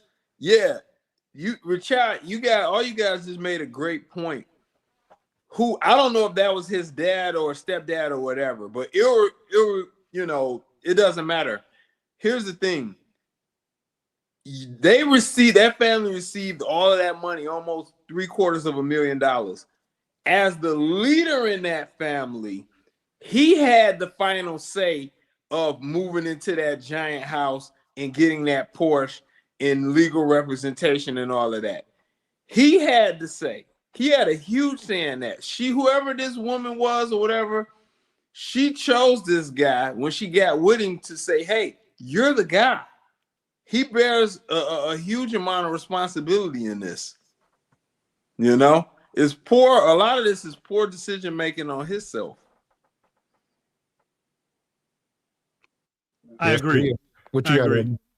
I was gonna, I was just going to point out too, even the fact that they moved to that small town, you know, when there was just, you know, a couple dozen, you know, of us even in that town in the first place. You know, you're putting your children at, you know, in jeopardy. And I know, you know, you can get more for your money in some of these small places, and, you know, they're up and coming in Texas and stuff like that. But let's be clear, Texas is Texas. And you know, there's a lot of WSs, and there's a lot of Hispanics down there that have belief systems like the WSs. And so, you know, you think you're doing, you know, the best thing for your family, when actuality, you're putting them, you know, in harm's way, especially your children, because they have to go to school with these kids too. So I have a question based on what I heard about the mother giving the testimony, and, you know, did they write him off? Did mom and dad or whoever? That's an excellent question. I'm going to come in last because I've been talking a lot. I'm going to come in last. Well, you're thinking in the sense where they say, look, we're going to take about 100,000 of this GoFundMe and get a lawyer. We got the house, the car, and they probably still got 300,000 left. And they're like, look, we're going to save this for ourselves. Now, maybe you ain't getting out. You're going to jail. Right. I mean, it's just like, you know, what I've seen on some other YouTube videos where, you know, they arrest a young man for whatever, car theft, and then they get the mother in there, and the mother, you got to go and tell them the truth. Tell them you did that, you know, you just, or even the fact that the mother would just call the police and turn the son in. You know? So did they give up on him? Did they take this money as the compromise for turning him over to the system so he can make gym shoes for 35 years? Hey, I'm about to go Super Saiyan. Go ahead, and I'm coming in last. Go ahead, Ebony. Go ahead. Okay, you guys, I really don't think that that's the case. I think that maybe the parents were in over their head and really didn't realize. I know that they said that there were a lot of attorneys that wouldn't even take their case. So I don't know how many options they had, you know, as far as getting a lawyer or whatever. I don't know, but I really don't think, and I'm just going to, you know, stand on this. I don't think that they would necessarily put their child for a couple hundred bands. Come on, like that's not even any real money for you to be sacrificing your child. So I don't believe that. I don't believe that at all. I think they were in a really janky, vulnerable situation and maybe didn't understand the seriousness of it, because I think that they did think that he would be able to get off because the evidence was there and it was self-defense and they had a lot of things to back it up, whether the lawyer brought it to the forefront or not. I think they really thought that they had a locked in case, like we all did. A lot of people were really thinking that he was going to get off based on the evidence and stuff. So I don't think that they did that. The only reason I will write off the fact that they sacrificed or gave up on wrote the situation off is because of what you said. The fact that no other attorney wanted to take it. So that is that is solid premise. You know what? Nobody wanted to take it. That's how he wound up with a janky attorney. However, everybody got a problem. I don't put none past nobody. We've seen worse cases, but yeah, I don't think that was the case because no attorney wanted to take it. But I don't put none past nobody. What you got, Super Saiyan Triple X? Well, before he start, so if Ben Crump was running this case, they would have settled and apologize, Richai. Remember, he's going to have him apologize too. He would have settled. He would have found some way to get some money, or take their GoFundMe, whatever. Okay, but he would have settled. That guy would have taken a plea deal, admitted guilt, got 15, 20 years, maybe even 30. Go ahead, Lex. Oh boy, oh boy, what a question we have here. This is very interesting you raise here, Richai. I'm going to simply say there is to a degree, I truly believe that is the case. This is a very slippery slope, however. This is my thought. I'm going to go out on a limb and agree with what Ebony said. Initially, I believe that was how they felt. That, hey, this is my son. At least she did. This is my son, protection. And, hey, I don't want anything to happen with him. However, $750,000, I've seen people do extremely weird things for a couple $100,000. This has afforded a lifestyle that they were not living before, and I'm sure Dave went out and bought a lot of other little small things of luxury goods that you haven't seen. I'm gonna say things got really cloudy when money came into play, and I think at a part during this, as things went on, I think they probably really shifted to thinking that, hey, I got this money. We're going to try to get this lawyer, get somebody. We're going to do what we can, but, I don't know if they were really had their foot to the floor, like, we need to get rid of everything. We need to do everything, all hands on deck. I don't know if that continued to be her attitude after getting that money and time going past. I just don't know. That's a bold statement to just make without any concrete proof. But when I look at how things played out and how they weren't serious as I would have thought maybe they could have been on the private investigators, this, and this, scouring up, down, left, and right to see who they could have got to help with this. Yeah, I got my doubts. That's all I'm going to say. I have my doubts. We'll leave it at that. Okay. Grab these super chats. All right, thanks. Shout out to our day one project, Leroy. We appreciate you, brother. Says there is a 2-tier justice system, one that protects the colonizers and the other that punishes the black folks. That's why the courts move quickly to convict Karmelo and sentence him in less than 6 hours, rigged from the start. Shout out to Simon freaking-taneously. Yes, we seen this before with the Emmett Till case. Back in the day, they deliberated for 67 minutes. All right, that's all it took for them to say not guilty. So it's just switch up on that end. So who was guilty? See, I didn't even think. And rest in peace, Emmett Till. If they weren't guilty, who was? What they say? He did it to himself? Like, no, I'm sorry. They were acquitted. So they say y'all got the wrong guys. Y'all need to go find the right guys. Where in fact, It was the right guys. Yeah. Right And then guy. a year later, like I said, a year later, the guy did an interview. And it ain't no double jeopardy, so they confessed to it. Jesus Christ. The justice system for you. And you know that Carolyn Bryant got off for years. And again, because we don't have the right black legal representation class, Ed Bradley confronted her when he was still a newscaster, investigative journalist before he passed. But other than that, man, we didn't have the right legal representation to put that girl away. Had that been Small Hats, she'd have been history. There you go. Shout out to Stuntman Kareem. Appreciate you coming up on the panel, brother. Says excellent show, Kangs and panel. Appreciate you, brother. Shout out to Project Leroy. Says the judge, district attorney, and Metcalf's father are pictured together at a party. That defense attorney didn't want to lose his honorary white card.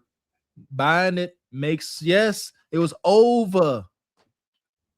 Yeah, for years too, Project Leroy, because that picture I think was from 2016. So these are like longtime friends, like friends for decades. So that's a fact. Good old boys.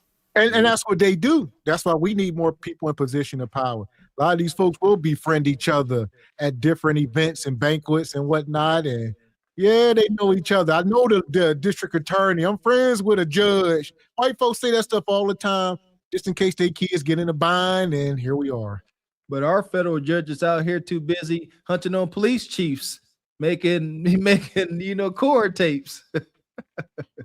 Man, sorry about that. But nonetheless, here we are. So we're going to start getting our final thoughts here before we get out of here tonight. All right, Karmelo Anthony was found guilty. And, some of y'all were talking about an appeal. I'm not sure. Can he appeal a guilty verdict? What you got, Ebony? Go ahead. Yeah, he can appeal, and he can appeal as many times. People, they appeal. I think it takes years to do or whatever. But if I were his parents, I would definitely try to claim it as a mistrial, because they didn't have proper representation. They would have been better off getting a public pretender than having this dude, or even him defending himself, at the end of the day, because it was horrible representation. So now, do they got enough money? I would imagine an appeal probably be twice as expensive as I think the money will be the issue. They probably have spent most of it by now. Well, maybe, what they can do is they can, depending on maybe if they go along and try to get somebody from the lineage or something like that and just kind of tighten some things up, maybe sell some things, maybe they can raise some more money. Because here's the thing. Karmelo Anthony and his family, they need us more than ever now. They need us to be rallying around and fighting for them, because at the end of the day, I believe it was self-defense or whatever. So now is the time. I mean, if they do something like that, if they need money or whatever, as long as the parents are doing the right thing, which I truly think that they are, they might have to, like I said, maybe sell some things or whatever, but get him the proper representation at the end of the day, and do a mistrial. That's his only hope, because having him be you guys locked up for 35 years, I don't know what that is as far as time served or whatever, or how that works, but that's way too long. He was underage at the time, so for him to get time, it's ridiculous and it's uncalled for. Agreed. I just looked up a quick fact about us being wrongfully convicted, because talking about the appeal and and getting exonerated.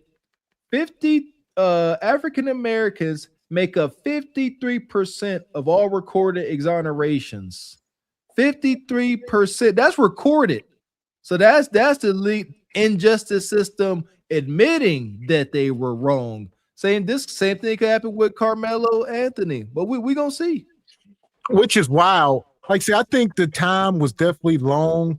I know personally, I got a cousin of mine that's in jail right now for allegedly deleting a cop. All right, which it was an inside job, but he's in jail for it, and he was found guilty of third-degree deletion for this cop. He was sentenced to 22 to 44 years in prison. for deleting a cop. And it was all inside job. He's been fighting it for over 20 years, you know, and Damn.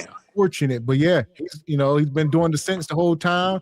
And a lot of people know, a lot of the witnesses in the case have come out and said they were forced their statements. A lot of them are crackheads, and it was a nightmare. But nonetheless, it was an inside job, dirty police department. They took out one of their own and framed him for it. And yes, Man, well, I don't want to ask too many questions about it, so I'll leave it at that. I mean, to get third degree for deleting a cop. Yeah, no, it don't even make sense. But you know, like you said, you got to have that representation, man. That's the unfortunate part. That was heinous. Yeah, that happened up in the projects where I was living. Officer name. Yeah, that was a good. It was one of the good ones. He wrote. That's why they got rid of him. He was cool. He went out there. He rode around on his bike. Bought the kids ice cream, didn't bother you on bothering him.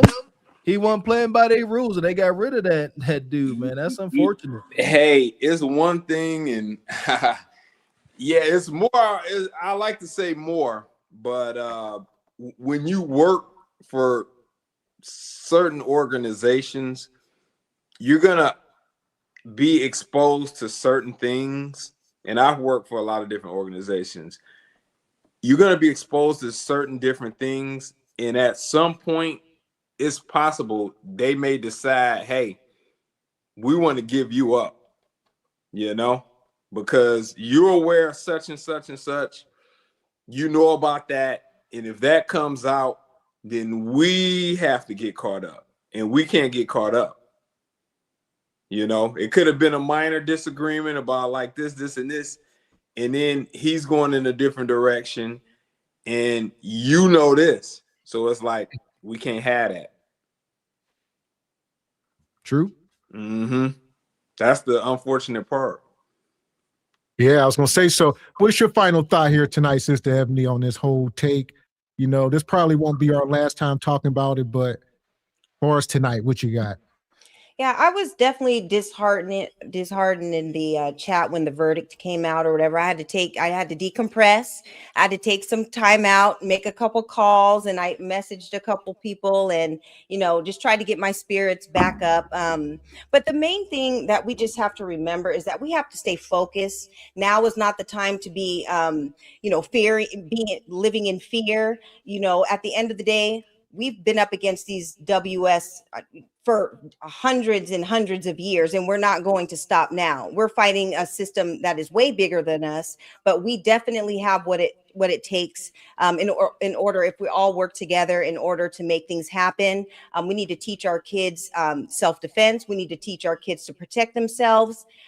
We need to teach them to not be in fear, because I have a son who is a teenager or whatever. I don't want him walking in fear. I just want to give him the knowledge and his father give him the knowledge and everything he needs, in order to be, productive. So yeah, now is not the time to be scared. We need to, I know now they're working on that green book. I think that's what it's called. Project Leroy, you can help me on that, but with all the lawyers and all the information from the different cities, counties, and states where you can get, look up, the Black foundational Black American attorneys and stuff in your area, so that you can have that information just in case that you need it, or any type of representation if anything happens to you or your loved ones. Also watch the people that you surround yourself around. Right now, we're talking about these coalitions, these imaginary coalitions that people think exist, these Black and brown coalitions, these red and Black coalitions, and these yellow and Black coalitions and all that. At the end of the day, we're all we got, and we are all we need, and we are actually all we ever had. So all of these coalitions and stuff have always been a myth. We just, like I said, stay on code, and Black first, and reparations for our people. We're still continuing to fight many different fights, and this has been a tough week for us with the Mr. Chow situation, and now this. But if we all work together and we all, look for the common goal, and that is for our people, to get what is deserved and what is supposed to come to us, I think that we will definitely be better off. So just stay focused, family, and be one. Thanks for having me up here on the panel. Appreciate you, sister. So what you got? Old school Richard, what's your final thoughts? So I think that again, I'm going to use these two events. So I think that every man that's in listening to this panel who has a son, whether you live with them or not, you need to get close to them, because I'm going to use these two events with my 18-year-old grandson and his dad, and we're going to talk about this. And then I'm going to matriculate that down to my 3 younger grandchildren, and because they need to understand what's going on and what's happening out here in this environment.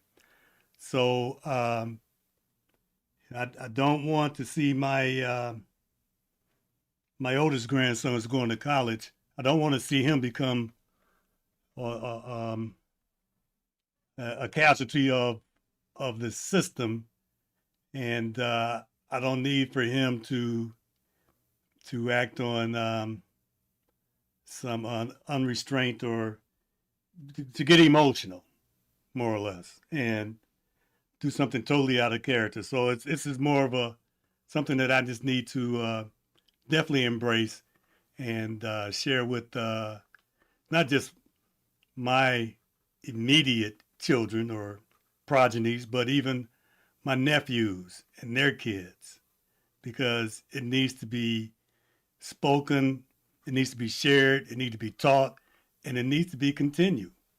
It needs to be repeated. Okay, this is all an iterative process, and it just needs to be repeated. Okay, because we can't allow our teens to go out there half-cocked and do something that's going to directly impact or affect negatively with someone from another society. Okay, because the results or the impact or the end results is not going to be good for us. Okay, they don't have a problem with eliminating anybody from my family or from my community. They don't have a problem with that. We've already seen it within the last 14 days. Okay, we've seen it. So that's what I'm going to do, and I will encourage any man, any father that's in this chat or on the panel. I mean, that's watching this broadcast. You know, I'm gonna ask that you all do the same, because we can, and then again, there's going to be some people out there we're just going to end up losing anyway. You call these YNs or whatever, that's raised by this hyena community or from the hyena clan. That's overly emotional. We're gonna lose them anyway. Okay, because the code that they're working on and standing on is not the same code that I'm building on. Okay, now they can change, sure they can. All right, and when they win, not if but when they make that change, then I'll be ready to help and support them, and in that manner. But I think that's what I'm going to do moving forward with these two events. And I just looked something up that George Floyd was killed on May 25th, 2020. Isn't that something? Isn't that something? So what I'm getting at, it seems to be that a lot of these events seem to happen within a certain time frame of every year. That's what I've noticed during my lifetime. Okay? That's what I noticed during my lifetime. There'll be other events. We just got to strap ourselves in and get ready for it, because the summer hadn't even started yet. Kids are still getting out of school in Chicago. All right? So summer hasn't even started yet. And once that begins, then, come on. So Yeah. Oh, go ahead. I'm sorry. No, I'm done. Yeah. Oh, go ahead, Gavin. No, go ahead, Lex. Go ahead. What's your thoughts, brother? Yeah. Chicago is just what can I say at this point? It's an extra special beast. Especially when the weather is good and hot and and pleasurable. It gets extremely hairy real fast. This race, like in regards to if you got younger kids, nephews, Rashad made a good point. This is really the time to spend that time with them, educate them, let them know you are under high level of surveillance. You're not going to get the benefit of the doubt in 50-50 situations. You need to be on high alert and guard, they need to be properly educated. Weapons and stuff like that, especially at school age, you don't need any of that stuff. You're not in the streets. You're not in anything like that. If you're running the 3 guys running up on you, get out of there. We have to be smart. We have to be smart, Hey, we have to prepare these kids to avoid these type of situations if possible. If possible. We need them to be strong, stand their ground, but we also have to be smart too. They have to be properly schooled and educated. I'm sure no one had probably had a real talk with him about how and to go about situations like that. Did they know he had that? I know it was one of the situations on cleaning the cleats or whatever. So that's kind of a slippery slope there. But long story short, the youth needs to be educated. We have to prep this community best we can. We're up against a lot. Agreed. Yeah, I was saying that's a lot there, but we're gonna talk about that. That's probably our next episode, talking about the YNs, and it's a lot going on. So they walk around with these masks on. That's one thing I'm strongly against. Take the mask off, get back into grooming, care about yourselves. Quit just letting y'all little shaggy beards grow and let your hair get all wild. You tame it. Unless you're doing something positive. If you ain't doing nothing positive, you can't look, stick out like a sore thumb. Like, come on now. What part of the game is that? Y'all look like criminals and y'all are actually criminals. Put on the suit and tie. Make them think a little bit. And, what this ninja up to? But come on now. Y'all making it too easy. Like I seen one brother, he had on a just like an N95 nursing mask. I think this is like 2 days ago. I'm like, it's hot as hell. They got on jackets. He got on the blue mask. I'm like, oh, why don't you want to show your face, brother? What the hell is y'all doing? And they look strange. They always looking over their shoulders. And it's like, come on, man. We're the fathers. We got to step up. I never forget that moment of self-reflection we had. And you said it, I don't know what we were doing, where we're going, but maybe we seen, a group of young kids in some old Caprice Classic or something. And you said, as many times as we were wrongfully pulled over and harassed by police as youngsters, you made a proper statement. You said, I get it. We looked wild. We did. We not saying it's okay, but we did. We looked like the usual suspects. Not saying it's okay, but we see what we are up against. Shout out to Sister Ebony Dean. Ain't no time to be living in fear, but you don't have to. Shout out to my college coach. Fear and anxiety is reserved for the unprepared. As long as we prepare our youth, talk to them, be active and present in their lives, we don't have to worry about fear nor anxiety because we won't be unprepared. And I would say somebody knows something. So if you know something, speak up. Because I think the problem is everybody are acting like they don't know where these kids are coming from. Like, oh, these YNs and people, I don't know, but we do know. A lot of times, their parents are brothers and sisters or cousins or friends. It's time to disown people and hold them accountable.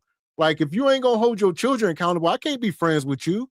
I can't be friends with Mr. Walker if his son is a YN and he's still living in your house and you don't want to hold him accountable. No, we don't work like that. So, no, we just ain't moving like that, man. Hey, Gavin, what you just said is hey, the reason why a lot of people, I ain't gonna get specific, that I've grown up with and watched their parents, why I've had to dissociate myself from them. because I've watched them constantly see them do things and them say nothing about it or completely downplay it 10x. And I'm like, that has set a very bad precedence. Like very, very bad. So excellent point. Yes, sir. Yeah, and I'll say, you guys too, with the dominant society, our skin color alone is the crime. So even back in the day when we used to wear suits in our Sunday's best every day because we didn't want we wanted to look the part and dress the part and act the part or whatever, we were still getting, becoming strange fruit and all that. So it doesn't matter what we wear. It's our skin color that is the crime to them. And I think that's something to point out too. But you can always present the world with your best self at the end of the day as well. Yes, ma'am. So there we go. But listen, we appreciate y'all coming up here tonight. This was definitely an awesome show. And like I say, I'm sure this ain't the last of this. So yeah. Yeah, appreciate y'all, man. Coming through cooking. OG Richai, brother Triple X coming through with the ism. Freedom Fighting Sister Ebony Dean. And the other brother that came, I forgot his screen name already. Stuntman Kareem. Actually, appreciate y'all for sure. And Sister Naish, shout out to Nisi coming up. Kinda. All right, everybody, have a good night, and thanks for having us. Good night, and good great night, show everyone. tonight. Great topics Thank and you. great discussion. Yeah, for great sure. discussion. Hey, Appreciate love you y'all. guys. Take care. All right, Appreciate you, brother. brother Lex. So here we are. Shout out to Omni Design Studios, tonight's biggest sponsor. We appreciate you, man, keeping the lights on. Says the most important weapon is your mind. Oh, sweet Jesus, you ain't said nothing but the gospel. It is mind over matter. It's not just a say, it's not just a cliche. Your mind controls your matter. That's it. So listen, we got to grab the bull by the horn. Parents step up. Let's hold each other accountable in the community. And if people don't want to get on board, disown them, disassociate. You don't have to be friends with people if y'all don't align. All right. If your thoughts ain't their thoughts and vice versa, y'all need to go y'all separate ways. And more of us like-minded people need to be on the same page and move that way. There you go. Well, we had a lot of conversations about, being proactive in our kids' lives, teaching them the right things. When it comes to, my kids that may be dealing with peer pressure, I tell them, I'm your scapegoat. I'm your out. Yeah, tell your friends you can't do nothing because your daddy crazy as hell. And it's true. Yeah, you ain't got to worry about, because peer pressure, especially today, is a big concern with the kids. Oh, you don't want to fit out. You want to fit in. You want to be accepted in the group. You ain't got to be the lame kid. Say, my daddy crazy, a crack baby. He don't know how to act. I bet not show up with no crazy about book bag. I can't do that. My daddy gonna come here and air this whole place out. Tell your kids, blame you. Yeah, the parents the bad guy. Let your kid be cool. That's it. And the net of it, we got to get back to self-defense and all of that. So teach your boys, how to be rough. Don't coddle them. Put hands on them. Put them in, rough situations. All right. Take them to the hood. I don't know. Figure it out. There's a lot of stuff you can do, and we're going to be, offering solutions as we go forward. But the last thing we can do is to coddle. That ain't helping. And use this as a cautionary tale. Like, shout out to the young brother Karmelo. I feel like he was sacrificed. And so as this white dude here. But maybe we can all learn from this. That's what I think. Oh, for sure. There's always something to learn in a tragedy, more or less, bad times, losses, and tragedies than wins and successes. Heck, yes. Let's honor Karmelo. What do we always say? Let's honor Karmelo and, the sacrifice he's about to endure by not allowing our kids to make the same mistake. That is all that we can do. So, man, this was a rough discussion. And definitely I was watching when the verdict came out, like Sister Ebony said. It was definitely like, man, that was rough, even though most folks was anticipating it at this point, seeing how things was going, but I try not to get too emotionally invested with a lot of this stuff nowadays. I want to say last time I was truly probably invested was the young brother Trayvon Martin. Yeah, that deer we was kind of hurt. Folks was ready to ride, but been getting desensitized. Unfortunately, just in real life, losing friends and all that good stuff, and then like you said, watching this stuff on media, it will desensitize you. That's what it was meant to do. That's what it was meant to desensitize us. That's what it all, conspiracy or not, that's what it is. And we got to know what we up against, with this case. Shout out to everybody came up on the panel, man. We ain't nobody's legal aid. We don't claim to be something that we ain't. Shout out to not Dr. Cheyenne Bryant. But shoot, I think the cart before the horse legal team could have represented them better. My goodness, we was making some points, calling some things out. Like, man, the fix was in. It was in. That's why the prosecution, rested their case or whatever so early in the game. Once they pulled out that word and defeated Stand Your Ground in Texas, which is so wild. This is Texas. Stand Your Ground is gospel. And they said, nope, we're going to get rid of that. No video footage simultaneously. He got bad representation. 35 years. Absolute catastrophe. Should Karmelo be punished for what he did? Yes, you can't go around shanking people, especially deleting folks. Rest in peace to the young man Metcalf. At the very same time, mistakes happen. They happen. Things get heated. It ain't like the brother Karmelo was sitting there going overtime. One puncture. It was one puncture. This was a terrible mistake. It should have been treated like a mistake, but instead, like we always see with our injustice system, he was treated like a big bad criminal. That's what he's not. So at the end of the day, all we can do is take this and show our children and use it to save their lives. It's a great tale. One of our kids for sure will go through some of this stuff one day, being bullied, regardless if the kid is black, white, Mexican, Asian, whatever the case.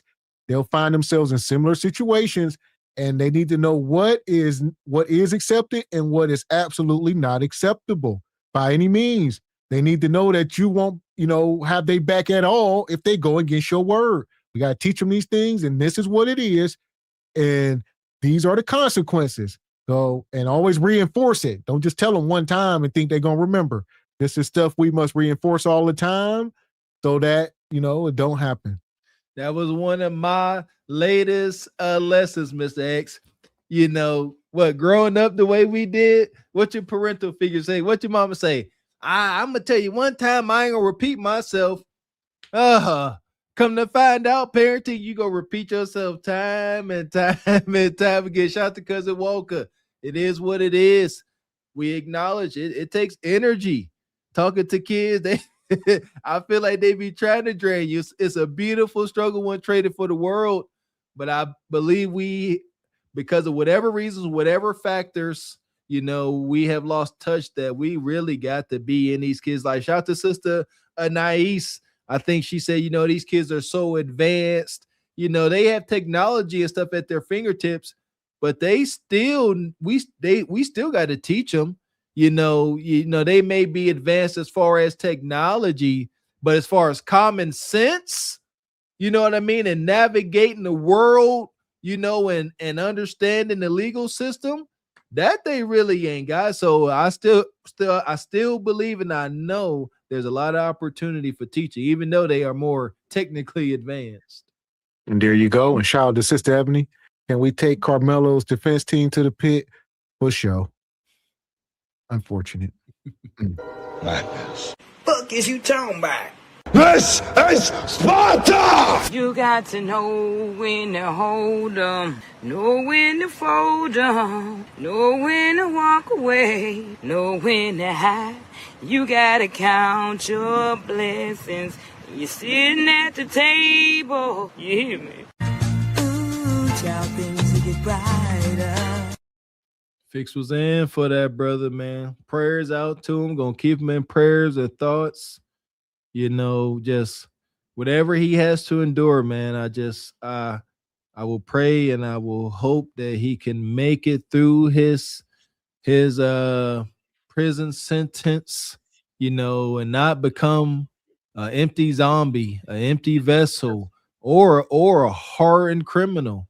You know, hopefully, I gotta say hopeful. Hopefully, you know, the Muslim community, whatever, the OGs in there will sit there and rightfully protect him, man. And maybe, you know, some degree of justice can come from this, from some appeal or something. But we shall see. So there you go. He definitely gonna sit it down, and you know, maybe he'll have a testimony when he get out, write a book, do a movie. Who knows? But that's the only silver lining. Like, he can look forward to maybe, but it's a long road ahead. Like they said, he broke down in the courtroom, devastation. You know, should he have took the plea? I'm sure all this stuff is going through his head right now as we speak. He's sitting in some cell, you know, running all this through his mind. And it is very overwhelming. Like, man. Yeah, like, you know, some of us, you know, I'm pretty sure some of you in the chat, you know, can sit here and reflect and see and acknowledge that, hey, this could have been you. This could have been me, you know, living young, wild, and free in our teens, preteens. You know, we all done escaped, you know, we didn't escape prison bars and the Grim Reaper. I know me and Mr. X have. So, you know, the heart definitely goes out. You know, it would have been nice, you know, for this situation not to happen, for nobody to be deleted. It would have been, but here we are. We got to learn from it and keep chugging along. We appreciate y'all rocking with us. This most heavy Truth Over Lies show. We appreciate y'all coming through, supporting your channel, supporting your interests, supporting your beautiful black media. Y'all came through in grand fashion today. Shout out to the big show sponsors coming through. We appreciate y'all. Thank you, and a thank you. Yeah, shout out to Frederick Howard, Lee Turner, Petty Sama, Brother Ryan, Sister Rachel, Project Leroy, Stuntman Kareem, Brother House Hill, and last but not least, like you said, Brother Omni.